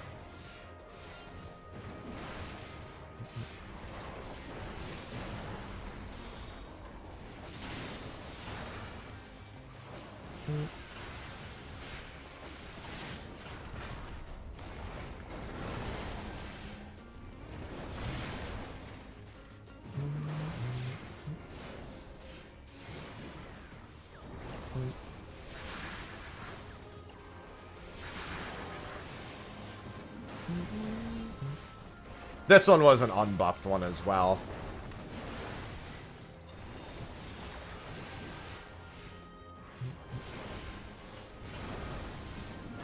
Because I only have 2 stacks of kick here.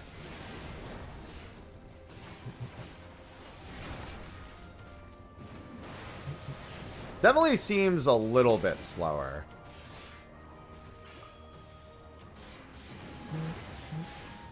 But I guess I should pull one more now that I actually have all the stacks. It's because the cannons are about 180,000 total. So even with all of the, well, everything.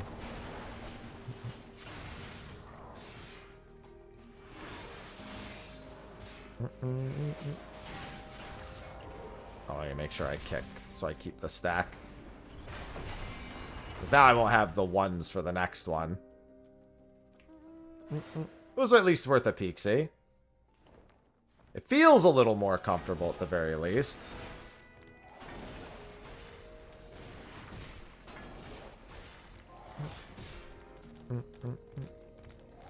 Although Paladins was actually pretty cozy.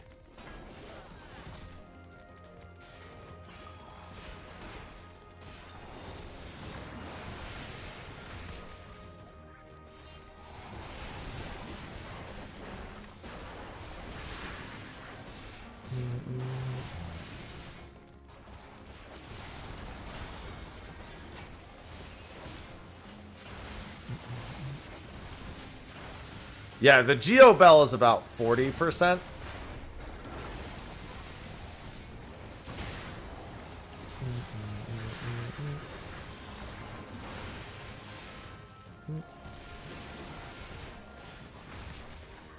Honestly, the more annoying thing here is that I don't have my keybind set.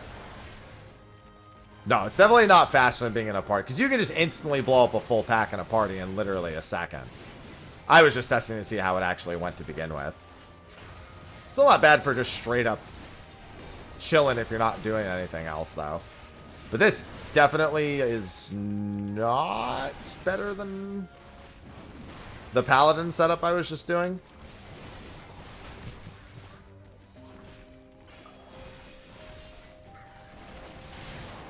Alright, let me just murder this pack real quick. It's mostly because the damage fall off for Primal Rend is pretty severe. And the consistency of Cannoneer makes it a decent bit better. Well, I was just trying a few different ones out. Still, I picked up like 300 gold just now, just testing that. I'm not going to say no to that. Hey, what's going on, Sly? I was just wrapping up some testing. Alright, let me get ready for State of the Realm. Yeah, on top of that, that's without all the mastery bonuses too. So that's going to get better as I do mastery bonuses. Yeah, Oracle with Paladin is another one to test. Oracle with Paladin should be really, really good because you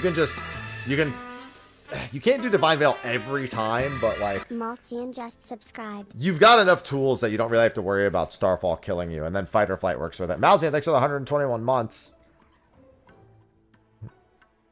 Yeah, you're looking at about 30 coins a minute. But I think I can do it fast. That's something that will get faster with time, and I don't know if that's the best setup. But anyway, I have to use the restroom real quick, and then we're going to do a State of the Realm. There you go. All right, I will be right back.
Alrighty then, let me get set up for everything.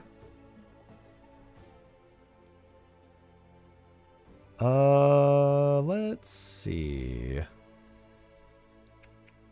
I have, yeah, all of my settings are still the same.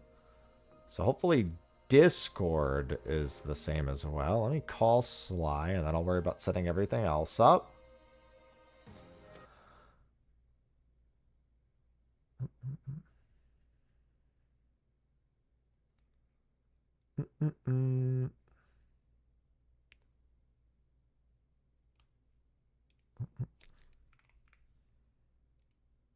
There he is. Oh, I gotta turn off my camera scene here. Almost forgot to do that.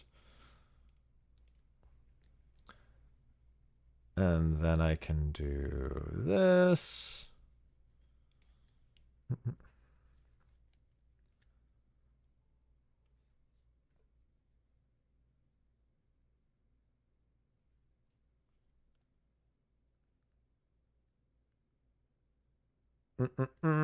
Hey.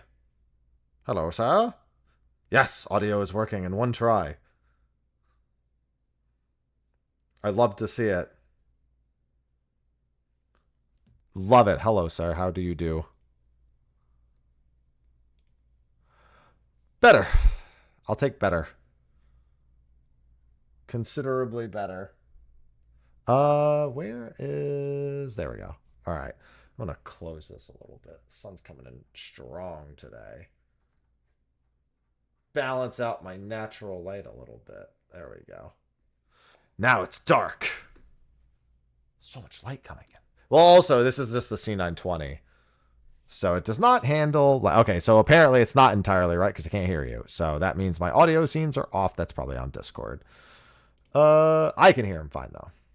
Which is good. I'll take it. Yeah, that's the OBS source being off is what it is. Here we go. Yes. Try again. All right. Nope. I'm just going to change it directly to the audio source. Try again. All right. That's still not the right audio source. So that would mean that it's this audio source. Now try. Trying again. Another there you time. go. That was the audio Hello, source chat. you were looking for. Mm-hmm. There we go. Yeah. There we go. Yeah, it's because I had it set to default. Wow, it even remembered your window capture. Hey, let's go. I'm good. Wait, Love to see it. Why did it delete my camera, though? Oh, hi. Hi. Hi. You're home. You are home. It's almost 3. Thanks. Sophie says hi, Sly. Sophie says hi, Sly. Hi, Sophie. He yelled hi at me. Why did you sound... Now you sound farther away. Can you say something again, Sly? Oh, you know what? Something no, never mind. again. There you go. Now it sounded better. Oh. All right.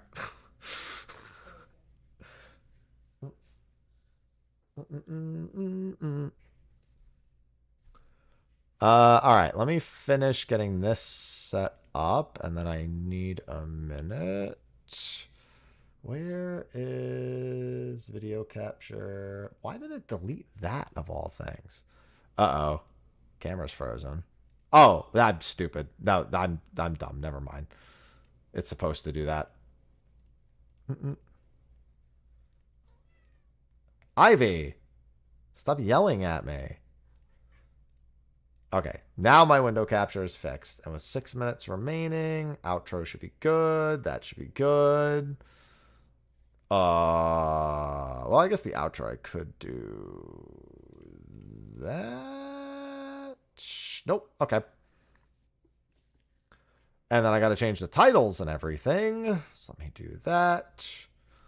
State of the Realm. Occult. Crescent. First impressions. Ivy, chill. Trying to get stuff ready.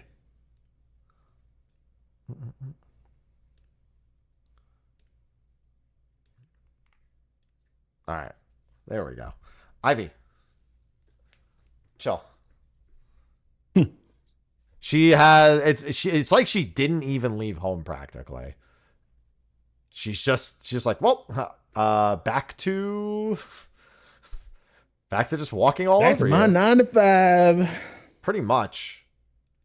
She just literally, it's like she didn't go anywhere. Which I'll take. I'll take that over the alternative. I can't find my intro music. I don't know if it's on a different hard drive. I'm hoping not.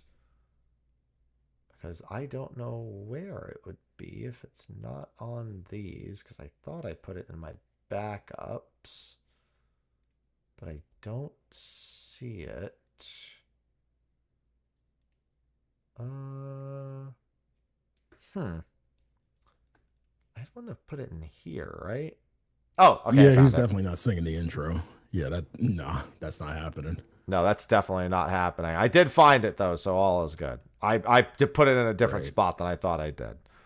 All right, so we've got that. We've got this. And titles updated. Yeah, I saw you do it then.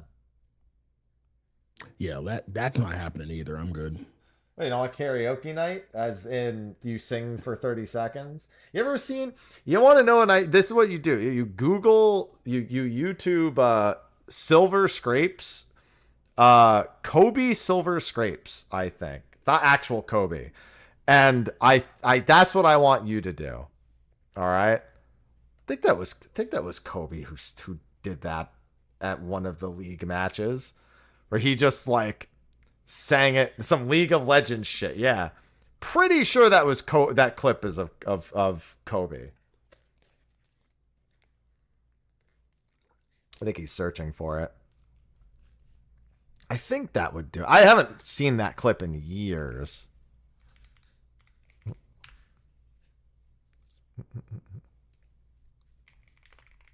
Silver scrapes. Yeah, it is. Oh no, it's not Kobe. But it is. I did find it. It wasn't. It was not. It was Mark. It was Mark Z. Yeah, there it is. There. Now I can send it to Sly, and he can, he can get ready to sing it. Here. Yeah, I'm not doing that. Did you listen to it? That one? I'm listening to it right now. Come on.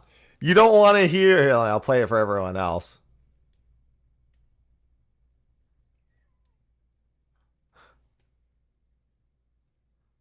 Bee woo woo.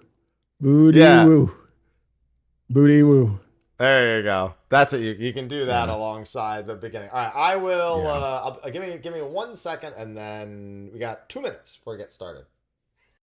Cool. Oh damn, I need to update my time. Taking time.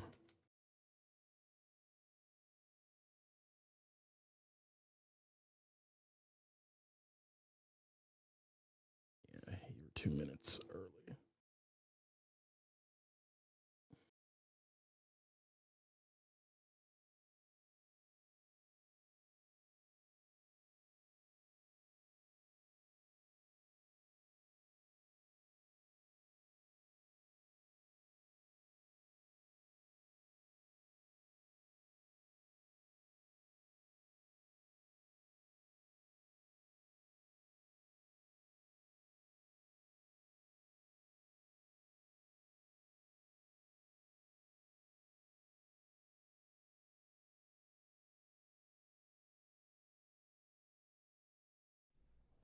Oh, all right. Okay, so you can sing that, and then okay, no, we're good. Yeah, still not happening. Sing the song of the League of Legends people. Yeah, I'm definitely not singing the song of League of Legends. I don't exist in salt mines. That is not true. You exist in different salt mines. Yeah, that is true. Yeah, everyone. You can't. Everyone has their own salt mine. Mine is not League. That's fair. All right. I think I've got everything I need. So let me just test one. No, yeah, this works. Okay. All right. In that case, I am good to go. Let's do it. All right.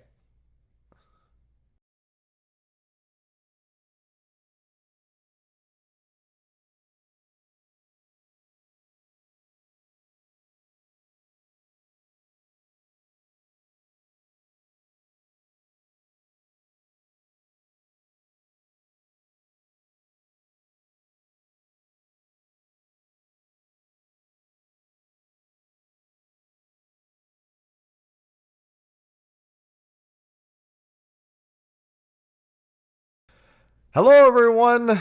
Welcome to Stay of the Realm. We're back. It's been about a month. And for anyone on Twitch, yeah, the opening music, the audio source thing was still a little bit off because I have a couple things on different audio sources. That'll be fixed. I'll edit it in post, or it won't. You'll just get the start of the show when we go onto YouTube. But all the same, we have a show. It's been a hectic month for me, or we would have had more shows. But we have one for Occult Crescent today, just doing our quick first impressions. We'll probably have a few shows about Occult Crescent over the next several weeks because, people are working through it right now. People are working through the raid right now. But we just want to touch base because it's been a while and there's new content and we love talking about new content. So with that, I'm one of your hosts, Mr. Happy. And of course, joining me is Sly. Hi, Sly. Hi. Hi. It seems a little bit off. Mostly I got everything working pretty quickly and it's off by a little bit. Yeah. New place, gotta get reset and everything. Yada, yada. Yeah. Different camera. Although my other camera is on the way. Old school camera. I remember. The C920. Yeah, I remember when I first started and used the C920. Jesus Christ. Those are the days. It's always good to keep the old C920 handy. You never know when something's going to happen and you just got to pull out old reliable. And in my case, it was I need to wait for the other camera to ship across the country, which it actually might be here. And I might just not have unboxed it. I have to go take a peek. I think it might actually be in. There's a box downstairs that I think it might be in. But all the same, yeah, we're here. It's been a hot minute since we're here. State of the Realm. Yeah, it's been an interesting last few weeks for me, to say the least. Oh yeah. Yeah. Not just the new location, but I was in and out of the ER for a little bit there. So blood pressure. The coffee had to be the coffee, obviously. Not the Hap coffee. You gotta take down the coffee? I mean, I don't know if it was the coffee, but I mean, 40 ounces of coffee a day had to pay some sort of. Yeah, that had to add up a little bit. I mean, it certainly wasn't helping the blood pressure. But now I'm doing a lot better now, and I'm moved into new location as well. So, I was on a plane last week. Well, I actually was on a plane during State of the Realm time, but I sure as hell wasn't doing a State of the Realm after taking a red eye across the country. Oh, God, no. No, I was asleep about this time last week. So, that's it. And as you can see, Ivy's here with me, of course, in the new location. But you may see the occasional cameo, or I should say catio, depending on what they decide to do. Right now is usually their sleeping time, but you may see one of 4 other cats show up and, Oh, more cats. More cats, yeah. Temmie, Bacon, Sausage, and Cinnamon. Those are cats. And every time Bacon pees, I'm like, isn't that just grease? So if you didn't like that. So you just got a cupboard of cats. Cupboard of cats, yeah. That's it. Oh, man. But anyway, yeah. We have a show to do today. I'm going to keep this one simple. Yes. Start of the show, just quick reminder, shout out to the sponsors on Patreon. Don't forget the Steel Series, link in the discount code. And also, I'm going to be doing Final Fantasy X Magic the Gathering pack openings when, I don't know if it's when pre-release begins or actual release. There's a card shop in Kentucky that's sending me packs. And so I'm going to be doing those opening. I have a discount code on their website. On Twitch, it's !card shop. On YouTube, it'll be in the description. It's in the description of most videos right now.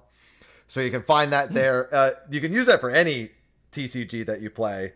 But, they might still have some play boosters left for the Final Fantasy stuff. But if they don't, they're going to do restocks at some point as well.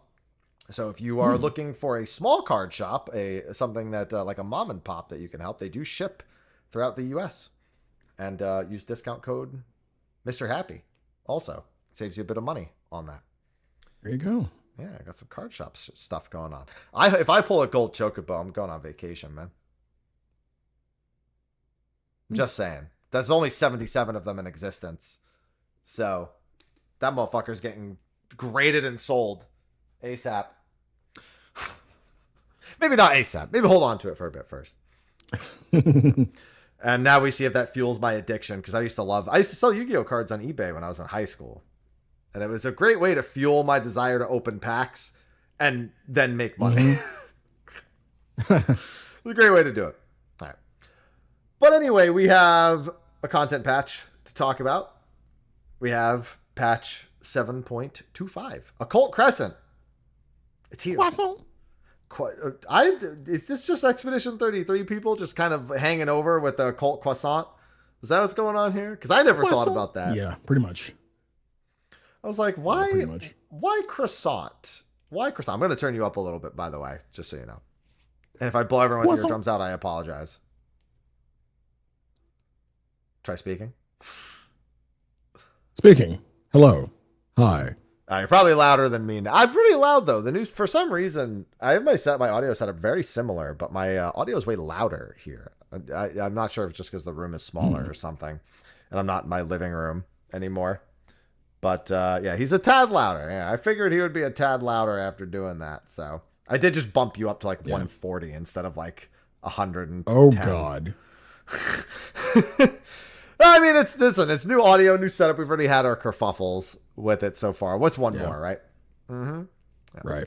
So, yeah, I have been doing nothing but, in fact, I actually should just be doing it during the show. I don't know why I'm not. Like, I'm actually kind of like gold farming. Gold farming. farming. I can do solo gold. I was doing it when you showed up. I could just do more solo gold farm. Dude, you can average like 1,800 gold an hour solo. I could do that. Well, no, it's more like 1,200. And the gold jobs are what, 1,600? Yeah, but that's not why. I was saying, yeah, but you can't get one an hour. Yeah, I'd say it's ambitious to get one an hour. You're realistically more so getting like 1,200 an hour. I'd say that's more realistic because you're doing probably. Well, actually, no. I think I am right. 1,800 an hour because I can do about 30 to 35 gold a minute, and then it's times 60. So times 10 and then times 6. That's 1,800. That's 1,800 actually. Yeah. There you go. Math. Oh man. Yeah, that's not the only math I've had to do in there. But yeah, I've been spending a lot of time in there. I'm assuming you've been spending a significant portion of time in there over the past few days as well. Oh yeah. So catch me up on your progress slide before we talk about the individual bits and bobs, what we like and don't like, etc. Yeah, I'm 20. Working through. I'm almost done with Bard. I already finished. I finished Monk and Knight. Working on Bard. Bard's gonna be finished by I'm probably doing another half instance after this, and I'll probably finish Bard and start another job. Yeah, I have not seen a single soulstone off of a CE. Great. But yeah, I finished my Demi-Atma, got the weapon. Yay. Finishing the Demi-Atmas is doing a lot better than most. So you traded your luck and one for the other. Pretty much. Yeah. And so yeah, level 20, just, farming for the gear, I guess. Got a third piece, just down to 2 pieces left. So just be doing CEs and fates and pots and getting unlucky with pots too. So yeah, so you're having about an average experience, I would say. Yeah, I'd say sub-average because most people do get job crystals or job stones. Crystal, yeah. Yeah. I mean, but you're not doing it like, I don't know, I'd say, how many jobs you have mastered, you said? It'll be 3. 3? Yeah, 3 without one. That's the real kick. Because I just got my last one at my 5th job mastered, basically. I just got Berserker at about the 5th job mastery. So, but I got my first one very quick. I got Ranger on the very first try, but then Oracle took me until I was like 3 jobs mastered. So like, I get the range. Like I didn't get Ranger in one try. I didn't get another Ranger again until today. So in reality, I was very close to being a kind of that similar pace. So I'd say you're not, it's a little below, but still, average, because some people are still struggling with the same stuff. Chat's like, wow, really? I got on my first try. Congratulations. Yeah, that's what I hear. I got Berserker on my first try. I got Oracle on my first try. Great. Awesome. Listen, we're just salty. All right. It's not your fault. You've done nothing wrong. We're just upset that it hates us, or it has hated us. Obviously, it doesn't hate me. It hates me in particular. Like this game and my luck, it fucking hates me. And then fucking chest. Don't get me started on chest. Did they just put random shit in all the chests, gold, silver, and bronze? Because yeah, I haven't seen anything good. I have not. The only thing I've seen, materia and ribbons. Well, I mean, with the pots, I know there's 2 rare things in the pot ones, but 2 is only 2. Yeah. You know what I mean? Yeah. That's only gonna do so much for you. But yeah, for mine, since I figure I might as well, say what I've got done. I too am, of course, knowledge level 20. I have been in and out of the Fork Tower a little bit the past few days. I did not have a hardcore group set aside because I was busy moving and I was in and out of the doctor's office and whatnot. So I just didn't even look. So I've just been casually going a few times like per day. I'm not going today. I'm not going tomorrow unless like a midday run opens up, which I guess Saturday it's technically possible, but I'm not looking much harder than that. And I've been mostly leveling, exploring, trying to figure out what's ideal, what's optimal, job combos, answering questions that are in the patch notes 8 billion times. Just the usual stuff, sharing thoughts, opinions. I mean, this is basically the same conversation I've been having in stream. This show is just my everyday stream content for the past 4 days. Outside of Croissant, have you done any of the other content? Have you done so you haven't done Mamulja, you haven't done Hildy. Okay. No. I gotta focus on what's important. Sly, we'll talk about it because that wasn't the intent. The intent was to, do some Occult Crescent, get to 20, just Fork Tower, go do the other. But then I got into it and that was it. I'm not leaving that. I got that question. There's other content. Right? Yeah. I had to have that conversation with my chat. Yeah. Oh yeah. There's Hildebrand and there's Mamulja. I mean, I knew there was Mamulja. I was like, oh yeah, there's Hildebrand. That's it. Yeah. Yeah. It's you're not gonna stop me. That's it. Make it rain. Don't care. The only thing I'm making it rain is silver and gold pieces right now. Okay, that's it. I don't need no MGP. I'm good, great, grand, wonderful. No yelling on the bus. I'm ready to go. You know what that quote's from? No. It's from Billy Madison. Chris Farley says it. He's the driver of the bus. Like, good, great, grand, wonderful. No yelling on the bus. Seen that in years. Every time I say good, I have to say the whole quote. It's like a Tribe Called Quest. I got to say the whole thing. You got to say the whole thing. Yeah. Yeah, exactly. So, I've just been nonstop. I mean, you saw, like you tuned. I was just talking about solo gold farming because I want to know how to be able to recommend those types of things, give people like time investment estimates on, works. And I'm getting a much better idea of it. And it's, I'm having a lot of fun. It's good to feel like this is the second, and honestly, it's the second time with Cosmic, that day one sense of like everyone trying to figure everything out. Getting that twice in a month. Primo MMO new content experience, as far as I'm concerned. And I'm getting that here. So we should probably talk about the individual bits of Occult Crescent, except for the story, because I'm doing the story on my alt. I skipped everything on my main because I was just grind. And I've actually heard it's pretty interesting. So I'm really looking forward to picking up the details on that one. But Occult Crescent, I agree with that. Occult Crescent is, how do I put this? 5 coded. What? Final Fantasy 5 coded. Well, I mean, yeah, that's been obvious for the longest time, but I meant more so the story is probably 5 coded as well. I know, again, a little bits and bobs, but it's hard to describe because it's very much what they said, that combination of Eureka and Bozia, but I don't feel like that experience with either of them was exactly replicated here. No. And yeah, you can definitely see the differences. With, you say it's kind of like a medium between Eureka and Bozja. Yeah. I'd say, yeah, I would agree to a certain extent. There's Fork Tower and that's it. There's no, Dal Riata equivalent or anything like that. So that's all you get, Fork Tower. You get the 20, you level the jobs and everything, and that's all you get. Yeah.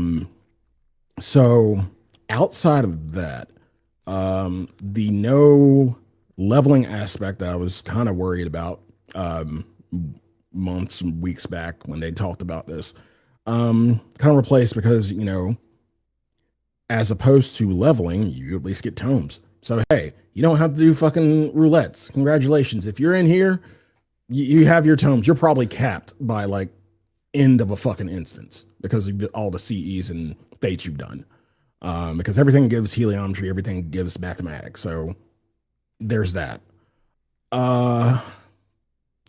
In terms of the actual mobs themselves, both CEs and regular fate mobs and just regular mobs outside, I was trying to remember I want to say for Bajja, because I was going back to Bajja, was everything omnidirectional in Bajja, like including I believe so, yes. So for them to have, it's weird that, the CEs aren't omnidirectional.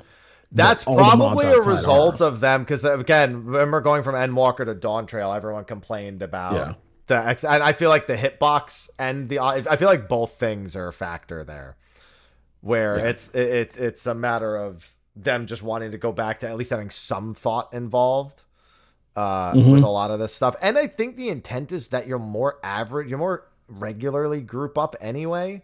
So like the content wants you to, so like why make it omnidirectional? Like you can solo, but the content's kind of made to be done with people. So odds are like, I get it. It's not even the it's such a minor factor. I think positionals. It's a minor issue, but it's something I noticed. Yeah, that's fair. I actually hadn't even thought about that. I had completely forgotten about the omni positionals. Like after you took away my monk positionals, like the world disappeared for me. All right, that hitbox only matters for the sake of mechanics. And that might actually be why. Because they have a lot of bosses with mechanics that hit on certain sides of the hitbox. And when the hitbox is uniform like that, it actually really sucks to not know exactly where front ends and sides, especially when random takes are spinning a boss. Yeah. And also, like, no, there's like also straight up like mechanics where the boss's direction is like super relevant. And while the front arrow was always there, again, the more identifying factors are actually useful. Yeah, front arrows, side arrows, being able to see that in half the time, not even being able to see that because there's a bunch of people doing a CE, so you can't really see the flanks half the time, especially in Berserker. Like, Berserker's also deliberately tries to trip you up because he looks in I noticed that for the beginning. Yeah, just go to his axe side. That's it. Like you don't even need the arrows. Just go to his axe side. I always look behind him. I always look behind the hitbox because he faces a direction and the hitbox faces another, and I'm like, I don't even want to look at him. That's confusing. Yeah. So you've it's interesting for me. I think the big thing is that it's actually somehow become almost faster than both Eureka and Bozia in terms of like. Oh, I'll agree with that. Oh yeah, everything like Eureka was the intent at the very least. Even with trains, the idea is you go to a spot, kill a bunch of mobs until the NM spawns, then go to another spot, kill a bunch of. And then Bozia was you can kill some things to spawn some things, and then some other things are spawning. And there's like, it's kind of okay to miss CEs in Bozia, and it's so you can kind of like, you kind of skip around the map and only do the things you want. This is like every second you're in there, something has to be happening. Basically, there's like a little bit of downtime. A little bit of downtime between like CEs or fates, but either way, the one constant and the one thing we tell like everybody: keep your map open. Just keep the map open. Something's about to happen. And with that, like one, you talked about speed. We've been telling people the first thing you want to do, 3,000 silver. Yep. Get your riding map. Yeah. Get your riding map. And because apparently the Fenrir doesn't work in here. I've had people tell me the Fenrir is not, because I don't have one, so I can't say that. Right. Yeah. Right. So yeah, get your riding map, get your speed, because you're going to be slow as shit and everybody's going to sail past you towards the CE.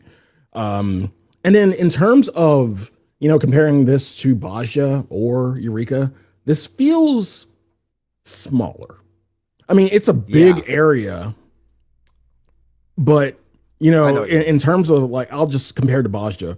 Bajja just felt there was a lot going on. You had to go through hell and half of Georgia just to get to one area, and there weren't that many. There weren't that many Aetherites, so you pretty much had like I want to say 3 main areas to go to, and then you just had to haul ass.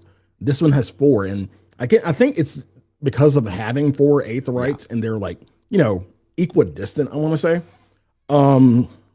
it doesn't feel as big, and you can just kind of get everywhere. In addition to your riding map, you can get anywhere quick. Like, so you're not going. Still sometimes not quick enough, but yeah. Yeah, sometimes not quick enough. I mean, if you're like, maybe I can squeeze in this fate before this CE. Usually you can. If it's close by, usually you can. And even if it's far away, you can use the teleport and maybe get there in time. But yeah, it doesn't feel as spread as Eureka or Bajja. Yeah, I definitely feel that. I think that adds to the reason why it's paced the way it is. Because basically, there can only ever be one fate and one C up at a time. And then the pots are on a completely separate timer, similar to the bunnies. But man, it's like, if there were any more, honestly, I'm glad, because if there were any more, I think they know that people like me made the whole having lots of fates up at once thing a problem. Because we would just tap one thing, then leave, go to the next, tap one, leave, to the next one. We ruined it, is what I'm saying. And by we, I mean me, but I mean other people like me. So I think that's the big reason why they do it. But honestly, it doesn't need to be more. Now it's just because you have to go so quick. Like sometimes I pivot for something and I'm like, oh, but I'm going to miss this. Like they really want you to go in there with an intent. Like go in and gold farm, go in and CE, go in and fate, go in and work on demi-atmas if you still need those, go in and treasure hunt, go in and do the magic pot. They don't want you to actually be able to do everything all the time. They want you picking an objective. And I think that's healthier in the long run. And that's good. I mean, I haven't had any issue. The problem is I want to do more. And I'm like, I can't slow myself down. Yeah. Right. So for them to not, well, okay. So again, fates and CEs fates, yes. So fates and CEs, there can only be one at a time. So I would say keep that speed going in terms of, the actual rate of things, but keep the speed at which they appear to, and actually just make more, like, because, I feel like there should be a few more, I guess, fates. I mean, I'll be happy with more CEs too. No, I'm happy. But, different place, same joke. Rare form, man. Rare form. Yeah, I would just be content with more stuff to do, more fates and CEs, I guess.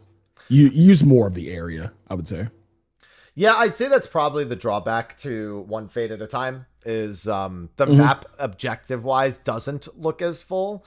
It's because what the objectives that are on the map are not marked. You have to know where they are. Right. Like if you have a fortune carrot, which we'll talk about later, then you got to know to look for all the carrot spots. If you are looking to farm chests, you got to know how to get through every chest spot. Like there's technically all the spaces used. It just doesn't have a flashing light on it. Right. That says, come here and do this thing. Yeah. And it's not like Bajja where like, all the space was used at the same time because we had the first area, which was like the beginner area, and there was some shit going on there. And you could have that. You could have something in the third area, which was like the top area, and you could have some shit going on there for people who were, at the level, and could do it. And the beginning areas for the people who just started, the middle areas for the people who are, kind of in the middle of everything. So yeah, and there was shit going on at the same time in all of those areas. You had people, I guess, farming in the top area of Bajja, and then you had people just doing CEs in the middle and whatnot. So there was always something going on. Whereas this, it's just so isolated, I guess, in terms focused. Of, it's focused. Thank you. Well, in terms of what it wants you to do, like you said. Well, the big thing is that the way it's designed is that as long as you're willing to explore and get that initial exploration out of the way, you can go to everything. So one major criticism of Bozia and a somewhat criticism of Eureka, it was a criticism of Eureka, but it was done in a different way, was the segmenting of the zones. Eureka was segmented by the Aetherites being available by level. It's not anymore. but that was a major problem where like Pagos had its own things going on, as you know. But not being able to get the aetheryte until you reached a certain point of progress was another point against it, and that just kind of compounded and made things worse for newer players because they couldn't get to that higher level stuff unless they had like a friend that was taxing them, and even that was scary some of the times. And then in the resistance ranks, you could only do the stuff in the bottom for the first few ranks, and then you could open the second part and you could open the third.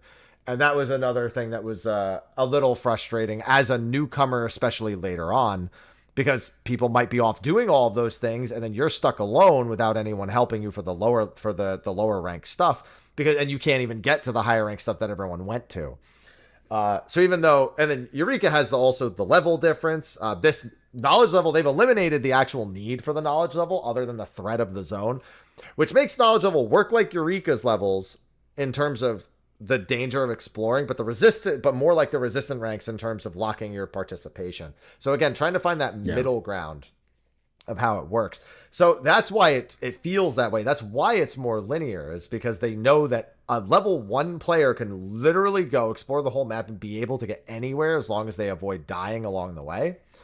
And they're allowed. There's no negative effect of them doing that. It's, in fact, I would say ideal, at the very least from the perspective of ease of access and reward justification. To know where everything is.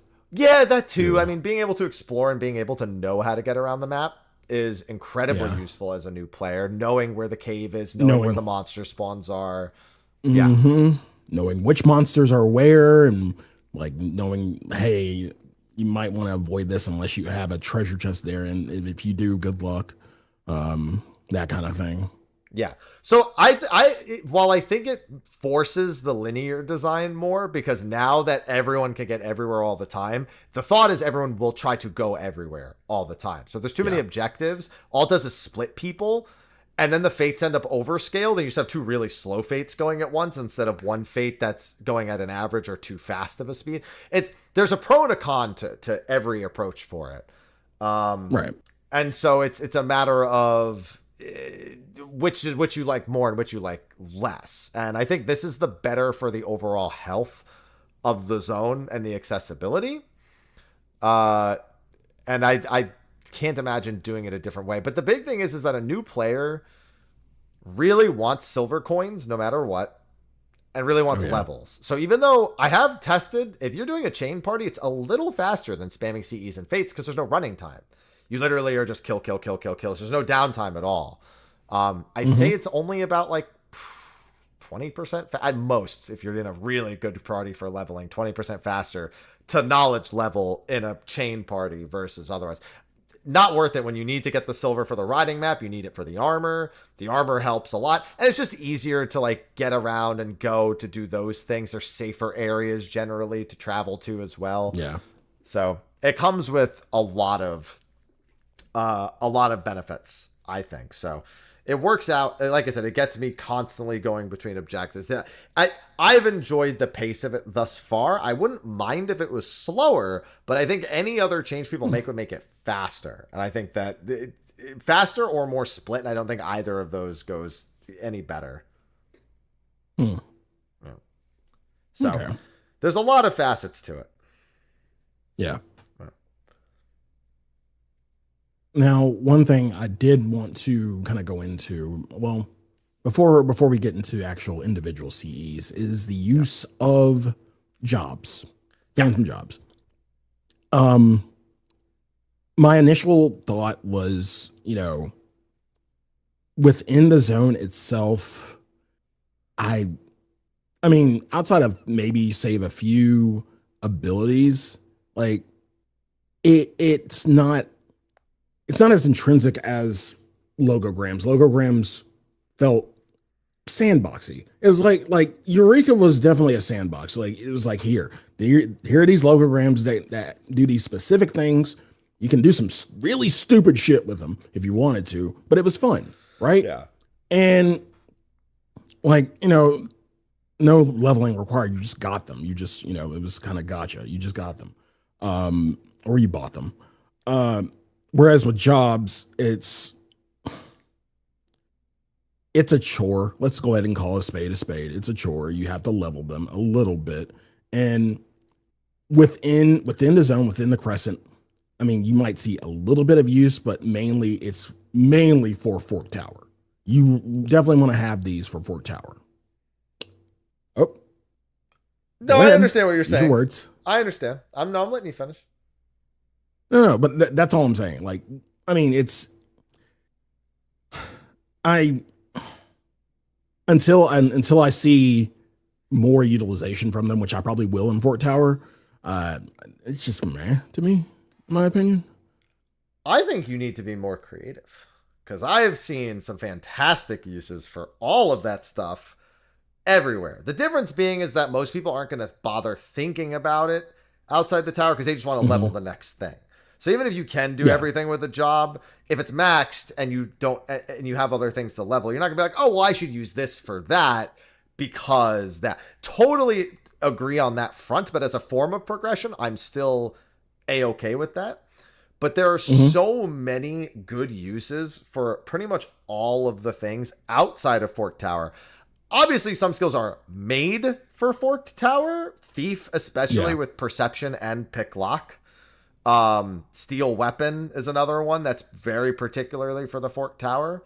But there are some interactions or some uses for the things that just work really well. For example, they start you with Monk, and Monk is probably one of the more popular jobs. Also, A, because it is a starting job, and B, because it's generally just a very accessible one. It gives you a stacking damage buff when you kick, but if you use the kick wrong, you're going to get yourself killed. So it's hilarious. Yeah. Where everything has a death wall. Yeah. And you're usually There's actually surprisingly some that don't. I was surprised that some of these fates actually don't have death walls. Like the shark, you can't fall off. And there's a couple of others where it doesn't. But on top of that, it gets Chakra at level 4, I think. And Black, for that reason, Black Mage sub Monk is actually a surprisingly good combination. Because when you have 0 MP, you get 70% of your MP back, so you can really do some extended fire-related stuff. Chemist, awesome for rezzing. Anyone can res. It's got some other useful utility, but like just having that 5-second cooldown instant cast res, really good for the achievement, really good for getting people up from fates. Knight, insanely powerful defense stuff. Pledge is crazy strong. You can use that to save people in fates. You can use that to ignore stuff in fates. That's really good. But Oracle is, I think, the fan favorite at this point. So much so that I am now using this message in chat. If I have one more Oracle in my party kill themselves, I'm going to commit Starfall.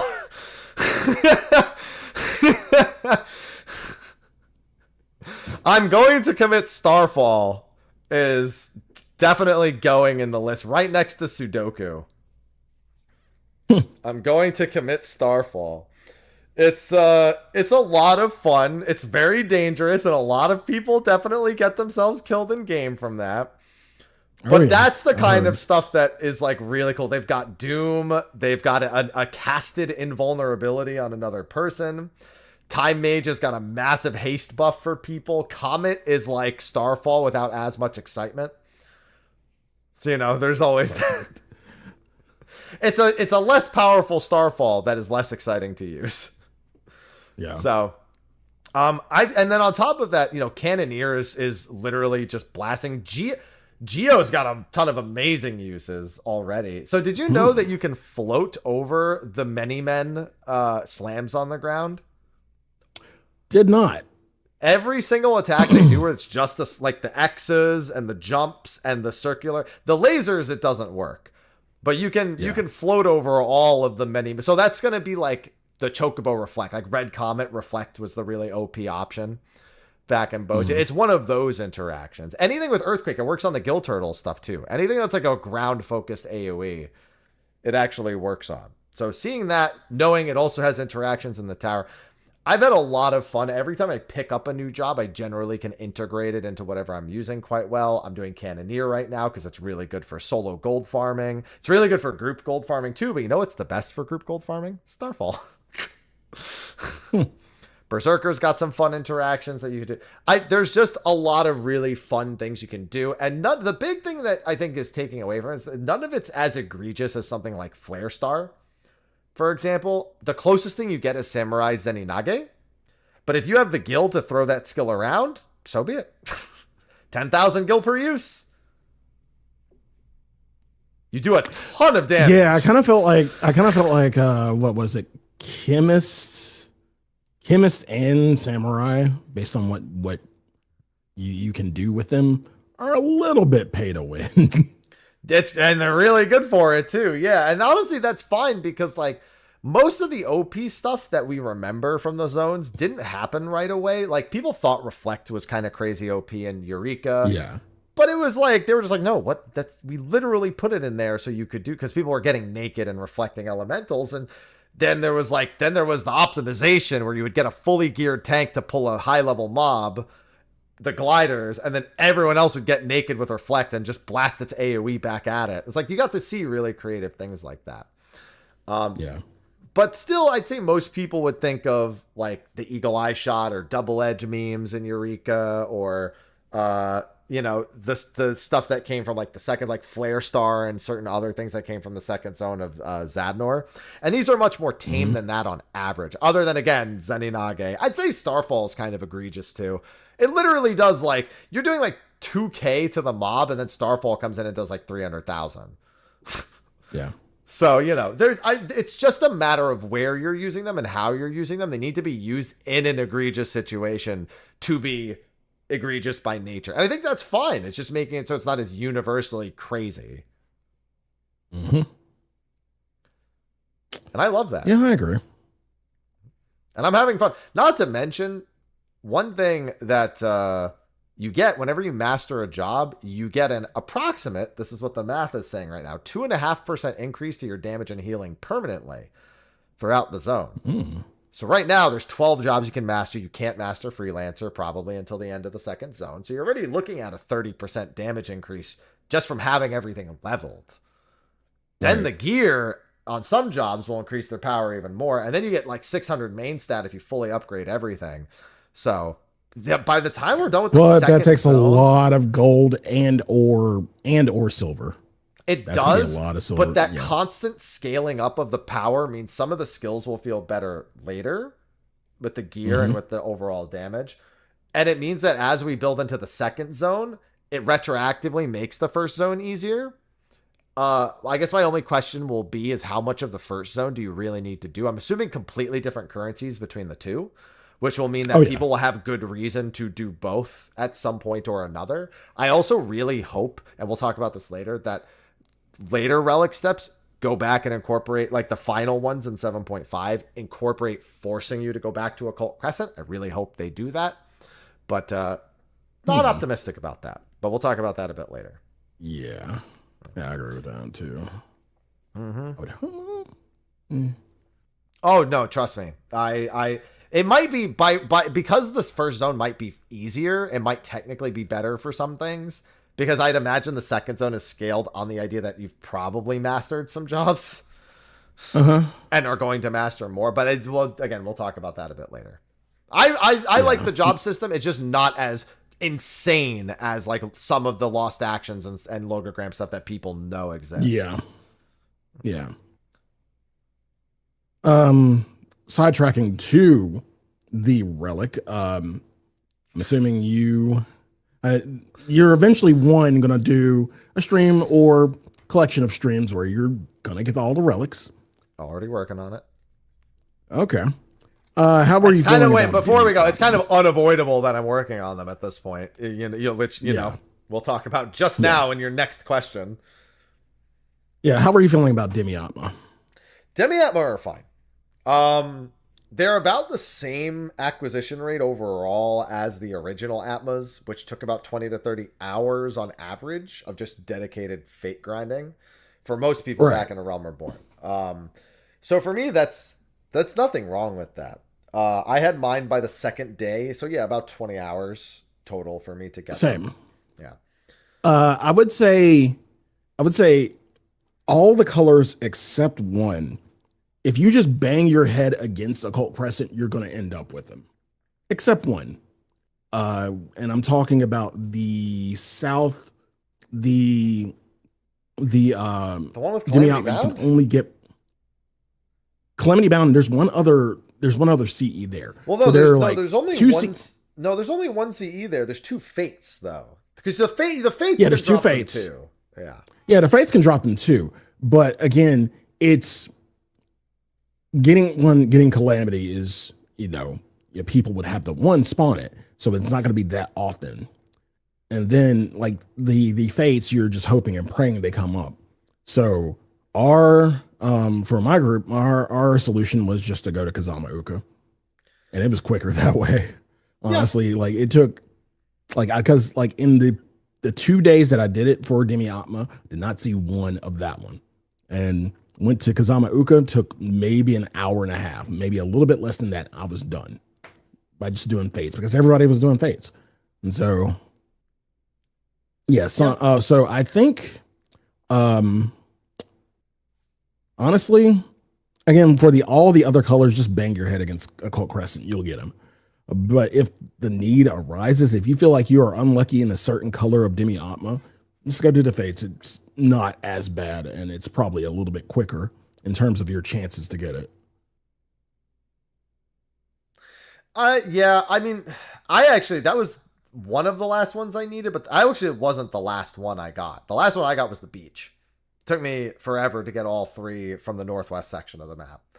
Like an extra few hours after I had gotten the last Demi-Atma from the southwest. But I mean, yeah, you can do that. But like the Demi-Atmas again, like there's not much for me to really think about. Like you will just eventually get all of them. I think what concerned people before this was known was how long it was taking to get them, knowing full well they wanted to make multiple relics. Right. What people didn't know immediately, obviously, was that you only do the Demi-Atmos a single time. That's it. And then you just pay. And then it costs, and this is going to be mind-boggling to people. Huge, huge surprise, never been done before, 1,500 tomes. Which you probably have anyway because you're doing Occult Crescent. Didn't like that. Didn't like that at all. Wait. So you I mean, collectively, I would say that we like the whole Demi-Atma, the whole Demi-Atma hunt, but it was the right after that a lot of people had a problem with.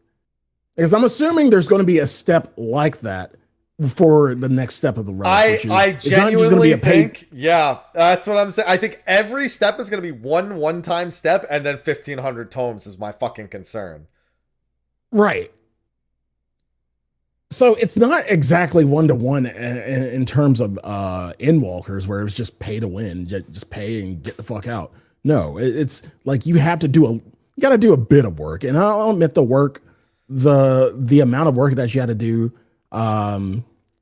for a relic is, I think, right. I think right. It might be more in the next step. Hopefully it is. We'll see. But again, your victory lap is just going to pay for it. And that's it. You've already done the work. You've at least done some work. You didn't just, your work wasn't that you just got the tomes. No, you had to get the Demi-Atma. So there's probably going to be a step where you do some work, albeit a little bit more, maybe a little bit less, and then you pay for it again. I hate that. It's no better than Why? It's literally, it doesn't make it any better than Endwalker. It's literally Endwalker. So you just want a step. You just want a step where it's just nothing but work. No money changing hands. Here's what I want. Tomes are a good option. This was the main feedback with Endwalker. It wasn't that you should never use tomes. It's that tomes are a great option for people who don't really want to do a dedicated hardcore grind. But they casually play the game. They do roulettes. They do whatever. They will get tomes, and thus they will gradually progress the relic. That is actually how several relic steps in the past have been done in the more grindy relics. Not all of them, but there have been steps where you just log in and do your dailies every day. You're probably going to finish relics sooner or later. That's great. That's perfect. Awesome. The problem is when you demand that it's tomestones and nothing else. Why can't I just collect extra Demi-Atmas and exchange them for the material that I'm buying? Like, it should be like 500 tomes. Let you buy one of the items. One of these 3 Demi-Atmas each. Let you buy an item. One of these 3 Demi-Atmas. Let you buy. Give me reasons to engage with the rest of, like, to engage with specific pieces of content. Like, if I want to go do fates to work on my shared fates and I have the relic quest active, great. I can get Demi-Atmas at the same time as I'm doing that. If I want to go do Occult Crescent and I can get Demi-Atmas from there and exchange it, great. And then you leave the 500 tombstone option there. You never get rid of it. You just leave it in that spot. And guess what? Even if someone is like, oh, you know, great, I'll just get tomes from Occult Crescent. Great. What if you could get Demi-Atma and tomes and use both? I'm just helping you make it even faster. I'm actually making what you want to do even easier.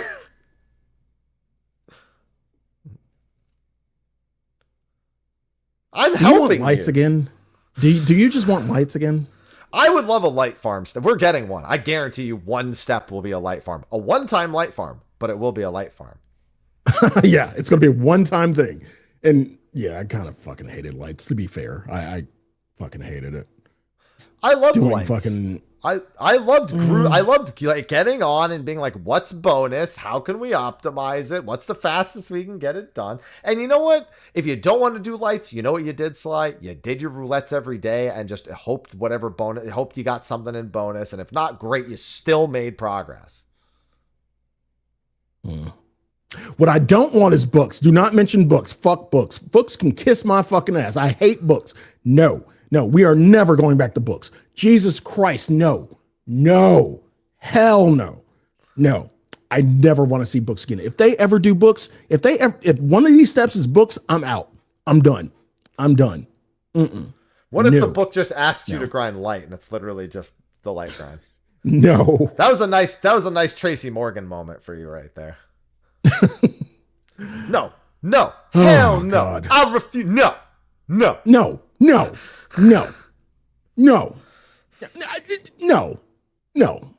Why do you want the relic to be tedious? What's tedious about giving you more options? That's the fucking stupidest thing I've ever heard. It's not even the fact that it's just more options. Just people just want shit to do.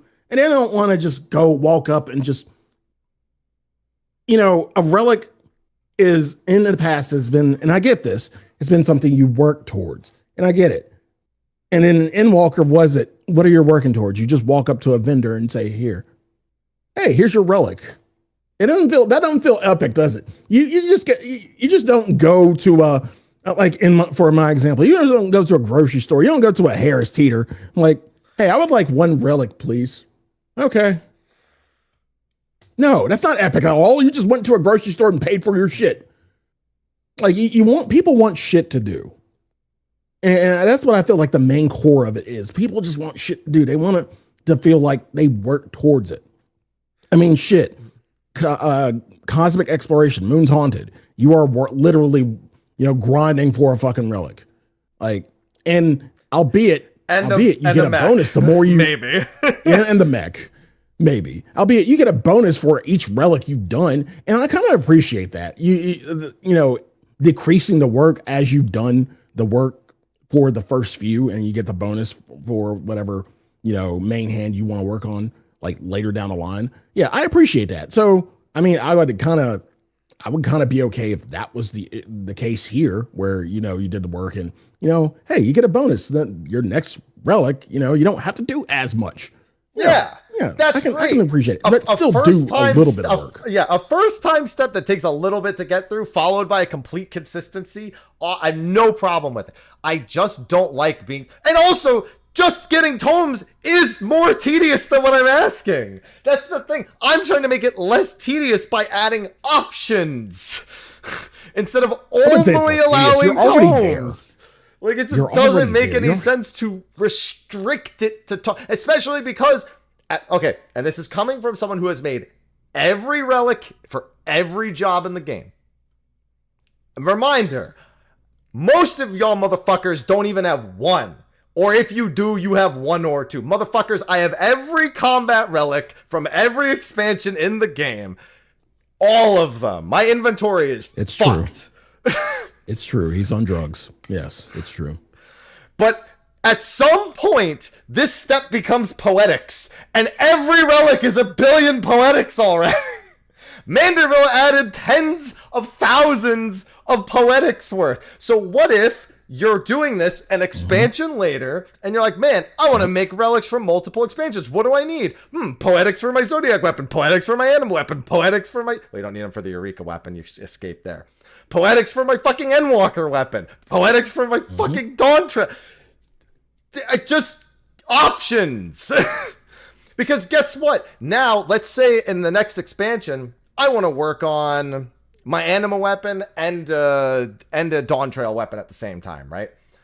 And let's say I was like, oh, you know what I wish I could do? I wish I could go into the Occult Crescent, work on tomes there, but then maybe I get Demi-Atmas and I can use that to like lessen the amount of tomes that I need for the Dawn Trail relic while using my tomes to work on the animal weapon. Even if you just want one, maybe if you just never did the old weapons, right? You're like, oh, you know what? Actually, that weapon looks really cool. I'm not saying you have to make all of them, but I'm saying this was why the Shadowbringer's relic was great, because you can multitask your relic steps. This is me multitasking the game. Again, it's not about changing it. It's about making it those tomes aren't the only option. Side note, one thing in terms of, multitasking, side note, I like the option of going out and doing fates. Yep. But a lot of people had asked the question, hey, Sly, if I'm going out to do it because I'm an Uka to do fates or so-and-so to do fates, can I switch to a job that I don't have? Nope. You have to be 100. And I thought that was stupid a little bit. I mean, there's no leveling in Occult Crescent. I get that, but you should still be able to level and still get shit if you have the quest for it. That's a small gripe. Yeah. I don't know why people are so against having more options. We play more than you. I get it. Like, let us have options. You just want to be on the same foot. That's great. But we want options. Yeah. And like, here's the again with fate grinding. What if you wanted to work on bicolor gemstone stuff? What if you want to work on share? That was the big thing about a Realm Reborn relics. We didn't have as many reasons to do like other content back then. So, for example, being stuck at max level doing fates, that's bad now. But in a Realm Reborn, it was the same. You were stuck at max level. You had to be like level 50 with the weapon on. Yeah, at least you do get bicolor gemstones, and that's what I was saying during my fate farm. Yeah, at least I'm getting bicolor gemstones. Yeah, you can make a little bit of gil, or you could work on the mount, or you could get whatever like rewards. Again, there's something tied to like tie it all together, so it gets you out there and doing things that maybe you don't normally engage with. Like, I wouldn't be mad if they just added an option, keyword option, if I could go into the variant dungeons and get them from clears in there. I wouldn't care. I might not even choose to do it, but hey, it's an option. Like, I'm just like, that was the big thing with Endwalker, is everyone was like, wait, why didn't they just add something to variant so that you could like maybe do it there? And I'm like, I know. Is that going to be the name of the show? Options. What's that? Options. Let's buy poetics from the mock station. I'm not gonna lie, I could see it happening. not even fucking trolling. I can honestly see it happening at some point. Oh, the goddess of the mock station is probably considering it. Hey, you can get a full thing of poetics for what, $20? Sure. Yeah, cool. Great. Yeah, Shadowbringer Relic. You could do Stormblood Fates for one of the steps. That was an option. We didn't have. There's no Well, I'm sorry. Yeah, there's no gemstones from those, which was kind of unfortunate. They like stuck you to the ones without gemstones. So yeah. But still, either way, I like it when we're given options. So this relic is only marginally better, and especially because the rate of Tombstone acquisition in Occult Crescent, it's not nothing, but it's not a lot. You only get them from CEs, and you get 20 per CE, and so you're talking about like on average 120 an hour. So put that into perspective. You're like 20 per CE, but you're in there for a whole instance, which is you're probably getting 360 at most in that time. So yeah, you like so for 3 hours, you're pretty much in terms of mathematics. You just said mathematics or heliometry for 20. Whichever's uncapped. I never fucking remember. Okay. So that's heliometry. So it's probably half that for mathematics. So probably 10. Yeah, you would probably be better off either doing a hunt train or something or whatnot, and then still doing your dailies. But still, I mean, if you're just doing the content, yeah, you're getting buku fucking tombstones. Buku? So What the hell is buku? I mean, you're doing a lot of shit. Like, No, you're what in is there for that? You never I'm heard asking buku? what. No, I've never heard of buku, Sly. Yes. There you go. Thank you, chat. It's French. Why are we? Expedition 33 has just added French to people's vocabulary. It's literally all that's happened here. Yeah. I don't remember them saying the word buku in that game, but I was too busy crying. It's a popular, I guess. Popular? I've never heard it slang. again in my life. I've never heard. You can't say it's popular. I've never heard it before. Sly. Yeah, it's been around forever. Exactly. I can't believe you haven't heard this. People have to use it. It's also, you're saying it wrong, but that doesn't help. Doesn't change the fact I've never heard it before. Yeah, it's said wrong intentionally. Is this what it's like? It's like, what is it, like LaCroix, where I just call it La Croix, like an asshole? La Croix, yeah. Yeah, exactly. Which is actually a French word, but it's the same idea. Yeah. It's yeah, I've never heard this before in my life. So but yeah, options. I didn't know it was a bad opinion to be like, man, I wish we had more options to obtain. The same thing happened with Endwalker, where people just like, oh, they just want it to be a grind. Bitch, I want options.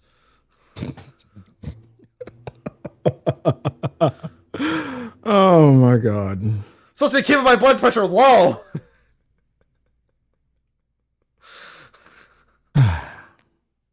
Anyway. Yeah. But yeah, no, the relics, they could do better.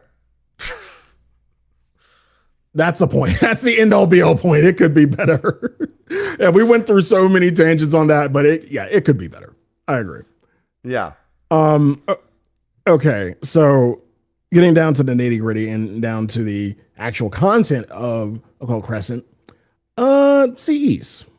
Let's talk about CEs. CEs are fun. I mean, they're the same thing. Just these one, you just basically have to say how you feel about these specific ones. They're bosses at the end of the day. They're bosses. Yeah, not too difficult. I mean, like people ask me how I feel about it. I'm like, it's not too hard, not too easy. It's a little tough, but fair.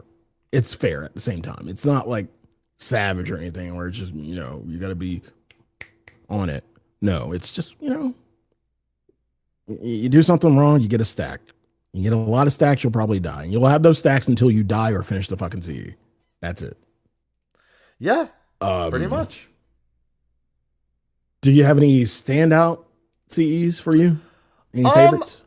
The trade tortoise, who I can't stop calling Guild Hustle Turtle, my boy. That's Hustle my boy. Turtle.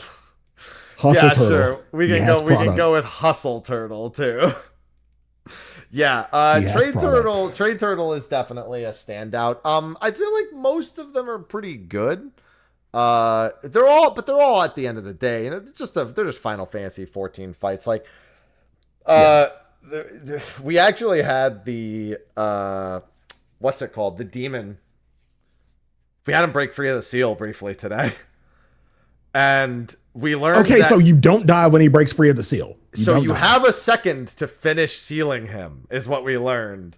Because he broke out at cast. He was like, I'm free! And then he started he was super angry. And then we hit the last one, and he was like, meddlesome. He was free for 2 seconds before we put him back in his hole.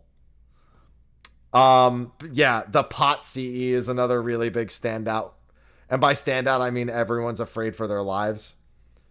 Nonstop. Yeah, especially with server ticks. That's not server ticks. That's... No, I'm saying if you have server ticks, it can kind of suck. Oh, No, just be better. Like when I get hit, it's my fault. Just admit, just be better. That's all. Yeah. That's all. Like I've got more ping now, so I don't want to hear the excuse. Yeah, and then there's oh my god, you know what's the for fates. Have you seen the giant? So there's one that's literally just giant bird, which is great. Giant burb, yeah. Apparently, that thing has you schmooving. You are constantly schmooving, and you will probably schmoove in front of a Gale Cannon. Have you ever had somebody try to tap and leave that fate? No. So what a lot of people don't know about Final Fantasy XIV is that some enemies are hard-coded. If they want to pull off, if they have an attack that's scripted, they will non-stop look to acquire the target that they intended on their aggro list, no matter how far away they are. Oh, so it keeps chasing. Now, I've seen that. I've seen it go outside of its intended arena, but not that far. How far has it gone? I have seen it run to the shark, CE, because that's most of the time where people... And what's really funny is I think it has to Gale Cannon 6 times before it'll reset. It has to finish all of its Gale Cannons from the moment it starts doing the spam. And I've seen it literally like killed from like 50% to 0, like halfway to the etherite that's nearby. And it's really funny when it happens. It's really frustrating because usually it means that you fucked out of it because you have to leave, because then you're gonna have to leave and get to the CE. But it's really funny at the same time. Yeah. And yeah, so there's a lot of really funny interactions and moments like that with the Fates and the CEs as well. But yeah, I mean, the only CE, there's one CE I see people complain about, and it's the very first one, the noise complaint one. I don't see I guess some people hate the sound the Calibris The Garula? make. Yeah, some people just literally like get triggered by the sounds the Calibris make. Like they have like a, what's the thing where like sounds? There's a name for it. I'm not sure. There's something like sounds. There's like literally unexplained sounds like trigger people. There's like I've had I don't know. Is it misophonia? I don't know. I'm looking. No, not tinnitus. Misophonia. There you go. Yeah. This fucking birds that I hate. I had a cat that I hate. Now I have a bird. I fucking hate those birds. Those are mean girl birds. And the Garula is just a fat fuck. And what I mean by fat fuck is that his hitbox is way bigger than it possibly it seems, than it actually seems when he charges. So you can be on the side, you can be on his side and he charges. You can be like literally on the side of his hitbox, and he charges right through his path. And you will still get hit because his hitbox is fat as fuck. And I fucking hate it. So I think you're just in the way, is what you don't realize. No, I'm not. I'm on the side. I can see where he's going. I'm like, okay, I'm good. And he just goes. I'm like, where the fuck did I get hit? Are you just that fat? You want to know what's funny, Sly? He's fat. Geo's float works on the ground slams when he charges to the location. Oh, God. So if you really want to have an easy time, then I'll just get Geo then. It doesn't work on the lightning or him walking through you, which seems to be your chief problem. Right. But you know, just don't get hit by those. Yeah. Sly. Just don't get charged through. Simple. But I'm on his side. I'm not even in his path. I'm on his side.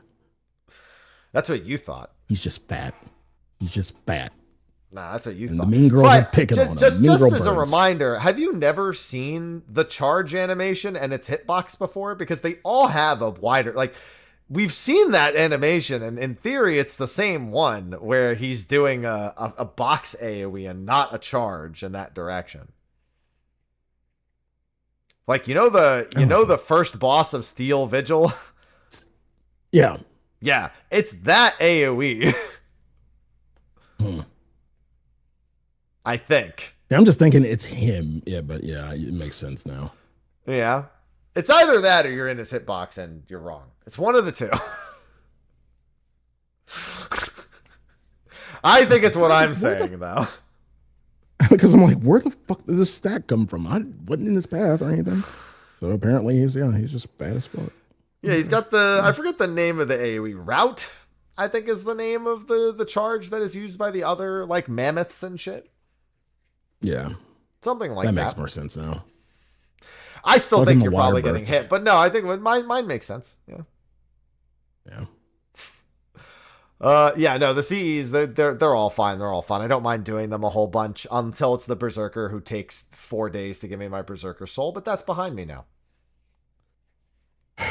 That fucking Lion Rampant, fucking I Black can't believe Star. they named None one of them. Lion Rampant. I can't believe they named her I know. Lion Rampant. That is the funnest fucking name. I love that. I'm there for it. I fucking love it. But yeah, they all won't give me my shit. So great. And yeah, like Black Star, not as bad as Red Comet. Not as bad. Actually pretty easy. I thought he was going to catch a lot of bodies. Nah, he's not that bad.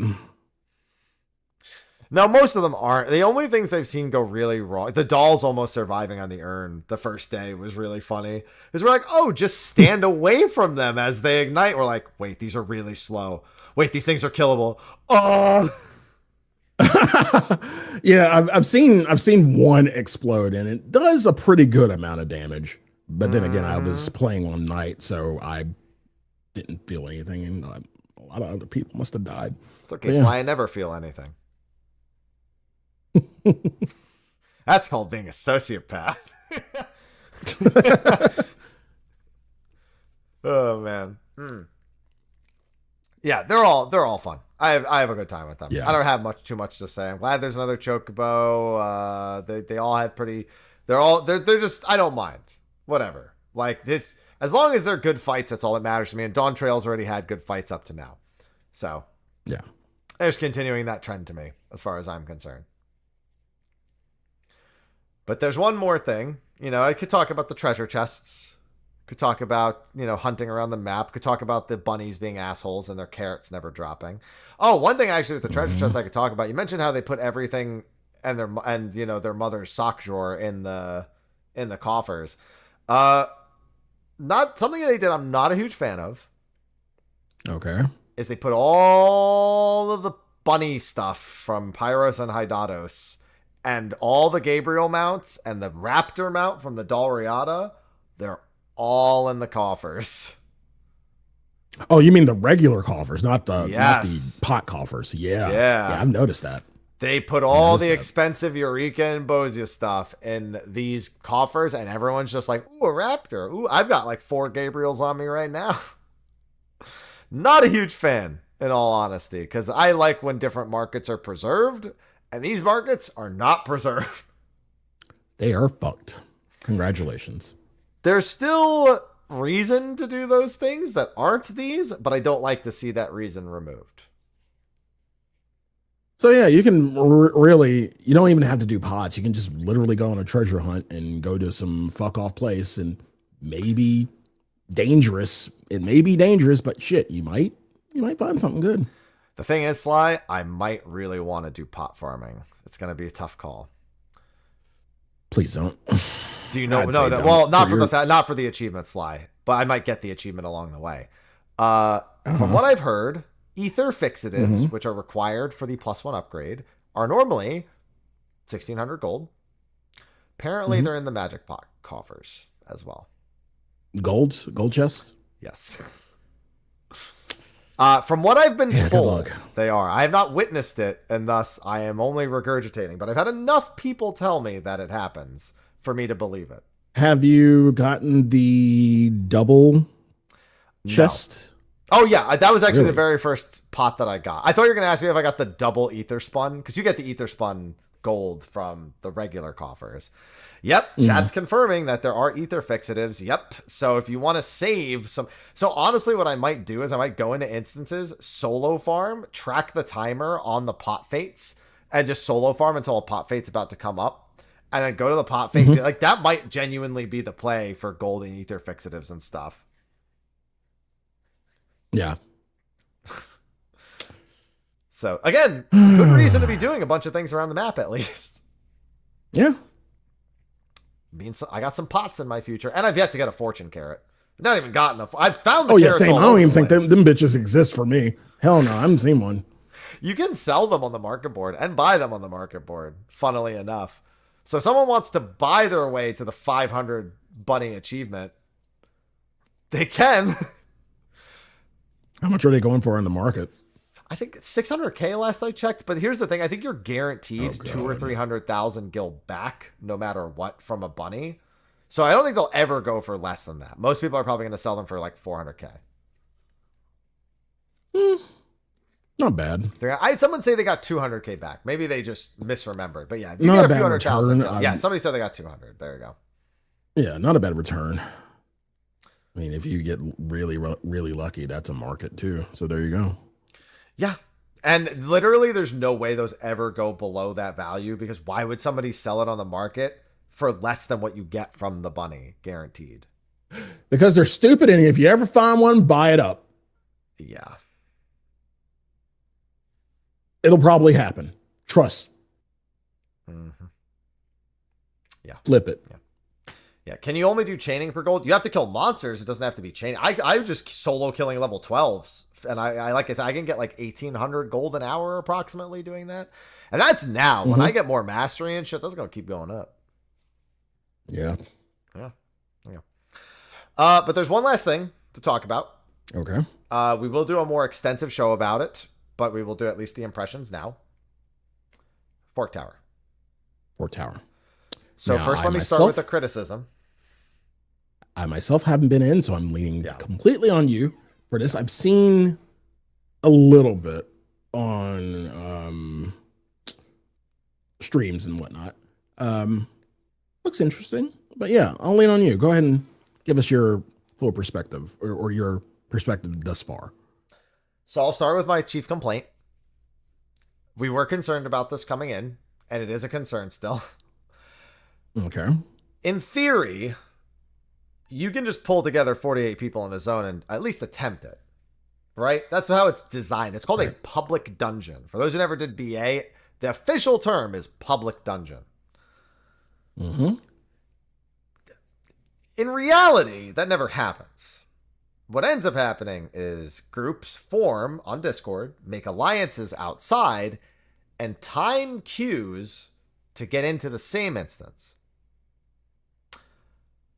Now, that is something that was criticized in Eureka. It was annoying. But we at least had 144 people per zone in Eureka, which meant 48 out of the 144. Somewhat reasonable to get in. It's only 72 now. So the odds of some groups entering an instance and filling it and then creating another instance that then subsequently gets filled by more players is very likely. So it's very hard to get a coordinated group of 48 people together.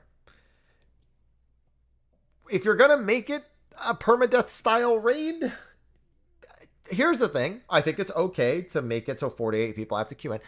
Maybe add a queue that's like lets you queue with 48 into the instance so you can guarantee you're all in the instance, you know?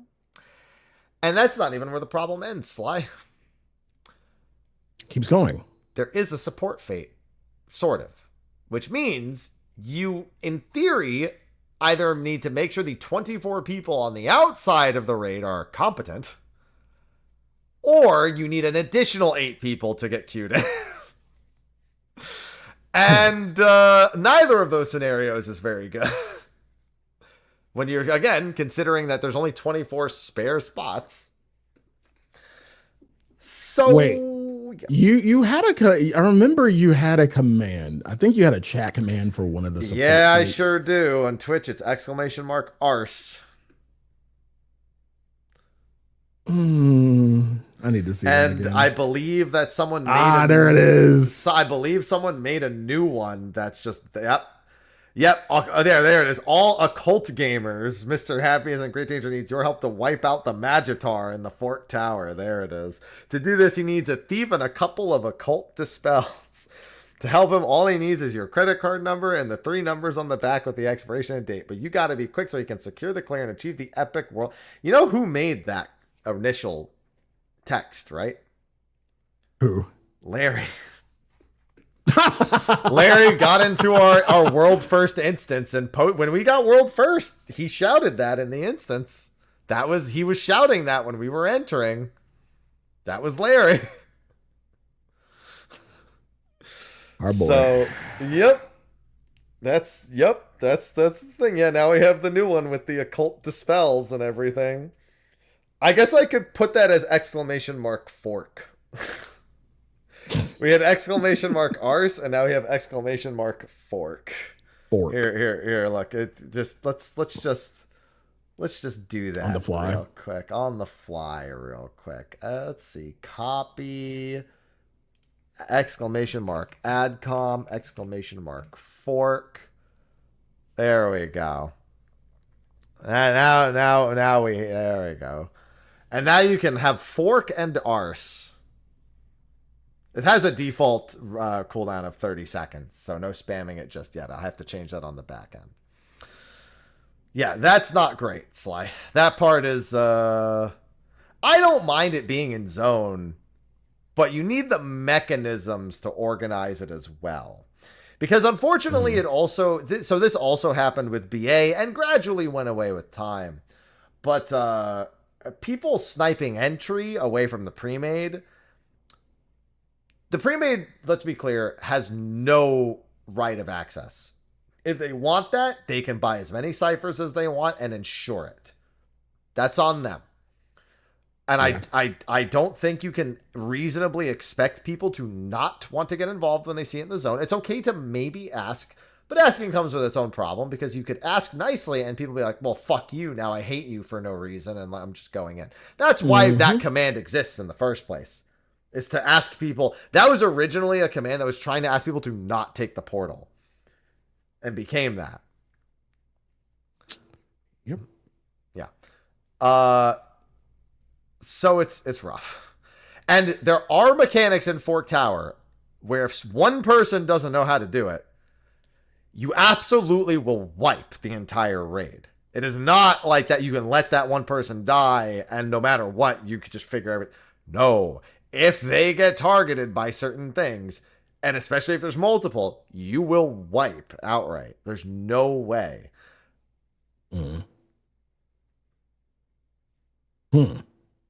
So, at the very least, what I'm hoping it evolves into, and this was something that happened in weeks 2, 3, and 4 with BA, if you got someone who sniped, instead of being like, fuck, you tell them, hey, get into comms and listen to calls.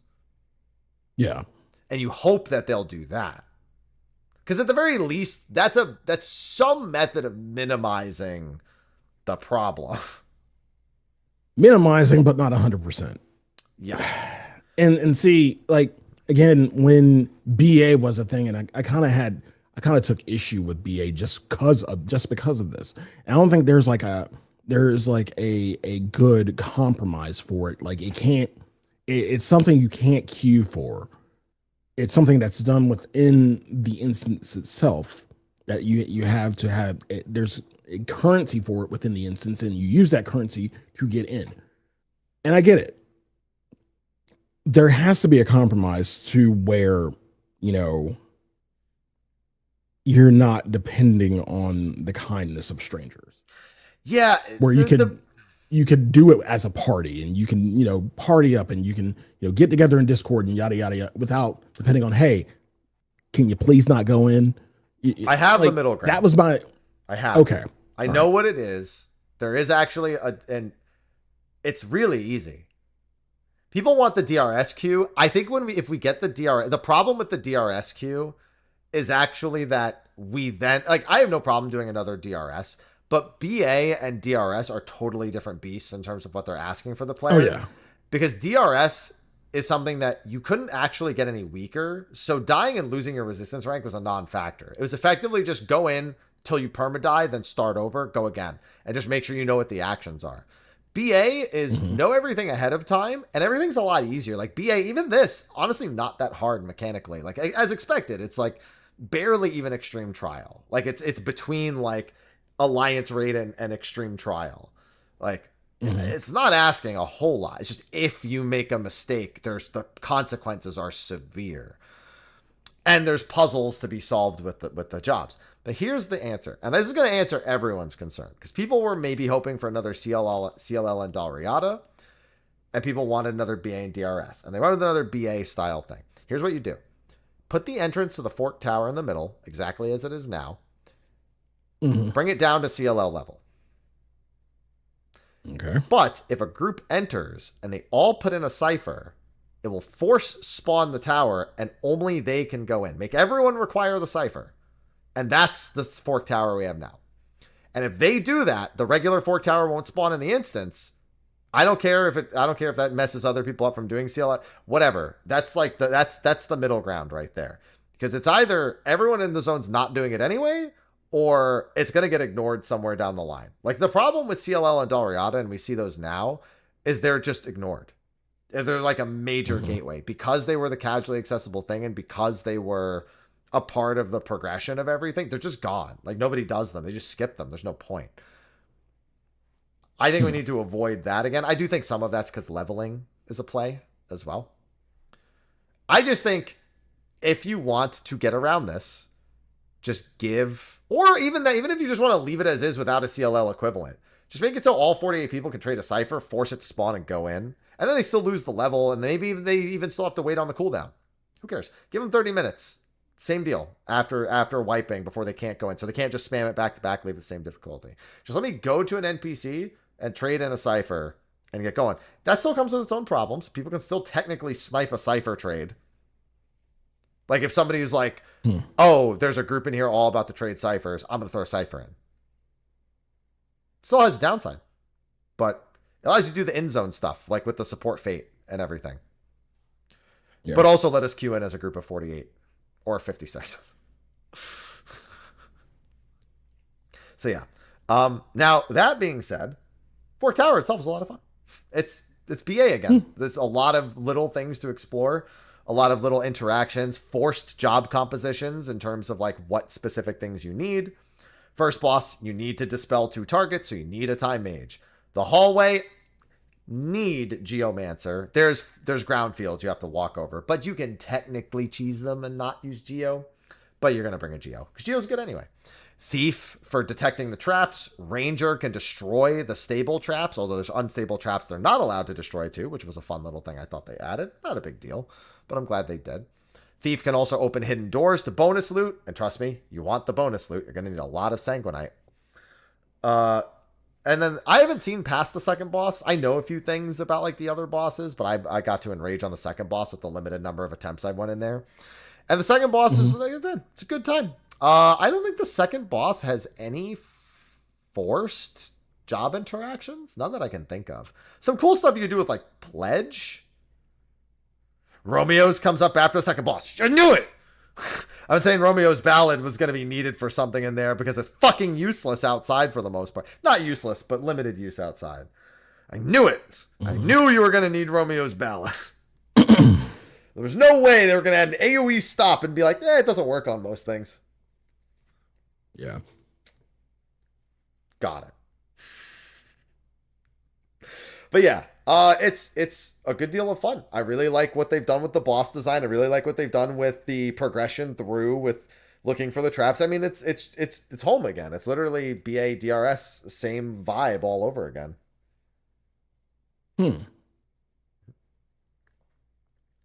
So thumbs up. Big thumbs up. I'm looking forward to the other Forked Tower next. Oh, you mean the north? Yeah. The North Horn. But no, like we know the name of the other tower in the Forked Tower. The quest NPC tells us it's called Forked Tower Magic. Oh yeah, this one's Blood. Yeah. Blood and Magic. Yeah. And speaking of Romeo, does Romeo do the thing where it interrupts, it stops something, but it interrupts the cast? You know how I forget what it was. Something stopped the cast, and then if it was doing like an AoE, it just stopped for 3 seconds. Oh no, I see. I don't know. So here's the thing. I don't think that happens here. I know what you're talking about. Yeah. I forgot about that. That was in Bosnia. I want to say it was in Bosnia. If you stop something and it froze in the middle of an AoE, and you're like, okay, I'm good, and then It unfroze. It would unfreeze and blast you in the fucking face. Yeah. Yeah. No, I don't remember when. I remember talking about that. I remember it happening even. But I don't remember the case scenario. Oh, no, that's Eureka Orthos. Okay, no, that's different. That's way different. Okay. That's right. That happened in Eureka Orthos. That was the Petrify. Mm-hmm. No, yeah, it's not the same type of situation. No, because the Petrify was just like, yeah. Besides, that wouldn't happen here with the specific use case for it anyway. Yeah. Okay. But yeah, no, that's then dude, the number of people running samurai and throwing millions of gil at bosses, literally every attempt. Literal pay to win. Love it. It does a lot of damage. Yeah, but that's a mill though. I mean, yeah, some people make that every fucking day off the boards and everything, but shit, you're throwing a mill. You're literally throwing a mill. I could not. I mean, I kind of do that with housing shit anyway, but no, I could not. It's just so funny to me. It's just, yeah, I mean, it's 10,000 gil per item, and every 2 minutes you can use it. Every 20 minutes. People have been asking for gil sinks for years. There you go. How much was the chemist potion? Was it like 300 or something, or 100,000? Yeah, but the potion's not really. I mean, the potion's nice, but it's not the make or break really thing. I don't think anyone's really. People mostly want the raise, which is not 300,000 potion. No, 300,000 potion is like a heal all for your entire group, I think. Yeah, it's an HP and MP full restore for everybody. Yeah. So that's there. Don't get me wrong. That's great. Like if you need it for something, like I would probably, if I was being forced to take chemist, I would be like, I'll keep a couple of these in my inventory just to make sure that I if I have it, I could use it. But yeah, that's the Zeninage thing is like they're using it on, like they're like, this is my rotation. Like this is my Phantom Samurai. Like this is part of what I do now.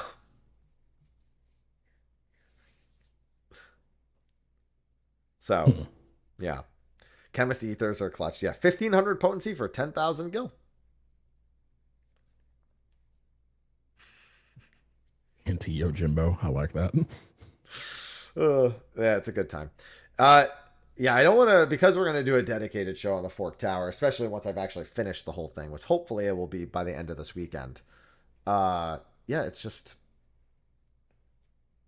fun. It's a good time. Just wish getting in was easier. Yeah. Not even easier. Less weird. Just be less weird. I'd say easier. It's not like it's hard. It's not hard to get in. It's hard to get the people in the same place to get it. That's the thing. That's the thing that we need, easier is getting your group together. I wish it didn't take 2 months to get here. You mean 8 months? I wish I was here 8 months ago.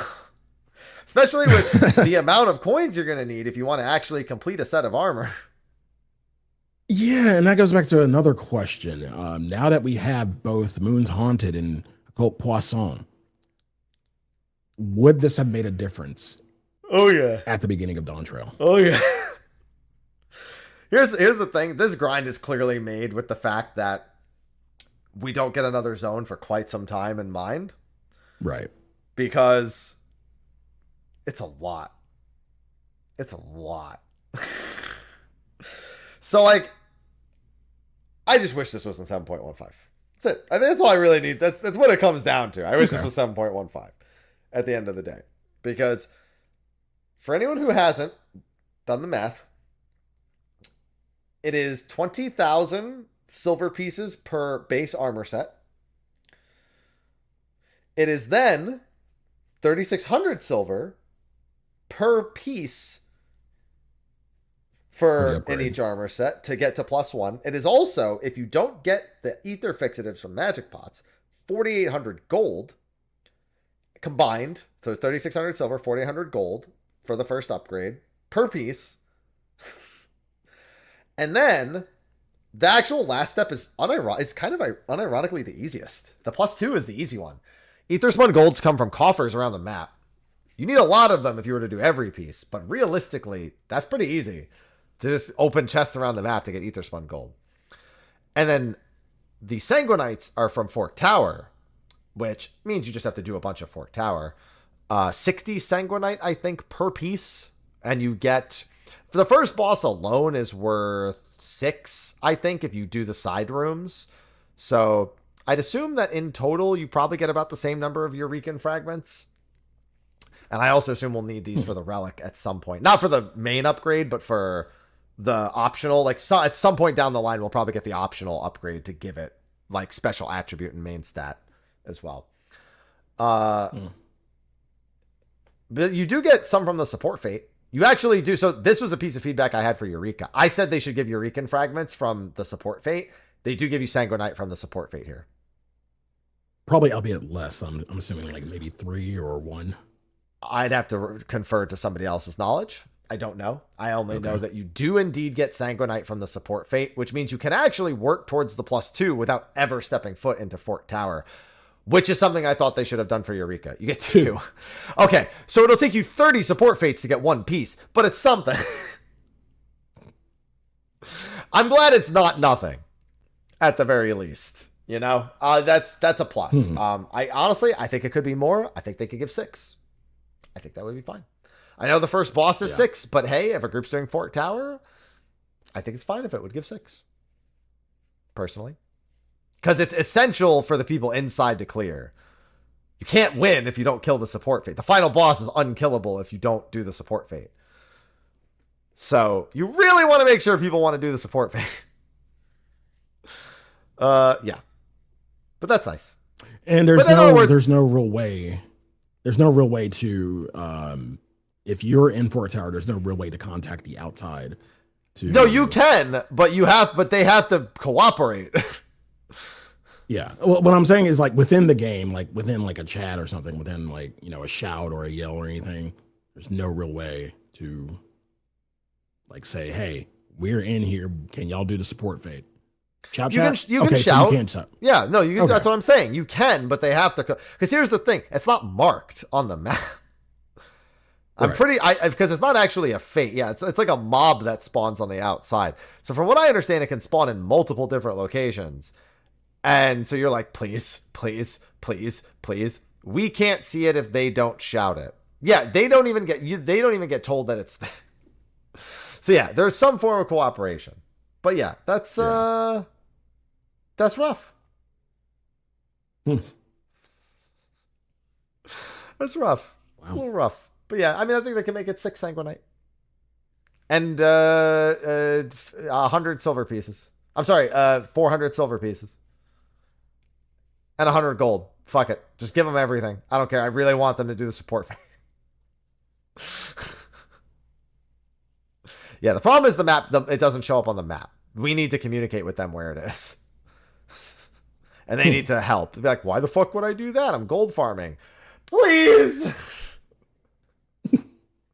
I'm begging you. What if everyone else in the instance is gold farming? And they're like, I don't need 2 Sanguinite. Please. You sure? You sure? Are you working on gear? You will eventually. It's going to take a really fucking long time. I mean, like, now that I've mathed out that I can do, it only takes me about 3 hours of gold farming per piece solo. I feel a little bit better about it. Yeah. But, it's going to be a while. It's going to be a while. But yeah, I'm enjoying Occult Crescent for the most part so far. I'm glad to have something to grind that's combat focused and not crafting and gathering focused because, you know, I don't craft much. I got all my cosmic relics. I'm good. Yeah. But I wanted something combat focused to grind, and I have it. Just to wish my relics weren't 1,500 tomes again. As you can tell, that was the thing I was most passionate about this episode. Passionate. That's, yes. Passionate. That's the right word. Passionate. Anyway. Good times. Good times. Are you going to do any Fork Tower? Did you ever do BA? I'm ready for it. I never did it. Go do it. It's so easy. Yeah, that's what I keep hearing.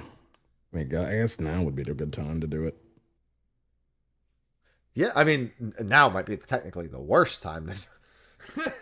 I mean, I'm not going into Fork Tower anytime soon. I'll need to find a group for it and yada The yada. problem yada, is how many other people are going into Fork Tower and how many people are still going into BA. I know there are still BA groups running this weekend, for example, but I'd imagine you might need to wait a few weeks to do BA. Yeah. For now, definitely going to just master as many jobs as I can before I go back in. Because, my healer damage is so important. Yeah. Anyway, are you doing healer berserker where you're not really healing at all? And when I was doing it, I was healer time mage because I was the dispel. Yeah, our healer berserker is like, yo, I'm a healer, but don't expect me to fucking heal you.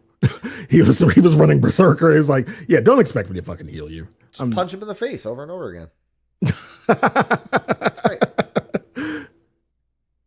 Yeah, I actually want to try berserker for the solo farm because I just want to see how much it does. Because there's the how much damage you've taken since its activation. Because what I want to do is I want to go warrior berserker, gather like 8 mobs, and then just pop both the berserk and the heal, and in the self heal, and then just beat the shit out of them. I actually think that might be a really good way to do it. And then you come out of that and you just do like primal rend and shit. Yeah. Oh, it's only the single target ability for that. Damn, that would have been great. All right. It's a C kind of thing. That's a very interesting place to choose to use it too.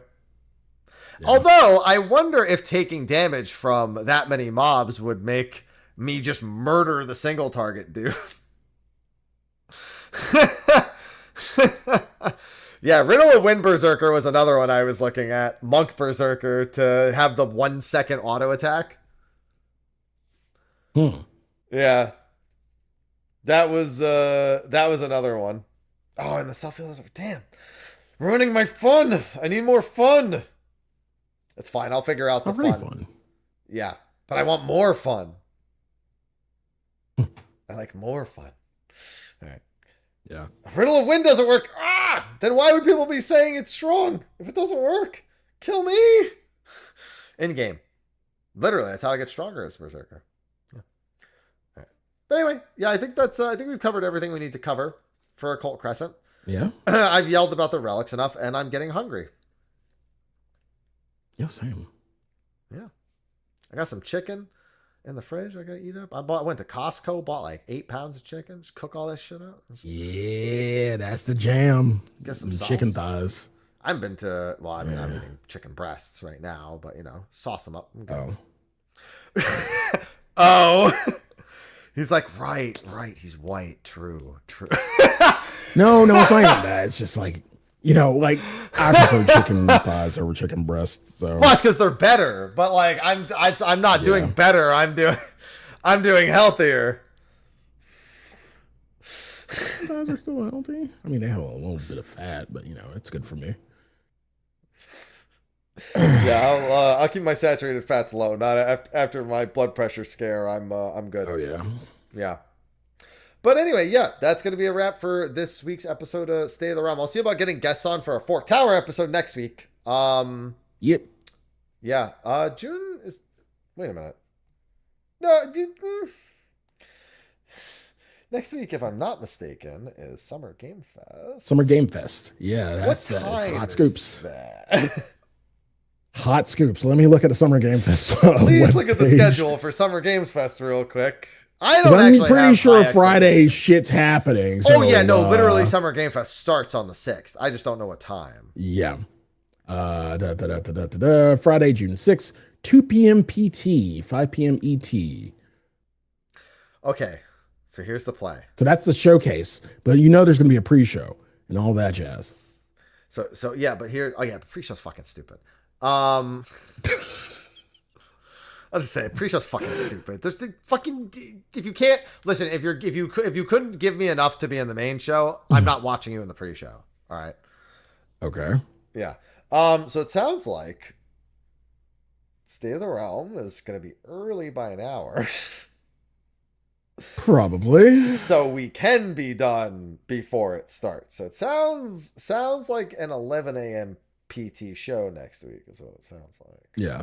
Yeah. That sounds good. So that's the plan next week. We'll do a Fork Tower show at 11. And if that doesn't work, then maybe we'll look at the Saturday schedule for SGF and see what's there and what's, time is available. We'll see. It depends on the guests. Yeah.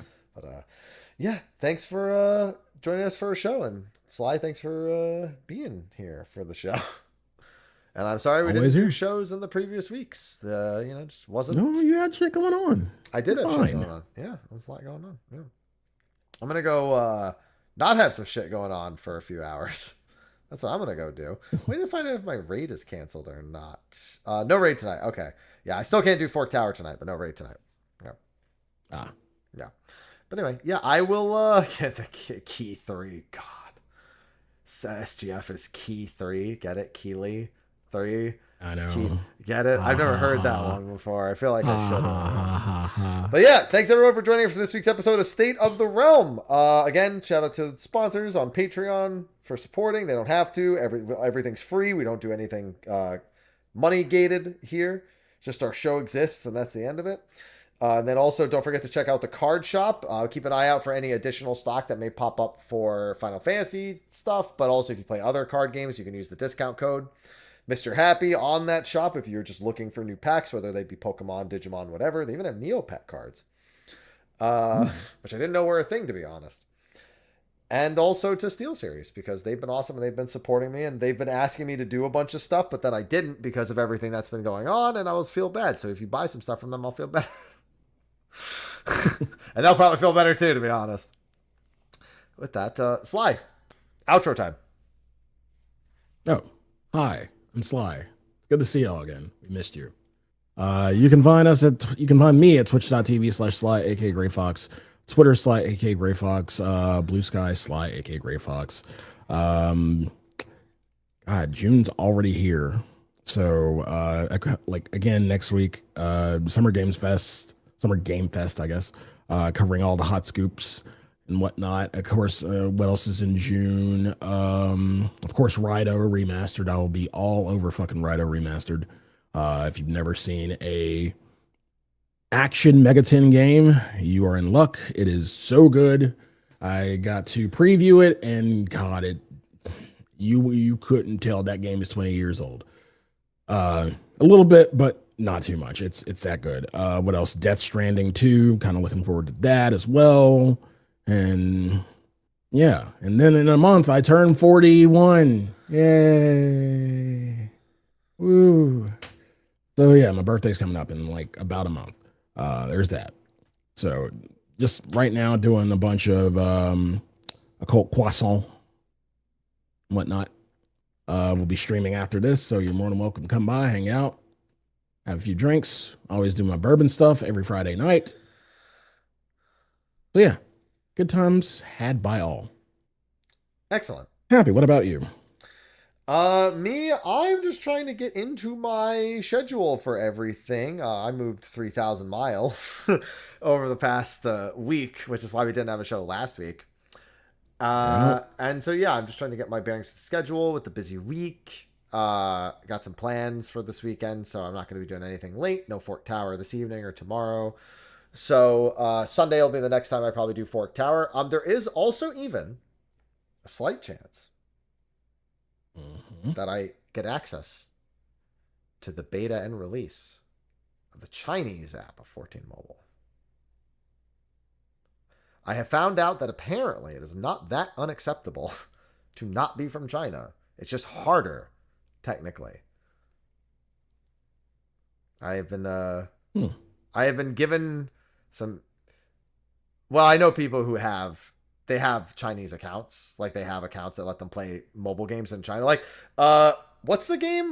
Blue Protocol that got saved. Apparently, they've already got, I think, a beta in China that released some time ago for that Star Resonance version. I know someone who they got an account and now they just work with companies out of China, even though they're technically not from China, and talking about the games. So it's like, oh, well then I want to do that. And they're like, oh, okay. So I might be able to get the It's access that I oh, want. Okay. So I might be able to, I might actually end up streaming that, because the open beta is supposed to be later this month. Right now is a closed beta, like we mentioned. I mentioned on Mog Talk when I was on the other day.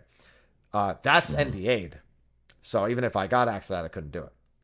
But the open beta is in June. And so that might be something to look forward to. Yeah. Yeah. So keep an eye out. Which would mean I can make all the guides. I can make all the guides as they come out. I'm ready to do World Prog and 14 mobile and show off all those die channels. Yeah.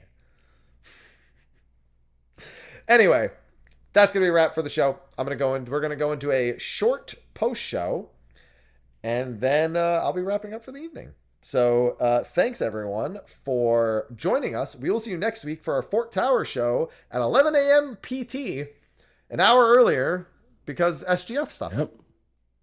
Now, Sly, also before I actually change over, if we find out there's shows we need to watch, just showcases we need to watch before that, we're moving the show. Yeah, of course. Yeah. So tentative next week, but the next show will be about Fork Tower all the same. Anyway, we'll see you next time. Till then, bye-bye. See you soon. All right. Yeah, we're good. You can flag completely. down if you want. It's not like I have like a back end system where I'm like, oh yeah, I pressed the button, we're over. All I ever want is for us to make a block of no audio so I can clip it. Yeah. As long as we've been quiet for Completely a few seconds, it's generally forgot about Night Rain. Night Rain was last night. I don't even care when I'm about gonna Night do Rain, that. dude. I'm not gonna lie. Really? It looks like somebody made a mod for Elden Ring and charged $40 for it. I don't like I bet you somebody's gonna release Night Rain as a mod for the original Elden Ring, and then they're gonna get C&D'd. Like, I guarantee you it's gonna happen. Yep. Thank you for your services. Feel free to get your free ground time at Denny's. That's not how that works with Elden Ring. This is happening in reverse, where it already exists and then it gets deleted. Yeah. Yeah. It's Somebody just probably like, already has, to be fair. it's not like I don't think it'd be fun or it will be fun. I just don't want to pay $40 for a mod. There are two things I don't want to pay $40 for. What looks like a mod to Elden Ring and Kingdom Hearts 3 Remind. Both of these things are not worth $40. Wasn't Remind canceled? No, that Remind was the DLC to Kingdom Hearts 3. That's been out. Oh, okay. It was $40 and it was a fucking rip. No. And I knew it would be, but I still bought it because I'm an idiot. But I wouldn't recommend anyone else doing it. Now it's probably like the whole game is like going to be less than 70. Yeah, no, Missing Link was what was canceled. Yeah, Missing Link. Yeah. Thank you. It was a missing as a game, so it was only fair that it actually. I was waiting to There see you like go. the Mario is missing artwork, but it was like Disney and like Square Enix. It was like Kingdom Hearts user base as Luigi, and then Missing Link as Mario, and then fucking like Square Enix or Disney as Bowser. Like, genuinely, I'm just old enough for that to be a thing. Like, here's the thing. Nobody would be like, what the fuck is this from? What is this artwork even? Mario is missing. What is that? It's an educational game. Game fucking sucked. What are you looking at, Sly? You're muted. Oh, no, I'm just getting stuff set up. Just getting. Oh, rearranging I thought windows. you were smiling because you didn't know the artwork to Mario is missing and you had found it. No. Do you know the artwork to Mario is missing? I've seen Mario's missing. I've seen the game. I haven't seen the artwork. Here. Mario is missing cartridge. No, not copy pasta. But there's a copy pasta? That's new to me. Here. Let me just open image in new tab. It's not a good zoom in, but it'll do the job.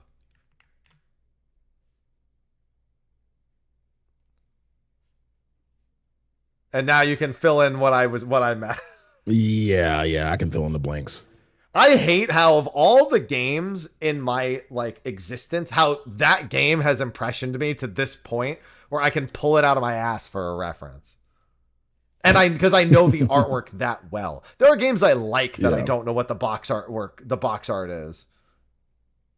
Like I don't remember the box art to Jet Force Gemini on the N64. This is even older than that. Now I'm curious. What, to Jet Force Gemini? Yeah. I think there's a dog. I know there's a dog in the game. Yes, there's a dog. Yeah. There is a dog on the a box art, and there's some insects and shit. Yeah. Yeah. I remember the box art and like cartridge art to like Hexen, Mario is Missing, and like I don't even fucking know. Like the Final Fantasy games is cheating. I'm not gonna say that. Those are all obvious. And I don't know. Like, there's probably like some other game where I know the artwork super well. But no, Mario. Oh, and Mario is Missing. Yep, I forgot. That's the other one. Yeah. I meant other than that, but yeah, no, we'll go with Mario is Missing. All right, I am hungry. I have not eaten since like 6 a.m. So God, get some food, my man. Jesus Christ. Yeah, it's 5 p.m. I need to Instacart bananas. Ew.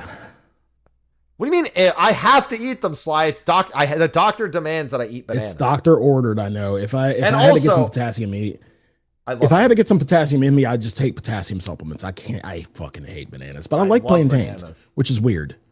Yeah, that doesn't make any fucking sense. But yeah, that's. But yeah, I'm gonna express over some bananas. Oh, that sounds good. That's a weird. I should probably get something in addition to the bananas, because just bananas. Yeah, just bananas would be a little bit weird. Get some toiletries or something. I don't know. Whatever the fuck you need from a grocery store. I don't know. Just get something else. Bro, these bananas are like 70 cents a pound here. Awesome. Yeah. Well, welcome to the Carolinas, man, where you get stuff for good prices, man. Wait, why is it? Oh, wait, why are the organic bananas less expensive here? That's so weird. All right. Anyway, is it Publix? No, Publix, they're more expensive. Yeah. Publix is where they're 29 cents each. Approximately 29 cents per banana. Dude, I paid $3 for like 6 bananas in California. Yeah. Again, welcome to the Carolinas. We got good prices on shit. It's getting a little expensive from what we normally know, but in comparison to what you're experienced, yeah, welcome to a different world. Yep, looking forward to it. Anyway, I'll talk to you later. Well, I'll fill you in if anything changes for next week. All right. Sounds good. Bye, chat, or some chat. Hopefully I'll see you in the stream. Yep, go watch Sly. Bye-bye. All right, I'm wrapping up. Tomorrow I'm just going to be doing more Occult Crescent stuff. I might even just gold farm tomorrow. We'll see. I want more silver farms first. Yeah, I'm going to do some silver farms first tomorrow. And then whatever else. I don't think I'm doing any Fort Tower tomorrow either, unless a midday group opens up, because I have date night plans with Sophie. So Sunday would be the next day for Fort Tower. There is a group that I signed up for on Sunday. And I think they're working on the third boss right now, as a matter of fact. Or they're going to be working on the third boss tonight, and then we'll see how they go. And then also there's groups that might have some spots open up that might be clearing this week that I might be able to go with. We'll see. Either way, I will be back tomorrow. So until then, I bid you all adieu.